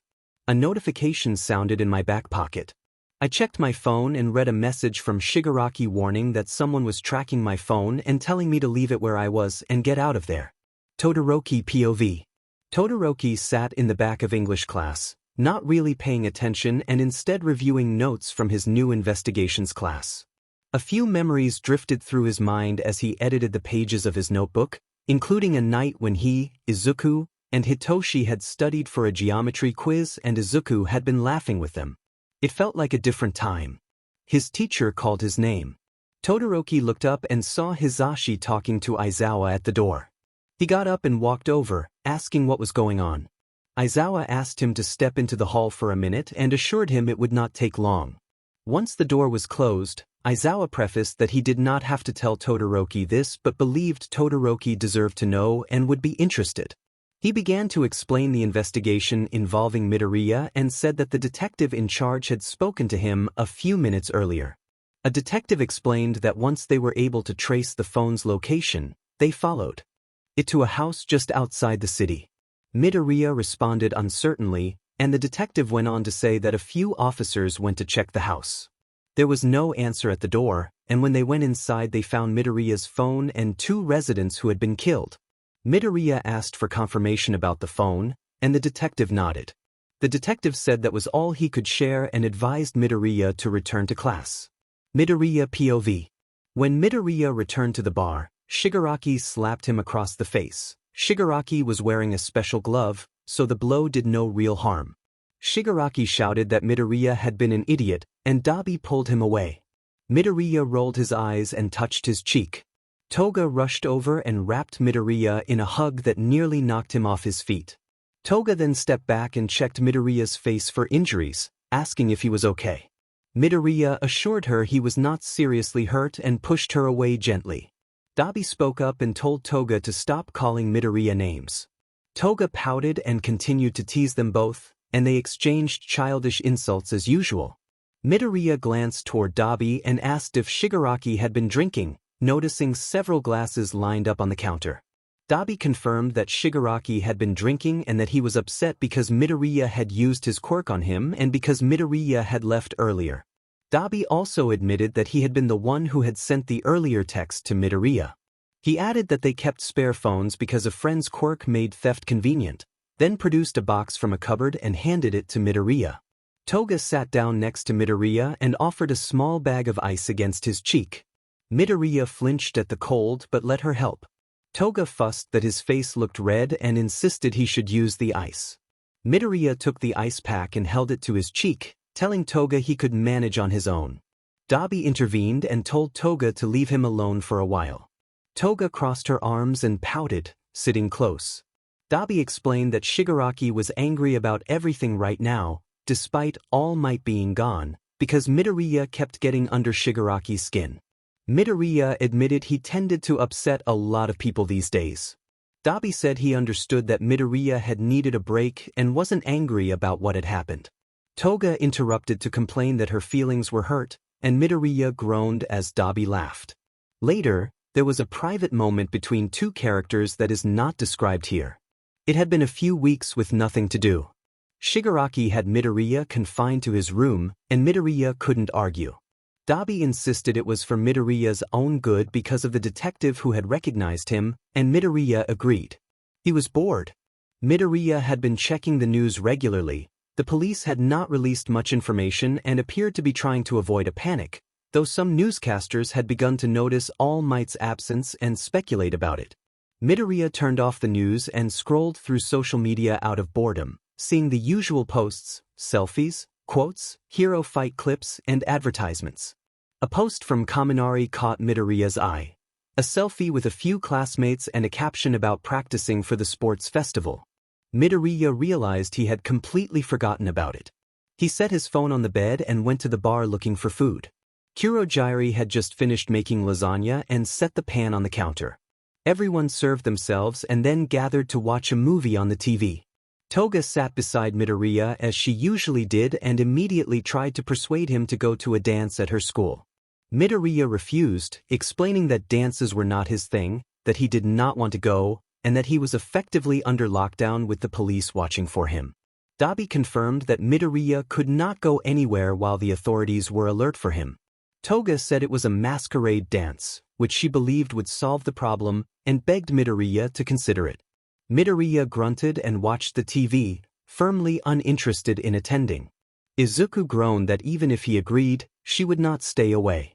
Toga jumped and held out her pinky, promising that she would not bother him and calling him Aizu. Izuku groaned, stared at her, then wrapped his finger around hers and agreed to go to the event if she would leave him alone. Toga smiled that it would be only for a while. Dabi teased that the lovebird had a date, and Izuku snapped at him to shut up, which only made Dabi chuckle. Toga knocked on Izuku's door and asked if he was almost ready. Izuku answered that he was, straightened his tie, sighed, and stepped out of his room. Toga exclaimed that he looked handsome. Izuku objected that they were not doing that. Toga urged him to put on the mask to take a picture, handing him a plastic skull-shaped mask trimmed with black lace while she put on a matching one. Izuku put the mask over his face, and Toga pulled him closer and held up her phone. He forced a smile and a peace sign for the picture. After she took the photo, Izuku sighed and asked if they could go now.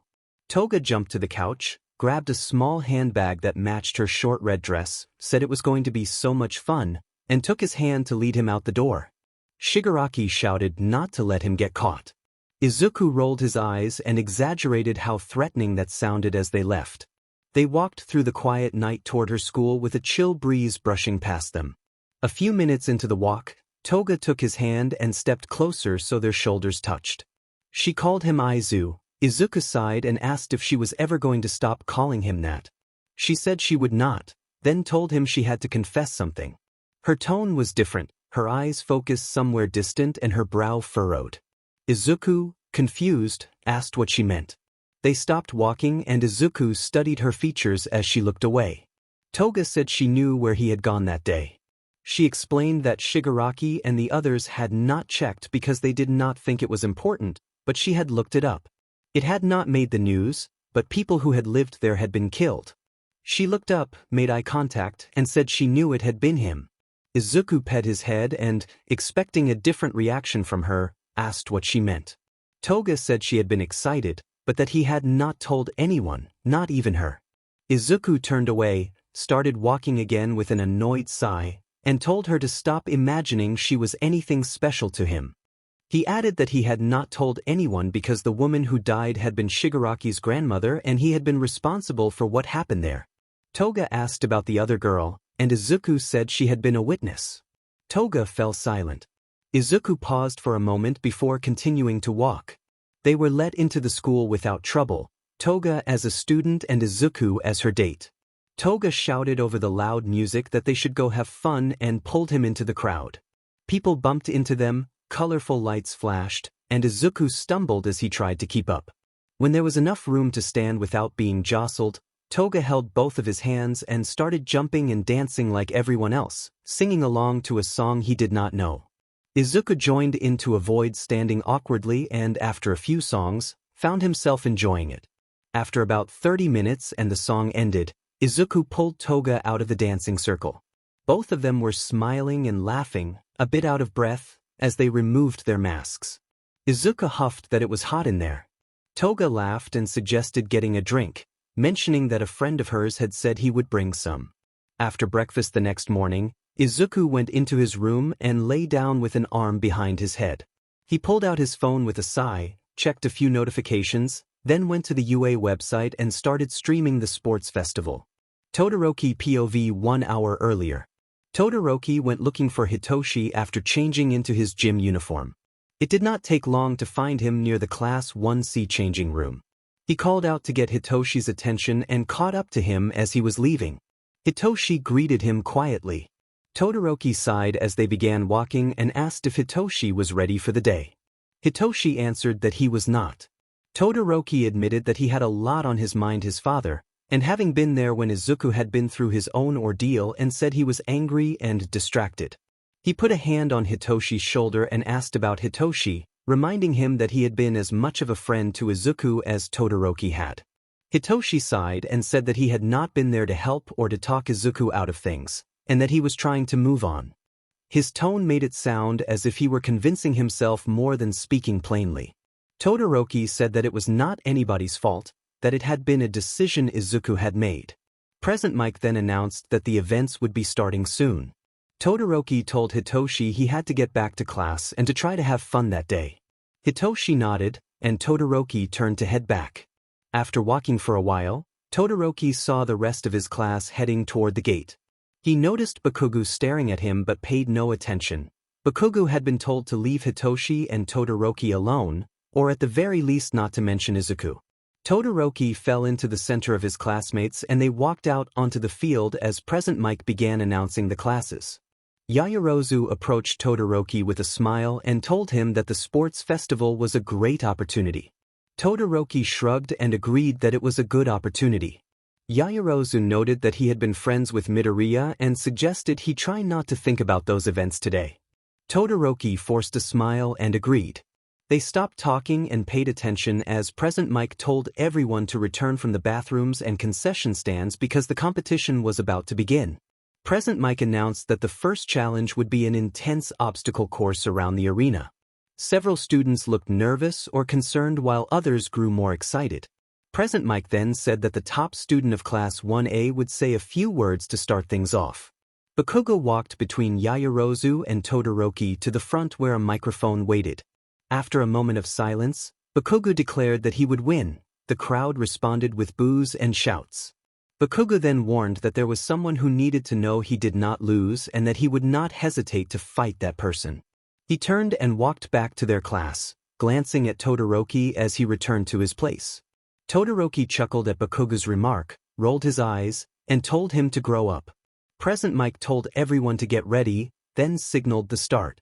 The gate opened and the small space instantly filled with people pushing forward to get a head start. Todoroki was shoved into Mina and felt elbows and crowded bodies pressing around him. Tired of being jostled, he shoved away the students nearest him and created a sheet of ice to trap those still in the gateway. With them held in place, he weaved through and continued freezing the ground to make it harder for others to catch up. Looking back, Todoroki saw several classmates avoid being caught and others freeing themselves. His head start ended abruptly when his path was blocked by a military green robot nearly 50 feet tall. Someone nearby complained that they were the same robots from the entrance exam. Todoroki muttered that it was disappointing. Hitoshi climbed down from a group of people who had been carrying him and activated his quirk as he approached. Hitoshi teased Todoroki, asking if he was stumped. Todoroki smirked, dismissed the question and ran toward the robot, covering his right hand with ice. Hitoshi called out in surprise with an impressed tone. Todoroki explained that he had frozen the robots while they were off balance, and the machines toppled. He ran on to the next challenge, thinking that at least his father would not see this because it was too easy. That thought was interrupted by a sudden, unsettling realization about Izuku and what he might have done. The next obstacle was a series of suspended cables.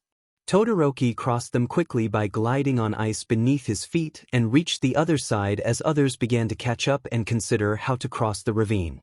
Present Mike announced that the following challenge would be a minefield. Todoroki navigated it cautiously with Bakugo close behind. As he avoided the explosives, thoughts about Izuku kept nagging at him. Memories of the bus ride to the USJ returned, when Izuku had said that a lot had been happening with his family, Endeavor, and the homeless people. The realization of possible deception bothered Todoroki. When the obstacle course portion ended, everyone began scrambling to find their friends. Todoroki saw Hitoshi heading toward a group and decided to do the same, moving through the crowd before people had clustered into teams.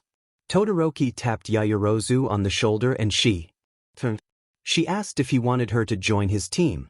Todoroki said he hoped so and asked if she knew where Kaminari was. Yaoyorozu pointed him out and the two headed toward the blonde student. Todoroki approached Kaminari Denki and asked if he wanted to join their team. Kaminari raised his hand, shook his head, and apologized, explaining that he had worked with Todoroki's friend Midoriya during a class exercise and that he was not sure he could trust Todoroki. Kaminari's refusal angered Todoroki. He clenched his fist at being associated with Izuku, yet he still wanted to find Izuku and help him because he believed Izuku was not a bad person. Todoroki turned away and took Momo Yaoyorozu's arm to look for other members. Momo pushed his hand from her arm and asked what he was thinking now. Todoroki explained that he would have liked Kaminari for defense but that they also needed mobility because there were many points to protect, and that his own ice-based defense had limits.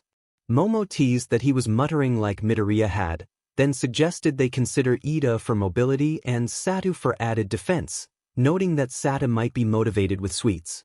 Todoroki agreed and told Momo he would ask Ida while she sought out Satu. He approached Ida, who turned and smiled. Todoroki felt the need to explain himself because of Kaminari's refusal. He began to say he knew Ida might not trust him because of Izuku and that he was trying to be a good person and a hero, but Ida told him he did not need to explain or apologize. Todoroki then said that he already had Yaoyorozu on his team and might have Satu as well, and that he hoped Ida would join them. Ida paused, contemplating the offer with a hand on his chin. He looked up with a smile and nodded that he was ready. Just after he agreed and I smiled gratefully, Yaoyorozu approached with Sata behind her and asked whether Ida would join. Ida confirmed that he was in as well. Midoriya returned to his room just in time to see the second event starting. All the students had already climbed onto each other and had their labeled headbands tied around their heads. All of the teams gathered in a circle, eyeing each other and planning their first moves. I assumed many planned to come after my points first, so we needed to move quickly. The buzzer sounded and the game began. Present Mike started commentating as Ida pulled us out of our enemy's range.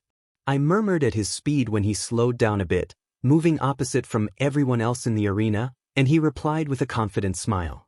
To my right, Kirishima, Siro, and Mina ran toward us, their arms linked but without a rider. Bakugo leapt from his team and closed in on us. Yaoyorozu spun and created a metallic pole to block him from getting closer. Siro's tape snared Bakugo and pulled him back to his team. Bakugo cursed and shoved Kirishima, ordering them to attack again. I warned Ida and we began to move, but a sly blonde led another group that cut us off. We changed course and headed away from the two groups, careful of where the other teams were positioned. Momo formed a board to protect someone from snatching points. Turning to look, I saw 3 riders on mechanical horses with blank expressions and a purple-haired rider among them. I recognized Hitoshi. The 3 behind him backed away carefully, waiting to see what he would do. Hitoshi smirked and made it clear that friendship would not stop him from trying to take our points. I checked the scoreboard and noted that his 2 bans already put him in 9th place. Sada suggested we protect our points and stay put, which would be safe, but I wanted a bigger challenge. Ida asked for instructions. I told him to hold position so I could read Hitoshi's plan. He murmured orders to his teammates and they charged. As we dodged, they shifted direction. After several passes, Sada blocked Hitoshi's hand, grabbed his arm and pushed him away. Hitoshi's team circled to the other side. He told Yaoyorozu not to stop him, and she hesitated as he spoke. When Hitoshi reached for my hair, I swatted his hand away and used my quirk to freeze part of his clothing. I told Ida to take us away, and he pulled us clear of that encounter. Hitoshi watched for a moment, then turned away to seek other points. I checked on Yaoyorozu and she said she was all right. I warned everyone to keep their guard up. Sada told me not to be so tense, and Momo suggested we might actually win. I smiled at the thought. Suddenly 3 teams converged on us at once. I warned everyone to stay alert and scan the groups in front of us. One team surged forward and another touched Satu, leaving him momentarily dazed. I cursed inwardly. Defending my left would be easier, but of course I had made a promise. I twisted around and prepared as an opponent reached for our headband. I grabbed her wrist to throw her off balance and managed to stop her. Momo announced that we were going to win and raised a tall shield to block another attacker. A 3rd team hovered directly in front of us. Ida began to pull away, but the opposing team pressed in like glue. The confrontation turned into a game of chicken. Riders reached for points while I swatted them away. One rider's focus never wavered. I noticed Ida was hurt.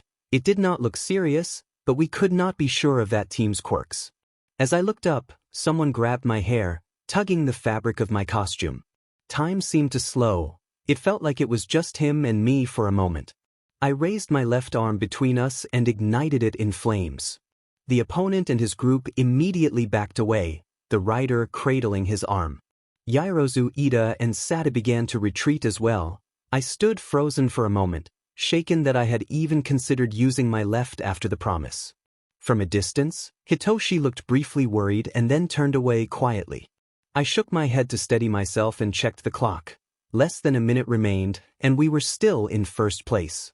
Midoriya leaped up, eyes bright with excitement and awe, calling attention to the fact that I had used my left side. He had never seen me use fire like that before and seemed as stunned as I was. The sudden burst had forced me to my feet. The moment left everyone catching their breath as the match moved on. Of course Bakugo would have one last attempt at their points. 30 seconds remained on the clock and he had leaped from his group again, small blasts igniting from his palms to guide him through the air.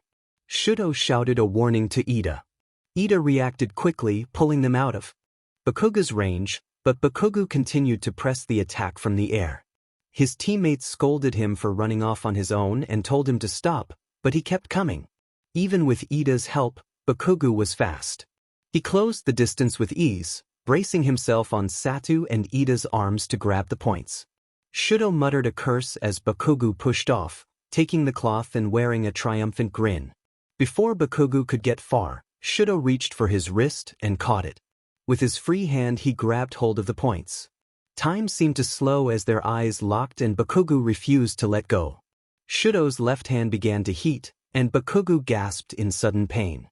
His grip loosened, the points fell back to Shudo, and Shudo released him. The tape team pulled Bakugo back toward their group while Shudo retied the points around his head. Shudo told Ida that it had been close and they started moving again.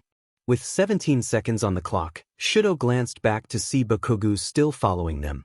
Bakugo shouted that he had enough left for one more attempt and blasted himself away from his group. Shudo sighed. A few more groups tried last-minute approaches, but there wasn't enough time. Shudo taunted Bakugo to get back to his boyfriend, ready for it all to be over. Bakugo snapped back an insult. Shudo watched the clock as Bakugo closed in 7 seconds, 6, 5. Shudo raised his arms to block Bakugo's reach for his head. Bakugo collided with the four of them, forcing his way to first place. The buzzer sounded and the impact sent several of them sprawling. Bakugo landed on top of Shudo, Yaoyorozu came down to a knee nearby, and Ida and Sata stayed standing. Bakugo cursed and pounded the ground next to Shudo's head. Shudo pushed himself up, leaning back on his elbows, and told Bakugo to get off. Bakugo set his jaw, glaring with heat and unwillingness, then grabbed Shudo's front and raised a hand as energy sparked in his palms, issuing a menacing warning about what he would do if Shudo made a move. Ida stepped in and pulled at Bakugo's shoulder, telling him enough. Kirishima came over as well and helped separate them, grabbing Bakugo's wrist and forcing him to release Shudo's shirt. Ida scolded Bakugo for disrespect, calling the behavior rude. Kirishima urged Bakugo to calm down and reminded him that they had moved on and that he would get another chance. Between Ida and Kirishima's intervention, Bakugo was pulled away. For a long moment, Bakugo and Shudo exchanged a silent confrontation, staring at one another. Ida and Kirishima's words became background noise. Shudo understood the threat burning in Bakugo's crimson eyes, and Bakugo surely read the indifference and steady strength in Shudo's turquoise and gray gaze. Shudo needed Bakugo to know that he had nothing to do with Izuku changing sides. Shudo rose to his feet, removed the headband, and turned in the points where required. He then went to find an empty waiting room while the one-on-one battles began. In waiting room 3, Shudo took a seat in a folding chair at the table and rested his head on his hand. He sighed and admitted to himself that everything felt wrong. The room felt empty. He had placed first twice, but he could not feel proud. The victory tasted hollow. Hitoshi entered and sat down with him, asking why Shudo looked so down. Shudo greeted him and Hitoshi asked how he was. Hitoshi then asked what was wrong. Shudo told Hitoshi that it felt like a waste of time. Hitoshi, surprised that Shudo had still managed to take first place, asked why Shudo was trying so hard if he didn't care. Shudo insisted that he did care, but the feeling of emptiness remained.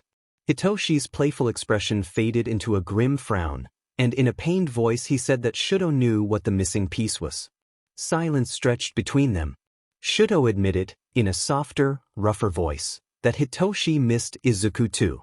Hitoshi reacted sharply, telling him not to be sentimental.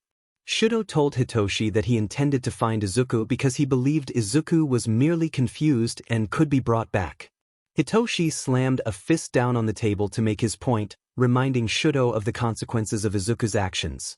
The death of All Might, a crowd of homeless people, and people close to them. Hitoshi's voice carried the weight of betrayal and pain. Even so, Shudo held to his belief that Izuku could be saved. Hitoshi stood, pushed back his chair, and looked away, warning Shudo not to get his hopes up. Shudo nodded hesitantly as Hitoshi left the room and walked back toward the door.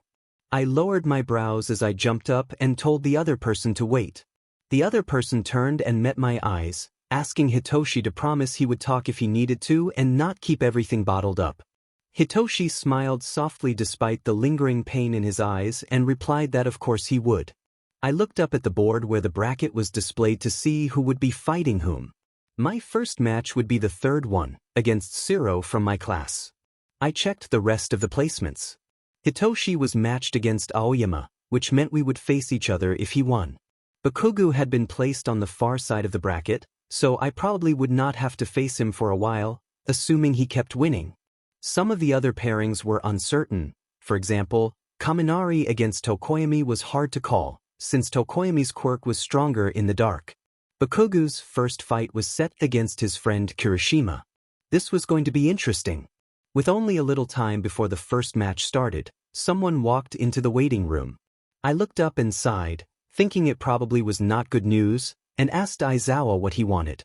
Izawa closed the door behind him and took a seat across from me. He explained that he was just checking up on us and that, though he was only a teacher, he worried about all of us. My silence prompted him to continue. He said he knew I might be tired of hearing it, given everything I had lost recently, but he wanted to know if I was okay. Present Mike began to hype the audience for the first match between Kaminari and Tokoyami, but because it was not my turn yet we both stayed put. I shook my head and told Izawa that my father, the symbol of peace, and my best friend were all gone. So no, I was not doing great, but I intended to get to the bottom of everything. Izawa sighed heavily and said he was sorry, but he thought there might not be much more to it. Midoriya had lost his family, been stricken with grief, and been overwhelmed. I refused to accept that as the whole story. The Izuku I knew would not have done something so drastic from grief alone. There had to be something else we had missed, and I intended to find out what. Izawa rose from his chair, looked down at me, and asked if I was staying stubborn. He told me he was off and suggested I go support my classmates. I agreed with a sigh, stood up, and went up to the stands where Class A would be seated. Momo Yaoyorozu greeted me, saying I had finally made it. I asked if she had been waiting for me as I took a seat at the front to get a clear view. She sat beside me and told me the matches had been ongoing for a few minutes. As Tokoyami tried another attack, Kaminari defended by surrounding himself with electricity. Tsuyu pointed out that Tokoyami seemed to be losing stamina quickly. Tokoyami stumbled back and nearly fell to his knees, off balance. The whole stadium leaned forward, cheering them on. This time Kaminari charged the offense, but before he crossed the distance the dark shadow disappeared and Tokoyami collapsed to the ground, huffing. I nearly felt bad for him. Tokoyami was a strong opponent but simply mismatched in this fight. Once Tokoyami regained his breath, Present Mike announced the winner and Tokoyami stood to shake Kaminari's hand in sportsmanship.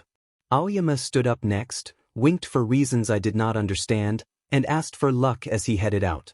I watched him go and thought about Hitoshi. It was Hitoshi's turn next. I headed out to the stage after Tokoyami and Kaminari's battle ended. A blonde student lingered by the archway to the matches, leaning against the wall with his arms crossed. I raised a brow and tilted my head as I approached, asking what he was still doing there since his match was over. He sprang to his feet and said he was there to wish me luck, insisting he would have said good luck no matter who came down the hall. I told him I appreciated it and pointed to the big screen when he seemed confused about the order of matches. He mumbled another good luck wish and left. I noted to myself that was the third time he had said it. Present Mike finished his introduction for Aoyama and described me as one of the most powerful from my class, though he remarked that my quirk had not been strong enough for the entrance exams. He noted that I had come all the way from 1C and that this might be my chance to prove myself. The announcement stung despite the intent, but I focused on my opponent. Yuga Aoyama had a strange belt and a flashy presence. Present Mike called for the start of the match. Before I could say anything to Aoyama, a silver beam cut through the air, forcing me to fall back to avoid it. He wore a ridiculous, proud smile as he fired another laser. I sprang to my feet and edged toward him, dodging more sparkling blasts. I did not expect to be on the defensive so quickly. I pushed forward, jumping and twisting to cross the distance without getting zapped. It was tiring. I ducked another attack and, growing annoyed, demanded that he quit it already. I noticed his attacks were getting slower and he looked uneasy. He complained that his stomach hurt, which confirmed my observation. I sighed, stood up straight, and motioned with my finger in a circle for him to turn around and step out of bounds. He complied, and the match ended quickly. The audience was quiet for a moment before exploding in a roar. The announcer celebrated the result and remarked that, with a quirk like that, it was amazing to see a win for their favorite of Class 1C. I rolled my eyes and stretched as I went back in. Izuku Midoriya had been cheering in his room for his friend until he heard the announcer's commentary. The pro had not meant anything by it, but Izuku took offense and felt looked down upon. An idea came into his head, but it would have to wait until after the festival. I thought the announcer's choice of words had been questionable as well. I caught Hitoshi as he was heading back to the 1C booth and greeted him, asking if he was excited. He shrugged and admitted that his ability was not great in combat, especially against people who knew his quirk, so he didn't expect to win his next match. I told him not to be so negative and that he was creative and could find a way. He asked if I had seen the bracket. I said I had looked at the first matches, and he sighed before saying that when the round was over he was up against me. He stared me in the eye with lilac irises that held both determination and a sadness I could barely grasp, then told me he was going to try to win and apologized for that. I started to ask what he meant, but Hitoshi turned toward the Class 1C seating section and left me in the hallway to ponder his words and his apology. Back at the Class 1A booth, I checked the bracket and, sure enough, Hitoshi and I would fight after the first round ended. I did not want to fight a friend, but I knew I would have to when the time came, whether here in competition or later on against an old friend. I wasn't worried about the outcome as much as the fear of not knowing how far Hitoshi would go or how much he would hold back. The same uncertainty gnawed at me about my own limits. I could not imagine hurting him, and I did not want to. We watched the rest of the first round. Some matches were short and decisive, others dragged on. Eijiro Kirishima faced someone from another class with a similar quirk, and the battle slowly lost momentum until Katsuki Bakugo grew impatient and started yelling for them to finish, which turned into him cheering for Kirishima in his own abrasive way. There were several students I did not recognize, but their fights were interesting enough. My attention wandered as it often did, circling the same anxious thoughts. When the last match of the first round ended, my nerves tightened. Hitoshi and I were next. I was terrified not of winning or losing, but of the unknown. How much he would hold back, how he planned to make me speak, and how hard I would push back. These questions circled in my head like a carousel. Hitoshi knew me well enough to press my weak spots. I did not know how far he was willing to go. The announcer built the crowd's excitement while Hitoshi and I stepped onto center stage. The tension between us was uncomfortable as we caught sight of each other and moved a little closer. The announcer signaled the start of the match. I still hadn't settled on strategies, so I created ice to strike quickly. I did not go full speed, expecting him to dodge. But I was surprised to see him become silent and run closer. I launched more mid-level ice attacks, and he dodged them as best he could. He closed the distance until I could hear his apology in a whisper. Hitoshi then began a rapid string of questions and accusations that made my heart drop. He asked why I had not stopped him, why I could have done something and had not, why I had not saved Izuku, and how I could live with myself. He said he could not live with it. I listened to every word, some terms standing out more than others. I tried to keep him at a distance and stayed silent. Hitoshi demanded that I not blame myself, but his words only confirmed that I already did. He pushed, trying to mess with my head. He told me to think back, to remember that I had known something was wrong and to ask why I had not said anything to warn the others. He insisted I should have talked to that person, I should have done more. I took a deep breath, then ran at him, filled with the urge to tell him to shut up. He kept shouting, accusing me of guilt and bringing up my father, insisting I was still carrying blame. His accusations stacked one after another until I could no longer stand it. I launched myself off the ground with ice under my right foot while my left arm flared with fire. The sight of my flames instantly drew attention. Izuku Midoriya in the crowd reacted with excitement at the return of my fire, cheering briefly before watching closely to see what would happen next. Teachers and officials began to ready themselves while the audience held their breath. Hitoshi shuddered, then closed his eyes tightly and, to my surprise, forfeited the match. My flames diminished as I landed about 3 feet away from him. He looked ashamed for having given up. When he lifted his head, his expression was full of sorrow. He looked more sorry than I had imagined. I felt a wetness on my face and realized I had been crying.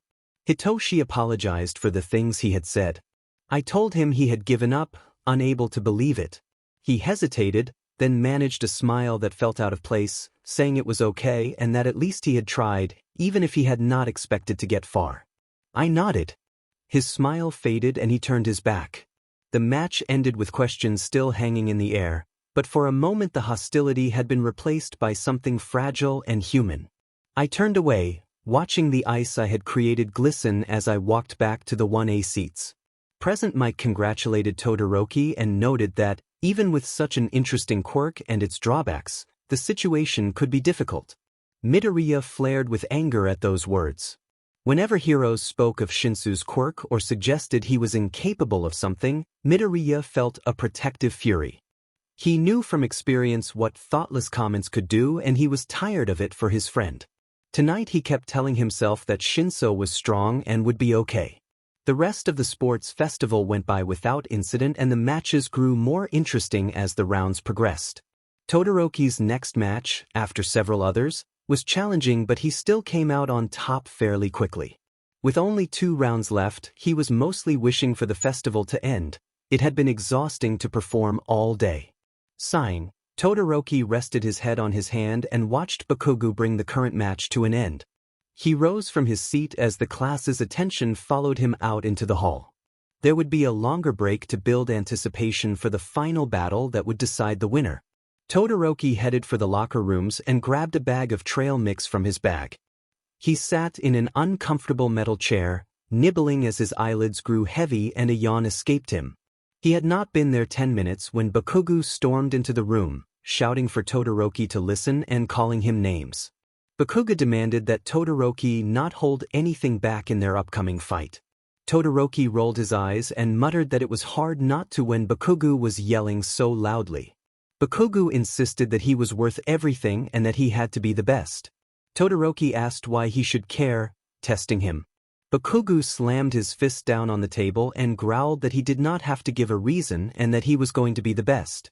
Todoroki noticed a strain behind the anger and, tired of the tension, said he would surrender because he was sleepy and Bakugo could have the win. Bakugo grabbed Todoroki's shirt and pulled him out of the chair, eyes clenched with determination as he told him not to quit because that would prove nothing. Todoroki pushed away, explaining that he avoided using his left side because of a grudge and that it took quite a bit to change his mind. Bakugo brought up the cavalry battle and the brainwashing incident that had disturbed Todoroki, speaking more calmly as he pressed the point. That hit a nerve. Todoroki reacted violently, seizing Bakugo's shirt and shoving him against the wall while warning that if Bakugo kept talking, he would withdraw from the competition. Bakugo accused Todoroki of denying facts and insulted his friend. Todoroki shoved him again. Tempers flared and the argument escalated. Bakugo shoved Todoroki away with a flare of explosions from his palms and told him to stop pushing. Todoroki retorted that Bakugo should stop the remarks, and in response Bakugo blocked a punch with an explosion and then, grinning, said that if Todoroki wanted to fight now, he would accept whatever came. Todoroki scoffed and raised his hand. A path of ice formed between them almost instantly. Bakugo leaped, propelling himself with an explosion to avoid it. From that moment on they were locked in a fierce, close-quarters exchange. Ice built up along Bakugo's arms and dusted his hair like snow while frost crept along Todoroki's right side. Explosions set off near Todoroki's skin stung but did not cause lasting harm, nothing he had not experienced before. Todoroki grabbed a handful of Bakugo's hair and pulled, causing ice to form around the blonde's collar before Bakugo broke free and pushed him away. Bakugo scraped ice from his clothing and let it fall to the floor, likely feeling the cold. He demanded that Todoroki use his flames. Todoroki found it ironic that Bakugo had no idea how overwhelming his full power would be. The explosions intensified, throwing Todoroki off balance and causing him to fall. He recovered quickly. A classmate shouted for someone to get Aizawa and Kaminari, but neither fighter let up. Todoroki landed a punch against Bakugo's jaw, provoking a sharp reaction, and saw Kirishima wrap his arms around Bakugo in an attempt to hold him back while the blonde yelled. Bakugo broke free, tackled Todoroki to the ground, and set off repeated explosions in his palms. Todoroki pushed at Bakugo's arms to keep himself from being hurt badly until the blasts subsided. Bakugo snapped his head around, eyes blazing with the full intensity of what had just happened, and both of them realized the line they had crossed. Aizawa stood in the doorway with Kaminari behind him, both of them slightly out of breath. He and Kirishima stared down at the narrator in shock. Aizawa ordered Bakugo to get off and calm down, hair falling to his shoulders as he rose to his feet. He looked around the room, taking in the haze of smoke and the frost-covering surfaces, and demanded to know what had happened. The narrator offered the simple explanation that they had argued and stood up to brush off their pants. Aizawa said sternly that he would need a fuller explanation from both of them. Bakugo scoffed and explained that he had come to talk about the tournament, that they argued and then they fought. He insisted it was not complicated. Aizawa looked furious and announced that their match would be postponed. He said he would discuss the matter with the other teachers and instructed them to clean up the mess in the meantime. He told Kaminari and Kirishima to keep them in line and to fetch him if anything else happened. Kaminari and Kirishima both nodded, and Aizawa left, shutting the door behind him. Kirishima asked Bakugo what they had been fighting about that had caused so much damage, gesturing to the ice and the cold in the room. Bakugo turned away, made a dismissive sound, and insisted it was nothing.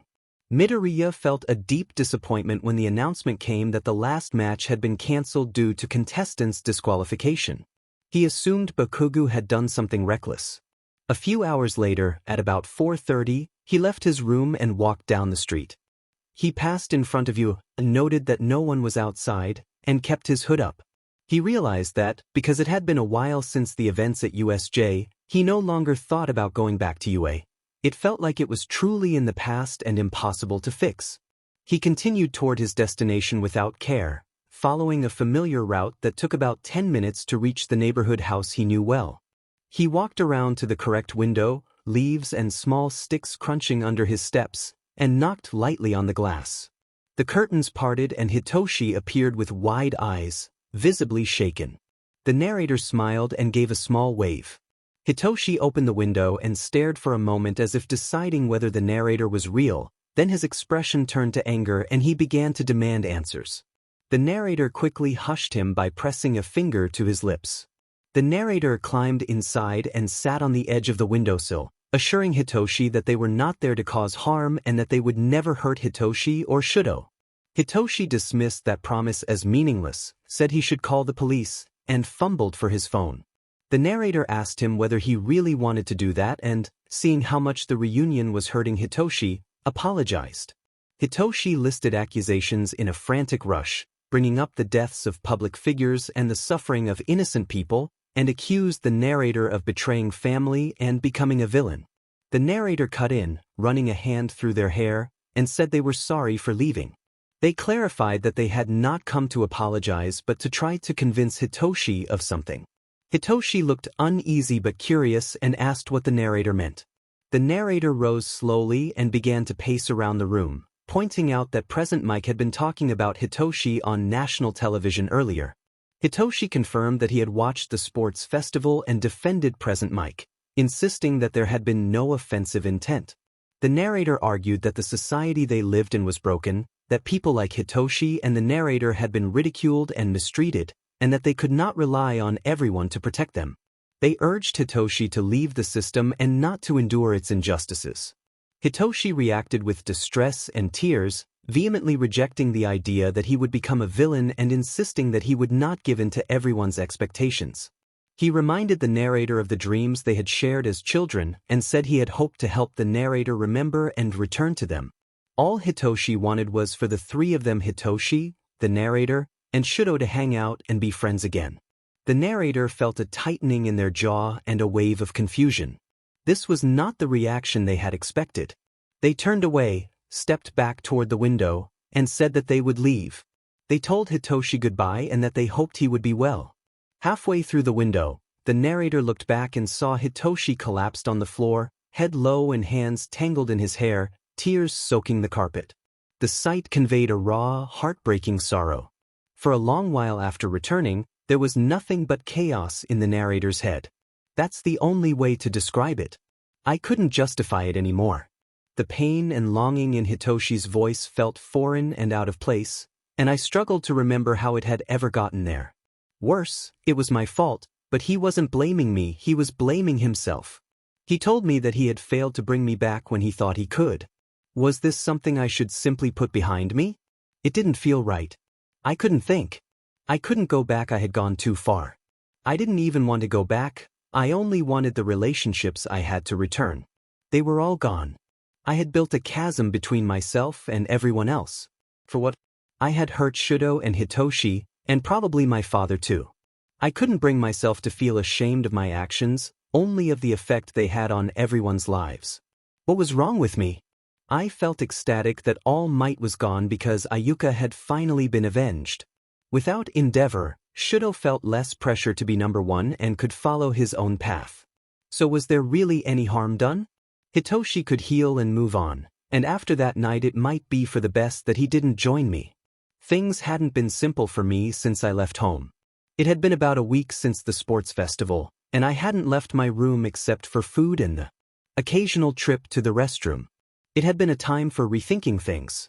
After that long break I found myself sitting on the couches in the bar. Dabi had gone out with others and Toga hadn't shown up in a while, which I appreciated. Shigaraki sat nearby, holding a newspaper in front of his face and grumbling. I glanced up from my phone and noticed his pout and felt a flicker of irritation. The two of us hadn't gotten along well since the USJ. He always nagged me to stay at the bar and I usually ignored him. Several more annoyed hums and groans from him and I was ready to snap. I dropped my phone onto the couch cushion and snapped at him, asking what was wrong. He slammed the newspaper onto the bar countertop and complained that some idiot in the paper thought he was more relevant than them. I asked how much it mattered and pointed out that they hadn't done anything notable lately. He considered that and agreed, calling me a brat in the same breath. I rolled my eyes and asked what he planned to do. He thought seriously for a moment and then said they had a point to prove and that he was going to call the boss. I had assumed Shigaraki was in charge, but he explained that All for One was the real leader. He added that All for One was annoyed he hadn't been the one to end All Might but that, in the end, All Might's death was what mattered. He mumbled as he searched his pockets for his phone. I idly scrolled through social media on my own phone as he retreated to a back room for privacy to make the call. Lately, being alone had been something I wanted, but at that moment I realized I would take any company rather than sit alone and question what was right or wrong for everyone. Why had I seen Hitoshi again? It had made sense in the moment because I wanted to save him, but now I thought I had hurt him more. Thinking about possibly never seeing any of them again nearly broke me. Did anyone realize how much I had lost? I was barely 16 and already felt separated from most of my family. I had cut off my father and was losing the people I'd grown close to. Shigaraki returned to the main room as he ended the call and tossed his phone onto the bar. He sat opposite me and said that the boss would let them have 3 Nomu to deploy freely, to create panic and chaos. I looked up, surprised, and asked if there were more than the one at the USJ. He scoffed and explained that the boss's plan was bigger than simply leading their ragtag group. Of course, there were more of them. I sighed and admitted I hadn't even known about the boss until a short while ago. Shigaraki then mentioned that the boss was interested in meeting me when he got the chance. My breath caught. I asked why he wanted to meet me. He answered that it was obvious. I had done more than any of them had since the group had formed. Even though he resented it, he admitted I had taken down the top 2 heroes in a remarkably short time. I had never considered how impressive it looked. I had only been focused on what had to be done. They deserved consequences. That was all I could think about when I faced All Might and Endeavor. What difference did it make that they were the best? I muttered that All Might's fall was the result of a good plan and wearing him down. Shigaraki rolled his eyes and conceded that it was thanks to me that All Might had become so exhausted the Nomu had engaged him, but I had been the one to push him to his limit with my quirk. I shrugged and let the subject drop. Shigaraki promised to explain the plan when the details were known and then left the room. He said they would be heading to Hosu, where the hero killer's last attack had taken place, and that only Kurojiiri, Shigaraki, and I would go. So that's where things stood. It was nearing 10 o'clock, the time they were supposed to leave, and everyone was sitting in the hotel rooms All for One had arranged. His job, as Shigaraki had explained earlier, was to round people up from the streets and keep them from running away. It sounded simple and a little boring, but it would be far more interesting than staying cooped up in his room. When 10 nearly rolled around, there was a knock at the door. Kurojiiri explained that he and Shigaraki were heading out and urged him to get to the streets before the Nomus arrived. He grabbed his phone and a mask to cover the lower half of his face, closed the automatically locking door, and left down the hall. The night was warm and the sky dark except for the city lights. Crowds moved through the streets, talking and laughing as if nothing were wrong. He tightened the mask around his ears and adjusted the fabric over his face, then wandered the sidewalks glancing at rooftops for Tamura and Kurogiri. He spotted them near a water tower just as screams began to echo, followed quickly by many more. People started to run from around the corner. His eyes flashed red and as he made eye contact with the fleeing citizens, their fears swelled. He caught a teenage girl's wrist as she tried to run past and shepherded her back toward the rest of the group. The gathered civilians trembled and craned their necks, unsure what to do. Someone shouted a question about where the heroes were, and a fire erupted among the thrashing Nomo while several pro-heroes worked to contain it. Shouts for help went unanswered in the chaos. He watched the panic with a detached sort of amusement, wondering what he was even supposed to do. An adult demanded to know what he was doing. The man trembled under his gaze. He told the man that this was a statement that had to be made, that they were not going to be pushed away and forgotten. The man protested that they did not even know who he was. He told the man to take a guess, declaring that they were bad guys but not cruel monsters, just people. Something white blurred into an alley and grabbed his attention. He let the civilians stew for a moment, then moved through them and followed the blur to the rooftops, climbing until he heard a heated exchange below. A voice accused someone of attacking a brother. The name Ida caught his attention and made the situation suddenly more interesting. Below, a figure with a blade stain spoke about only striking down those unworthy of the title of hero and about fighting anyone who opposed him. A man cried that his brother had been worthy and that he would pay. He revealed himself by dropping down the fire escape to land behind Stain. Stain spun, blade raised, and demanded to know who had appeared. Another voice reacted in shock and recognition, identifying him as Midoriya and asking what he was doing there. He tilted his head under the blade at his throat. He made it clear that he barely cared whether Stain struck the hero or fought the student. His concern was for his own allies causing chaos in the streets. Stain scoffed, called them annoying, and lowered his blade. The hero Ida tried to reach the man he thought he knew, but he snapped that Ida should not pretend to have known him. Stain, growing impatient, asked the youths to leave because the situation was getting on his nerves and he had a fight to settle. He approached his former classmate and shoved him out of the alley, pressing a hand to his chest plate so he stumbled backward. He taunted him about being scared and about trembling in his boots. A familiar voice shouted Ida's name, and the world went cold as ice seized his body. He forced a hand free and tried to crack the ice, and Shudo appeared on the frozen prison with one hand gripping his wrist and the other steadying at his throat. Shudo held him firmly but without cruelty, pleading for him to calm down and insisting he could help. He screamed that he would not listen. Shudo begged again, saying he could help if he would just calm down. He insisted that he did not need to be fixed and that he was fine, even great. Shudo, shaken and tearful, told him he was not okay. Tears fell warm against the cold of the ice and his pale cheeks. He finally tore his hand free and pushed Shudo aside, emerging from the breaking ice with frost brushing his clothes. He told Shudo to leave him alone and attempted to dismiss him by name.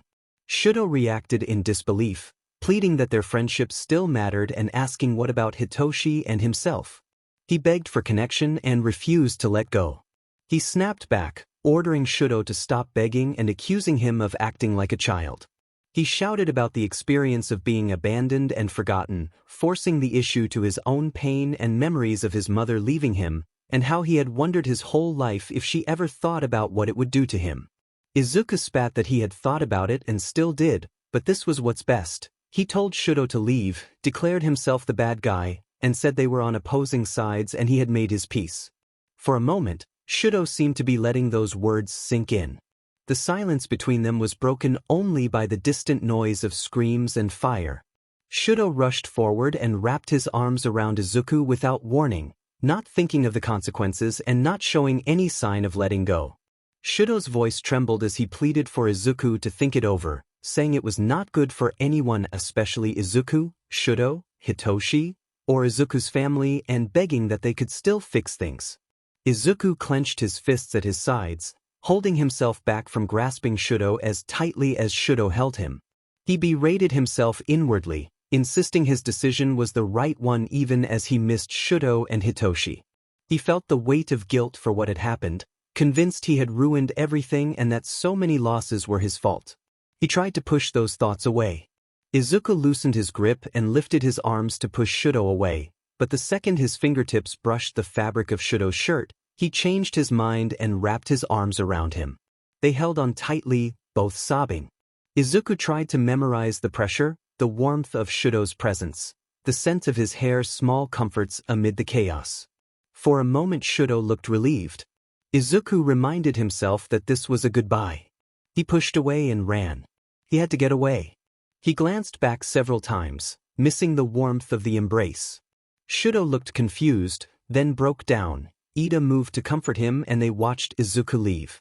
He forced himself to keep going, planting one foot in front of the other and moving as fast as he could.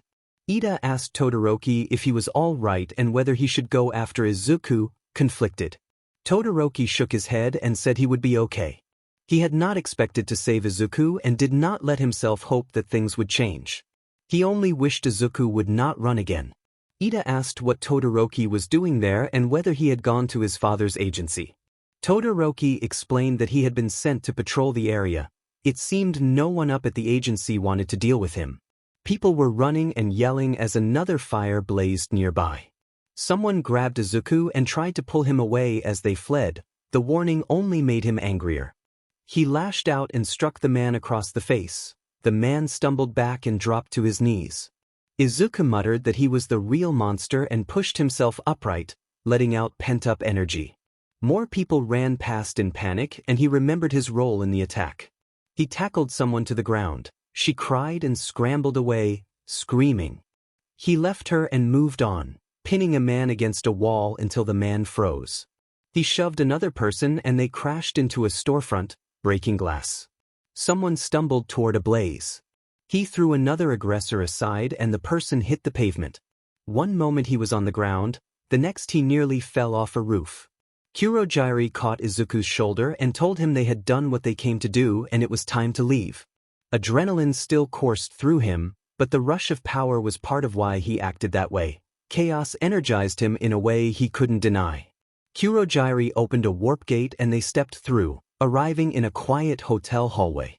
The plain white light and sudden silence were a stark contrast to the fires, panic, injuries, and destruction they had left behind. Everything slowed. The change in pace left him slightly dizzy. The high of power faded, his heartbeat steadied, and his breaths grew deeper. Shigaraki muttered that he would be furious if some other villain got more media attention than them. Izuku mentioned that he had run into the hero killer earlier. Shigaraki asked what Izuku had done. Izuku admitted that he had done nothing significant, only listened and agreed with some of what the killer said, and that he had ended up arguing with some former classmates. Shigaraki raised an eyebrow and mocked that Izuku was too soft and annoying. Izuku tried to explain that he didn't want to hurt innocent people, especially since he used to know them. Shigaraki laughed and pointed out the contradiction, reminding Izuku that he had killed many people and that not all of the victims had deserved it. Izuku began to defend himself, but Shigaraki left the room. Izuku sighed that it was complicated and went to his own room. He collapsed onto the bed and saw on the digital clock that it was past midnight.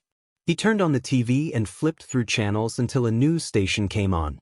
The broadcast showed phone-recorded clips and helicopter footage from earlier that night, including someone who had captured the interaction between Shudo and Izuku. The reporter warned that the next video might be disturbing, and Izuku narrowed his eyes and watched. The report said that young hero interns had become involved while trying to capture one of the attackers, and the footage showed Shudo rushing into a crowd of terrified civilians. He used a fire quirk to attack the flying creature, but that only seemed to make it more agitated. I gritted my teeth. The Nomu had a heat-resistant ability. The Nomu lunged and slammed into him, clamping onto his shoulder.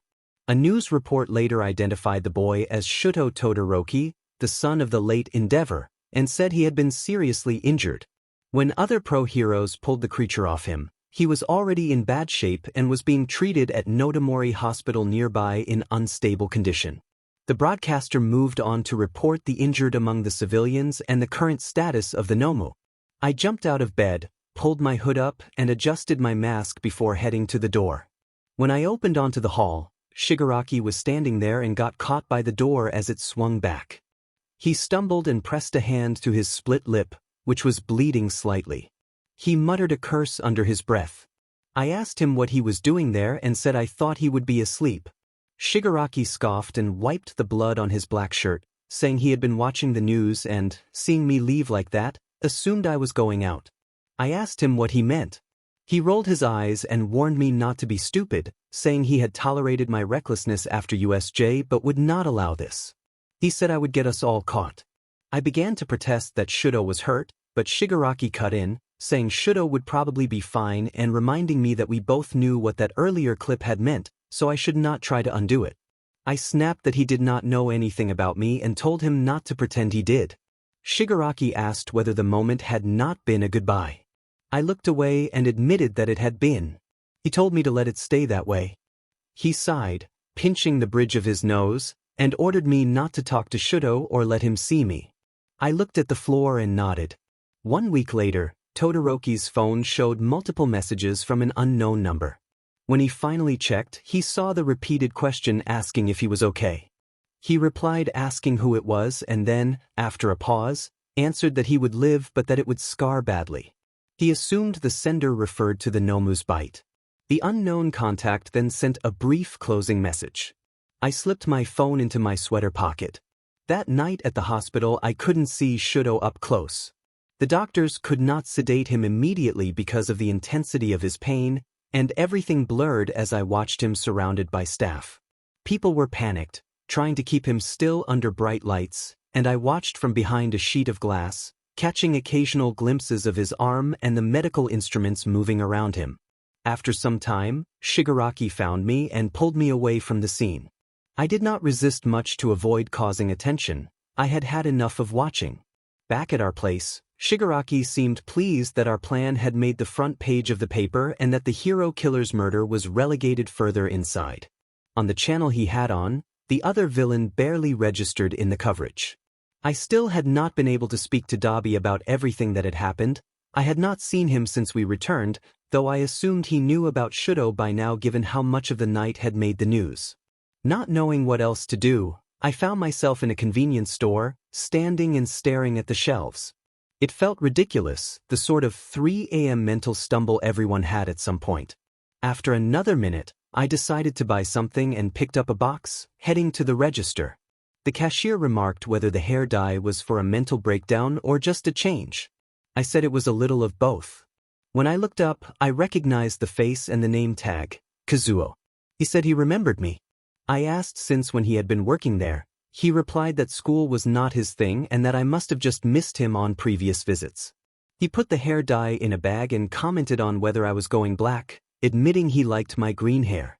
When I asked if he had ever dyed his hair, he laughed and said I did not seem like someone who figured things out easily. He offered to help since his shift had ended. He walked around the counter and I followed, not turning down the chance to hang out with someone friendly. We passed a few police officers in front of a fast food restaurant and I felt a small relief when they did not stop us. A short walk later we arrived at an apartment building and went inside. I asked if he lived there alone. He said he did not. He had a roommate, and the roommate's girlfriend stayed over most of the time.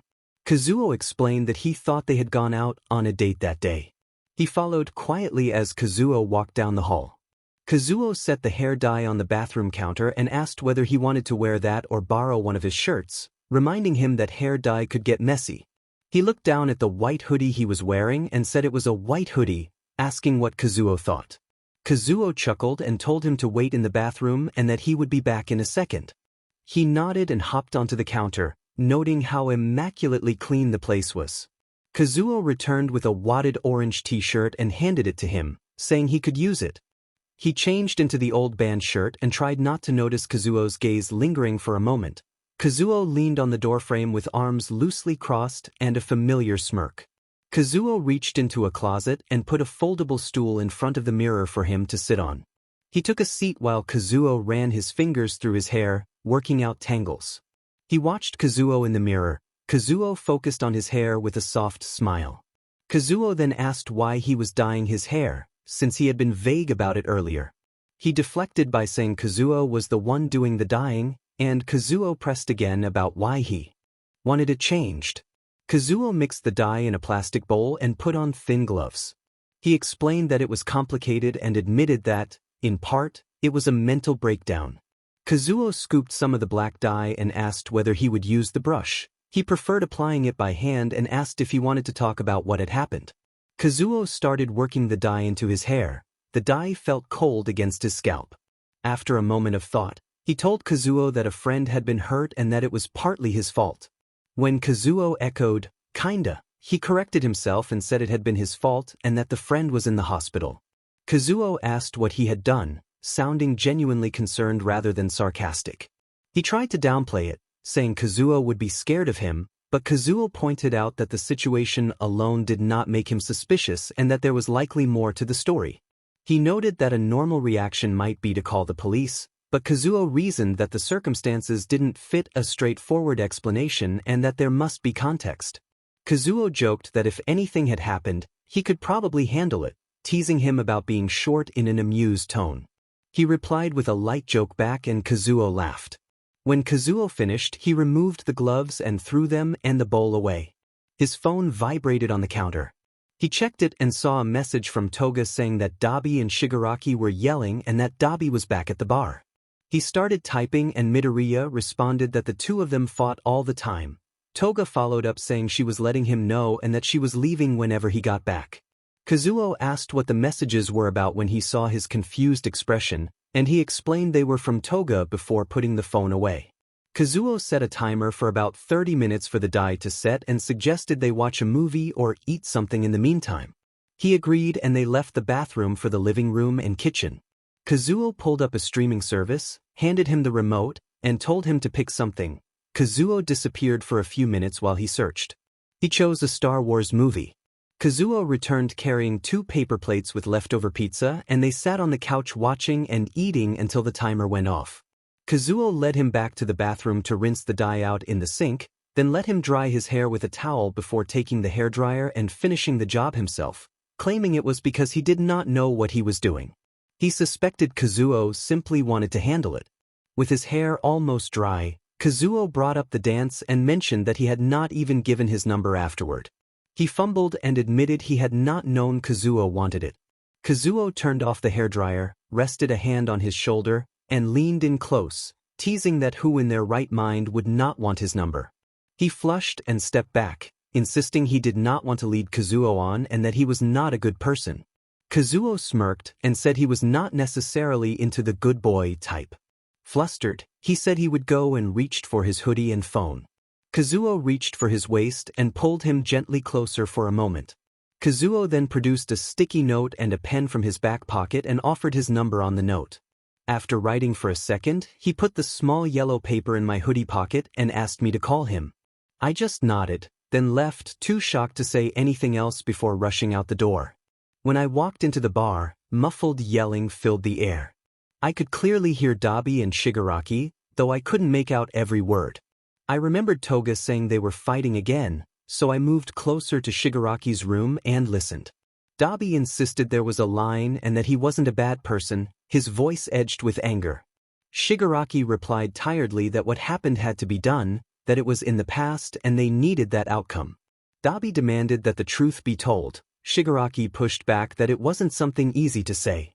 Dabi threatened to tell the person himself, and Shigaraki told him to go ahead, sounding indifferent. Dabi burst through the door and stopped when he saw me. His expression softened. Shigaraki stood behind him with his arms crossed, looking toward Dabi expectantly. I glanced between them, wondering if the argument had anything to do with me. Shigaraki urged Dabi to tell him, his voice amused despite the frustration. I tilted my head and asked Dabi what was going on. Dabi hesitated for a long moment, and the hesitation made me nervous. Shigaraki's look toward me was more resentful than Dabi's pitying one. Shigaraki insisted again that Dabi should tell him. Dabi finally sighed and mumbled that he liked my hair, then walked around me and left the room. Shigaraki called after him that it wasn't so easy and the door slammed. I stayed frozen. Shigaraki glared at the closed door, then turned back toward his room and said that, honestly, it didn't matter to him before shutting the door. Shigaraki and Dabi said nothing more to me for the weeks that followed. I hardly ever saw Dabi. When I did, it was only for a second before he ran off. One morning I woke to voices outside my room. One voice I didn't recognize. The unfamiliar voice praised Tamura for accomplishing something, the pride clear in his tone. Shigaraki replied that it hadn't been difficult and that it had helped someone see their point of view and join them completely. I got out of bed, wiped my eyes, and went into the bar to investigate. I assumed their conversation was about me. My eyes fell on Shigaraki first, his face shifting from irritation to something more guarded, and then to a man whose back was turned. The man commented that even if the person did annoy him, it was notable. He turned, revealing a complicated mask and a neatly trimmed suit, and asked to confirm that I was the one they had been talking about. I asked who he was. He extended his hand and introduced himself as All for One, saying he had come to meet me. I took his hand and shook it awkwardly. Bakuga's mother knocked on her son's door, requesting to come in a softer tone than usual. Katsuki answered with a rough demand to know what she wanted. She stepped inside and closed the door behind her, a rare attempt at a serious conversation that made Katsuki uneasy. She told him that one of his teachers had emailed her, and that they had noticed he had not been acting like himself at school.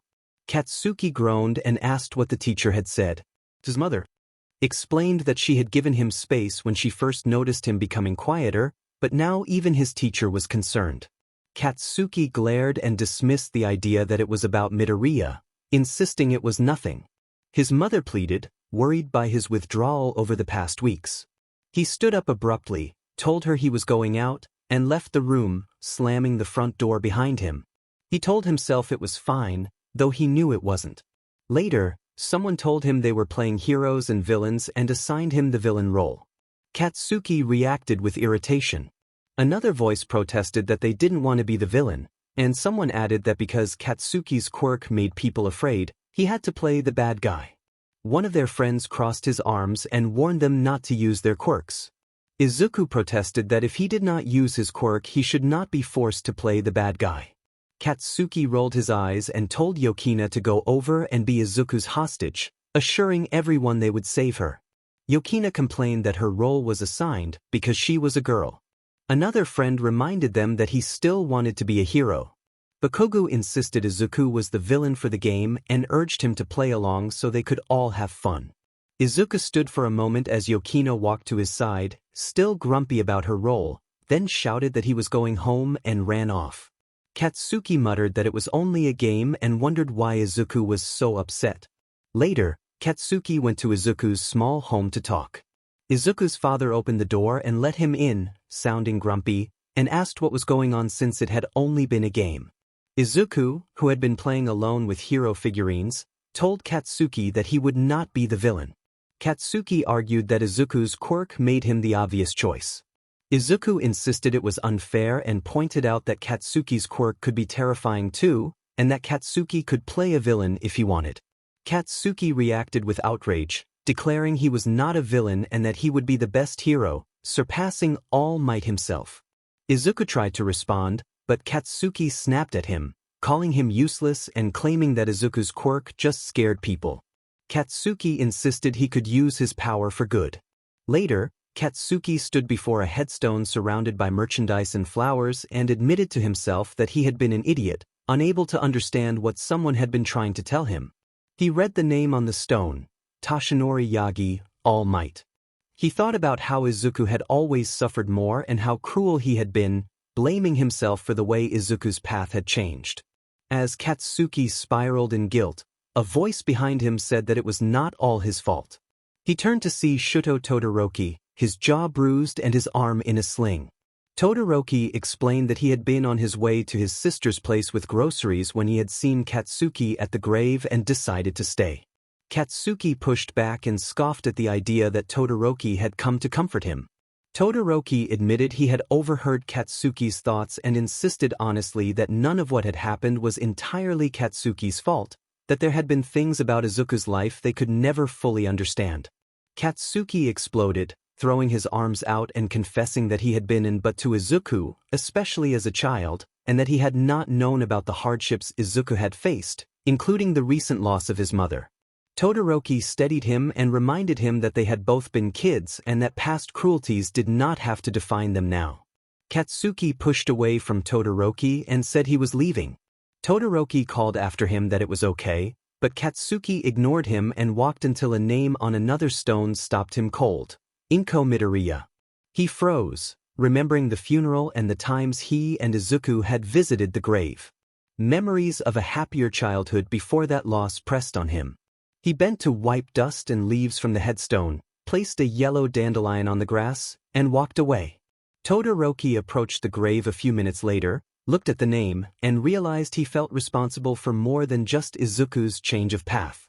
3 years later, the young man took a drink of beer and laughed as Twice rambled and contradicted himself while trying to tell a muddled story from a few days before. Dabi chuckled and then directed attention to the young man, asking what he planned to do now that he had turned 18. Twice pouted and drank more, and the group joked about turning legal age. Dabi and Toga traded barbs about age, and the young man slammed his beverage on the counter, coughed from laughter, and told Toga to stop teasing him about being old, insisting that Shigaraki was even older. The group broke into another laughing fit before the young man decided to return to his room. He took one last drink, pushed away from the bar, and stumbled past his companions as they mumbled half-drunken words. In his room he closed the door, leaned his head and back against the wood, and checked the clock. It was nearly 2 in the morning and he could feel a headache coming. A chime from his phone dimly lit the room, and he saw a missed call and voicemail from his father. He retrieved the phone and listened to the voicemail. His father's voice came through, apologetic and rough with emotion, saying he knew they had not spoken in years and that he was sorry. The father admitted he did not remember everything from the night the young man had left, but he believed the young man had blamed him for what had happened to Ayuka and Kana and even their mother. The message rattled the young man as he sat on the bed, the noise from downstairs drifting through the door. He blamed himself too. The voicemail began with an apology and then his father called him by name before a loud crash interrupted the message. The caller muttered curses and began coughing. The message continued with his father saying he was stuck under a building and did not think he would be able to get out, and then his father told him he loved him before the line went dead. The device clicked and fell from his ear.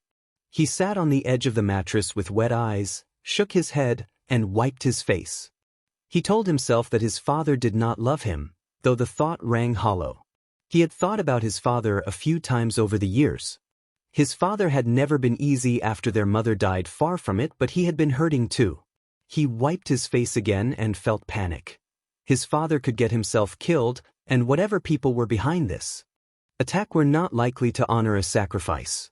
He relaced his shoes, snatched his phone, and slipped out the front door without a word. He found the keys in his back pocket and planted himself in the front seat of his black Bugatti. He gripped the wheel and stepped on the gas. The dashboard glowed in the dark as the engine roared and the car gained speed. After several minutes of driving with no plan, he pulled over and checked the recent news. He realized with a jolt that they were taking his father to Tsuburaya Hospital. He swore under his breath, threw his phone onto the passenger seat, and slammed his forehead against the steering wheel.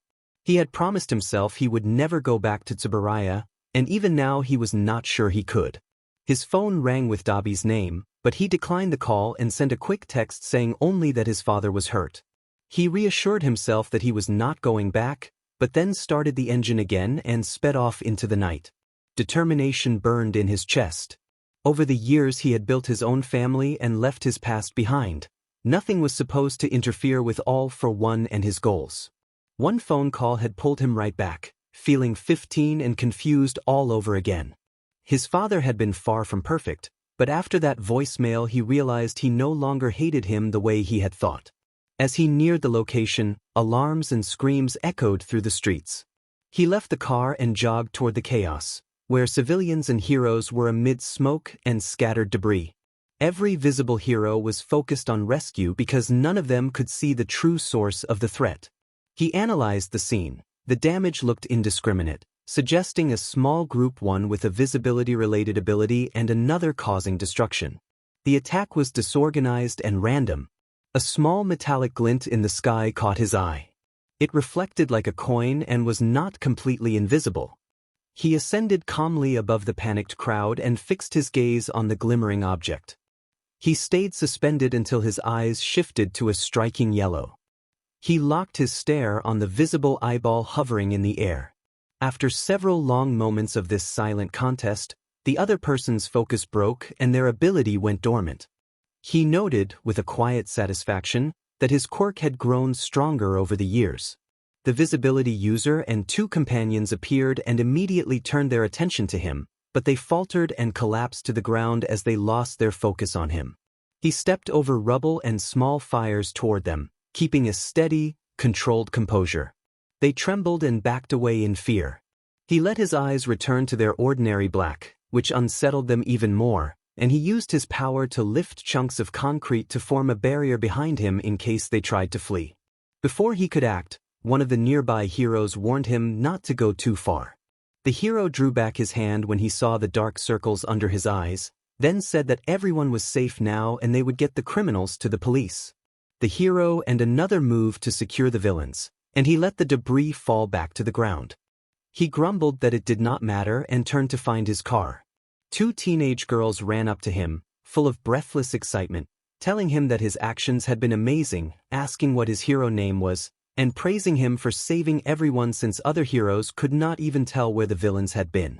He stared at them for a moment, stunned and unsure what to say, and told himself he was not a hero.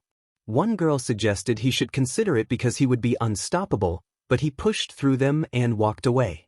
Back in the Bugatti, he sat in silence for several minutes. The hum of the engine was the only sound as he tried to process what had happened. The idea of being called a hero brought a small smile, and warm tears rolled down his face for reasons he could not fully name. He told himself there was too much blood on his hands for that. He had not fantasized about heroics anymore, not for a long time. Being a hero was a child's dream anyway. I shut the door of my Bugatti and put the keys in my pocket as I walked back toward the bar. It was nearly 4 a.m., and I was surprised to hear voices when I opened the door. I had expected everyone to be asleep. Toga lay passed out on the couch and twice had apparently left earlier. I froze when I recognized Shigaraki and Dabi's voices and heard the familiar hospital name Tsuburaya. I stayed by the door, unsure how to react. Shigaraki protested that it had not been necessary. Dabi answered that it had been necessary and reminded Shigaraki that 3 years ago he had been told to tell him about the attack at Tsuburaya. Shigaraki snapped back, asking why he should have told him and accusing Dabi of being responsible for the deaths of his family. Shigaraki's voice calmed as his eyes fell on me. He observed that the secret was out. Dabi turned, and both of them stared at my shocked, angry expression. Dabi stepped forward with open arms and apologized that he had not been able to tell me before, beginning to explain. I ignored him and stepped toward Shigaraki, demanding to know if he had planned it, accusing him of manipulating me and murdering my family. I told him how broken I had been after that night, how they had been my whole life, and how he had taken them away. My voice rose as I demanded when he had intended to tell me. Dabi tried to interrupt calmly, but Shigaraki's indifferent attitude only made me angrier. I lunged forward, grabbed a nearby chair, and hurled it at him before he could react. The chair struck him and broke apart as he staggered back. Toga woke and cried out in alarm at the chaos. She moved to intervene, and I shoved her aside so hard that she hit the brick wall and gasped. Dabi did not move to stop me at first. He said that I needed to do this. Shigaraki reached for me, calling me a brat as he extended his hands. I tackled him to the ground and leaned over him, tears streaming down my face as I struck him again and again, refusing to give him a chance to defend himself. Toga grabbed my arm and struggled to pull me back, but I pushed her off and continued until my grip closed around Shigaraki's throat. My eyes flashed yellow and I tightened my hold. He went pale as he tried to push me away. Dabi finally grabbed me and pulled hard, forcing me off Shigaraki. Shigaraki's hands dropped to his sides and his gaze went blank. Dabi held me until I was forced upright. All for One entered the room after hearing the commotion and demanded to know what was happening. Dabi explained that I had discovered what Shigaraki had done to my family. All for One knelt beside Tamura and checked him over, then declared that he was dead. Dabi went to check on Toga as ordered. I demanded to know if All for One had known about my family and if he had helped Shigaraki. The memories of that night replayed in my head. All for One admitted that he had been involved, saying that Shigaraki had asked for a powerful Nomu and that he had given in. I cut him off, unable to hear any more. Before I could act, All for One used a quirk on me that made my head spin, and I blacked out. Everything went dark. My next memory was of a simpler time at the family dining table. My mother called me down and invited me to sit with them for dinner. The other three were already at the table. My sister Ayuka begged me to sit next to her, and I obliged with a smile. She told me excitedly about her day, saying that before they had left the hospital she and Furukawa had been talking about space and imagined aliens on Jupiter. My father smiled as we started to eat. She said that the boy she had met read a lot about space and aliens, so he knew a lot about them. Yuki added that she thought, if she lived long enough, she might get to go to space someday. Her father humored her by asking about going to space. Mrs. Kana smiled and said that it sounded wonderful. Her mother asked what else they had talked about, pressing her to say more about her friend from the hospital. Slowly, the sounds around her began to fade. Ayuka, Kana, her mother, and her father continued to move and smile, but no sound reached her ears. It felt like watching from underwater, as if seeing the scene through a window. Light drained from the room, every face turned toward her, became strange and distant, and then all vanished into darkness. It was so quiet it made her head hurt. A voice said goodbye to Izuku. Her eyes snapped open and she was back in her own bed. She sat up and Dabi, who had been sitting beside her, asked casually if she felt any better. She replied that she did not. She glanced at the closed door and saw no one else in the room. Tears filled her eyes but she paid them no mind. She told Dabi that she wanted him dead. Dabi chuckled and asked who she meant, suggesting All for One. She nodded to show she was serious. Dabi warned that he was practically invincible. She stared at him and insisted that she did not care. She reminded him what he and Shigaraki had done. Dabi corrected her that Shigaraki had been responsible for what happened to her family and that Shigaraki and Toga were already gone. That news did not change her mind. She argued that the Nomu Shigaraki had been given had killed her family and that she had promised herself she would avenge them the night it happened. Dabi sighed and told Midoriya that a revenge mission would not make him feel better. He countered that when All Might was finally finished he had felt relief and had been able to be okay again, and that only when his past was completely behind him could he be truly happy. He watched her for several moments, then asked if she wanted him to come with her. After another long pause, Dabi agreed to join, but warned they had to be smart or they would be the ones to end up dead. A couple of days passed before Dabi was convinced they had a plan that was solid enough, though it was still shaky. When he began to insist they needed to be more prepared, she interrupted and said that if they did not act now she would go out of her mind. Dabi acknowledged the danger and reminded her how insane it was, but she insisted that All for One could die because he was human too. Dabi nodded and opened the bar door, flinching when Twice appeared in the doorway with his hand raised as if knocking. Twice explained that he had come because he had not heard from Toga in a while and asked if anyone knew where she was. She gave a sarcastic answer about not knowing what happened when people died. Dabi patiently explained the nature of Toga's death and confirmed that Shigaraki was gone as well, taking care to be gentle while she tried to end the conversation sharply. When Twice learned about their plan to go after All for One, he cautioned them and said he could not help with such a risky idea, but he urged them not to die. She picked up blades and, with Dabi following, headed for the room where the boss slept. The two of them paused outside the door. Dabi hesitated as if expecting her to be unsure. She glared at him, then threw the door open and ran in. Almost as if he had sensed them, All for One leapt up from his bed, but Dabi quickly set a wall of flame and filled the room with smoke and fire. She pulled a mask over her nose and mouth to breathe and lunged toward him with red eyes and knife ready. All for One froze for a moment, then recovered and shoved her away while unleashing a quirk that painted the area with blue energy. He blocked it with one of his stolen abilities. She darted behind him as Dabi continued to throw flames to keep him off balance. She moved through the smoke with arm and blade ready, aiming to wound him. He managed to grab her arm and toss her over his shoulder. Dabi called out to check she was all right and protected her with flames. She pushed herself back to her feet, aching, and glared at All for One as her eyes shifted color with the effort. She kept her gaze locked on him while Dabi distracted him. All for One's use of quirks began to slow, but she was expending a lot of energy to hold his power in check. She concentrated and struck the ceiling, pulling sections down on either side of him so he had less room to dodge. She climbed the rubble and moved behind him before the dust had even settled. She and Dabi exchanged a nod, then blue flames flared again in the shattered room as she attacked from behind. Her knife found its mark and the boss staggered, as if struck, while the heat and smoke pressed in around them.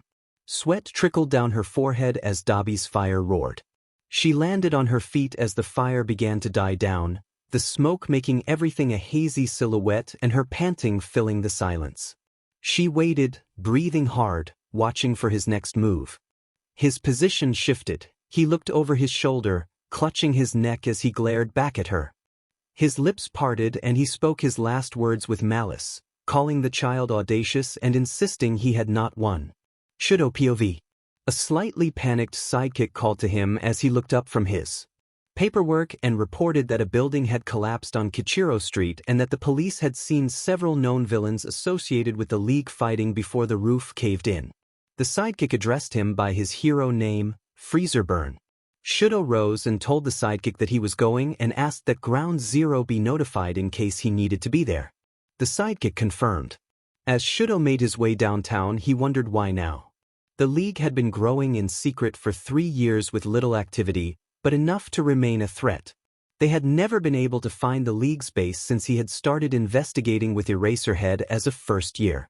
For now he forced himself to focus on keeping citizens safe. Midoriya POV. Dabi ran up to Midoriya, having doubled back, and urged him to move, trying to snap him out of his trance. Midoriya stared at the place where All for One had fallen, ignoring distant sirens. Jean slapped Midoriya to get his attention and warned that they could not remain without being caught because the heroes and police were on the way. Senses came rushing back to Midoriya. The smell of smoke, stinging eyes, a tightened grip on a knife handle, a metallic taste in his mouth, and alarms faintly wailing. He nodded, found his footing, and urged that they leave before it was too late. The night would have been silent and dark if it weren't for the helicopter's sweeping searchlights across the streets and alleyways. Rain barely sprinkled through the air and slicked the pavement beneath them. The narrator urged that they move now as their boots hit a puddle and they ran across a nearly barren street, hurrying to avoid the eyes of those in the chopper and the officers on the roads. He asked how they were going to get out of here and where they were even going now. Dabi covered the narrator's mouth and looked around the corner. A group of officers barreled past their hiding spot before another 10 or so came from the other direction. Dabi warned them to keep quiet and said they might still have an escape route, so for now the only goal was to get out of there alive. The narrator ruffled his hair and murmured that this wasn't looking good. Twice blamed the narrator and Dabi for wrecking the building and said he held them responsible for their vendetta. The narrator began to defend himself by mentioning Jean, but Dabi cut him off, covering the narrator's mouth again and pulling them both close against the brick wall. Dabi warned both of them to shut up as a couple of heroes approached the alley. He noted that it was too dark for the heroes to see them, but that they would be dead if they didn't act. As the heroes stepped closer, Dabi removed his hands from the narrator's mouth and nodded. The narrator took a deep breath and leapt out in front of the two heroes. A flash of red filled his vision and his focus narrowed. He moved swiftly to subdue them, bringing both down with a quick, controlled hold and muffling any sound until they went still and unconscious. Before one of the heroes fully passed out, a flare shot from her hand into the street. Footsteps and voices approached in the light rain. Someone asked what that was and another suggested it might be one of the heroes' quirks. Others urged them to go. Dabi shouted for them to get up the fire escape while Twice had already begun climbing the ladder. The narrator cursed under his breath, got off the wet ground, and followed. The metal clanged under their hurried footsteps, but the noise was mostly covered by the chopper's rotor blades and the rain. Gunshots followed them as they came into sight of a police squad, which only made their movements quicker and more desperate. Dabi urged them to hurry. They ran across a rooftop and leapt to another, landing on damp gravel and slipping for a moment before regaining their footing. They continued sprinting, still in the glare of the helicopter searchlight.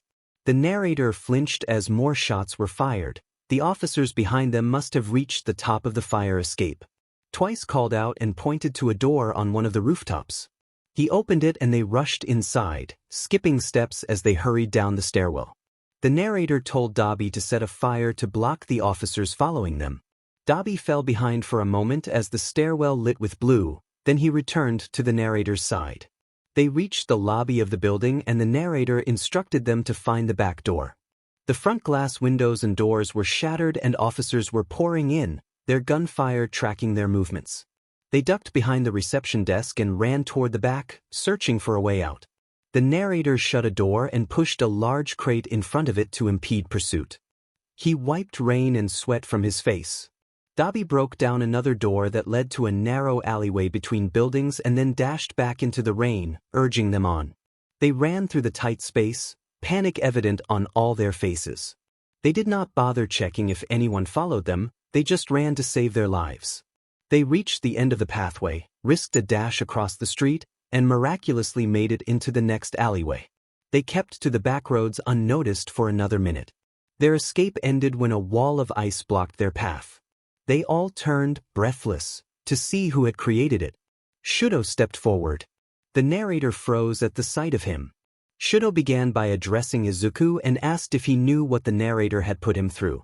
Dabi urged them to move and ran toward his younger brother, flame flickering on his left hand as a warning. Shudo declared that they were not going anywhere and that all of them were under arrest. Jean taunted Shudo, asking if he really thought he could stop them and inviting him to bet on it. Dabi told Jean to be quiet and pleaded with Izuku not to make things difficult, insisting that the two of them were friends. The narrator snapped back that Shudo should not come and speak to him as if he knew him. He reminded Shudo that it had been 3 years and that they did not really know each other. Shudo stepped forward, teeth gritted, and yelled that he did know because it had been 3 years and that he had been living in the real world during that time. He demanded to know what the narrator had been doing and pointed out that the narrator had joined the League of Villains alongside his brother. Shudo said he had noticed that and reminded the narrator that he had seen him the night their father died and deserved an explanation then and he added that confronting them tonight was not about settling old matters. The narrator rolled his eyes and began to taunt Shudo, his eyes flashing red as he provoked him about not letting go of the past and questioning whether catching them would help him move on. He accused Shudo of still hoping there was good left in them. The narrator then ordered Shudo to be quiet. A tense silence followed. He shouted that I didn't know what I was talking about and called me an idiot. He insisted he wasn't the weak one, claiming he had been the only one who could stand after everything that had happened to them, and that he had been alone ever since Hitoshi. Then he cut himself off. I flinched and glared at him with gritted teeth, asking what he meant by Hitoshi. He shook his head as if remembering and then suddenly erupted, accusing me of being responsible for Hitoshi taking his own life 2 months after the betrayal. He blamed me, saying Hitoshi could not bear the way things had gone. Everything froze for a moment. I told him it wasn't my fault and warned him not to pin another person's death on me. I stepped forward, grabbed the collar of his shirt, and pushed him against the wall, making it clear I would not accept that accusation. Shudo saw past my rage and confirmed that Hitoshi had indeed died. Dabi tugged on my shoulder and urged that we had to leave immediately. I finally backed off, and the 3 of us left the alley. We didn't make it far. A sharp sting in my arm made me dizzy as footsteps closed in and hands pinned us to the ground. I saw a dart in Dabi's neck and his vision blur. Tranquilizers, I realized. When I woke, I was alone in a cold room, leaning on a metal table. My head jerked up as memories returned, and I found my wrists cuffed to the table, a one-way glass set into the wall. I cursed under my breath, taking in the cuffs and the empty observation room and worrying about who was behind the glass and where Dabi and Twice were. The door opened. A man walked in, took a breath, and sat across from me. He told me to answer his questions and explained that they had captured me, Dabi, and Twice. He asked if I knew the whereabouts of other League of Villains members. I rolled my eyes and said that, of the ones I had contact with, they were dead. He pressed for details. I told him that Toga, Shigaraki, and all for one were dead and that I was responsible. When he demanded a reason, I slammed my fists down and said it was personal, directing the comment at Bakugo, who had somehow appeared in the room. I told Bakugo I did not understand why he was there and accused everyone of bringing back an old-school bully to mess with me. Bakugo stood and exchanged words with me, accusing me of being selfish and saying that I owed everyone an explanation for disappearing. I snapped back at him, refusing platitudes and stating that I didn't care whether heroes understood me.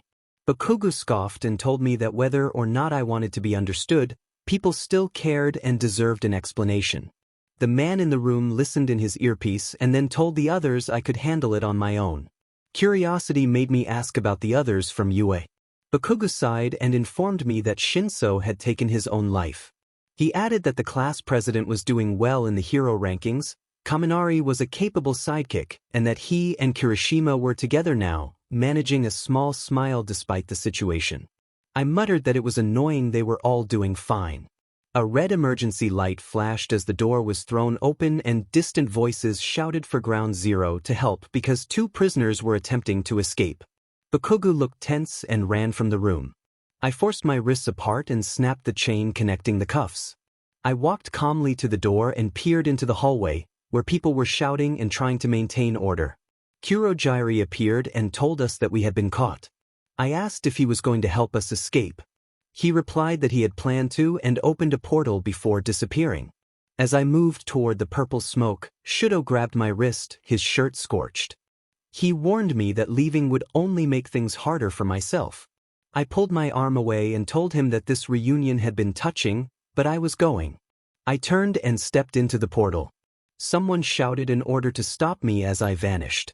An ally shouted that they couldn't let him get away. Izuku turned, his eyes widening. He tried to breathe but a cough tore through him. A deep cold spread from his abdomen while a warm weakness bloomed beneath his skin. His hand found his abdomen and brushed against ice first. A shard of ice had struck him, and the world tilted as his feet no longer seemed to touch the ground.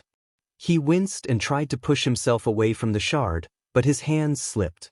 He clenched his jaw and gathered the strength to lift his head, managing to falter out Shudo's name. The portal behind them closed and his eyelids grew heavy. He let out a long breath and his arms went limp. The ice melted as Shudo dropped to his side and cradled him. Izuku looked up at Shudo's scarred face as tears slipped from his eyes. Izuku began to murmur apologies, saying he was sorry, that he should never have joined the league and that he had been manipulated. Shudo brushed some of his hair from his face and told him there was no need to apologize, that he had never given up on him. Shudo urged Izuku to close his eyes and hold on to memories. Lunch with Hitoshi, the day they first met, Ayuka and their friends, and how much Hitoshi and Shudo cared for him. Izuku closed his eyes and listened to Shudo's voice, whimpering as the pain and the ache continued. Shudo held his hand and kept listing more memories for him to focus on. A shaky breath passed Shudo's lips as Izuku's thoughts slowed and then faded into nothing.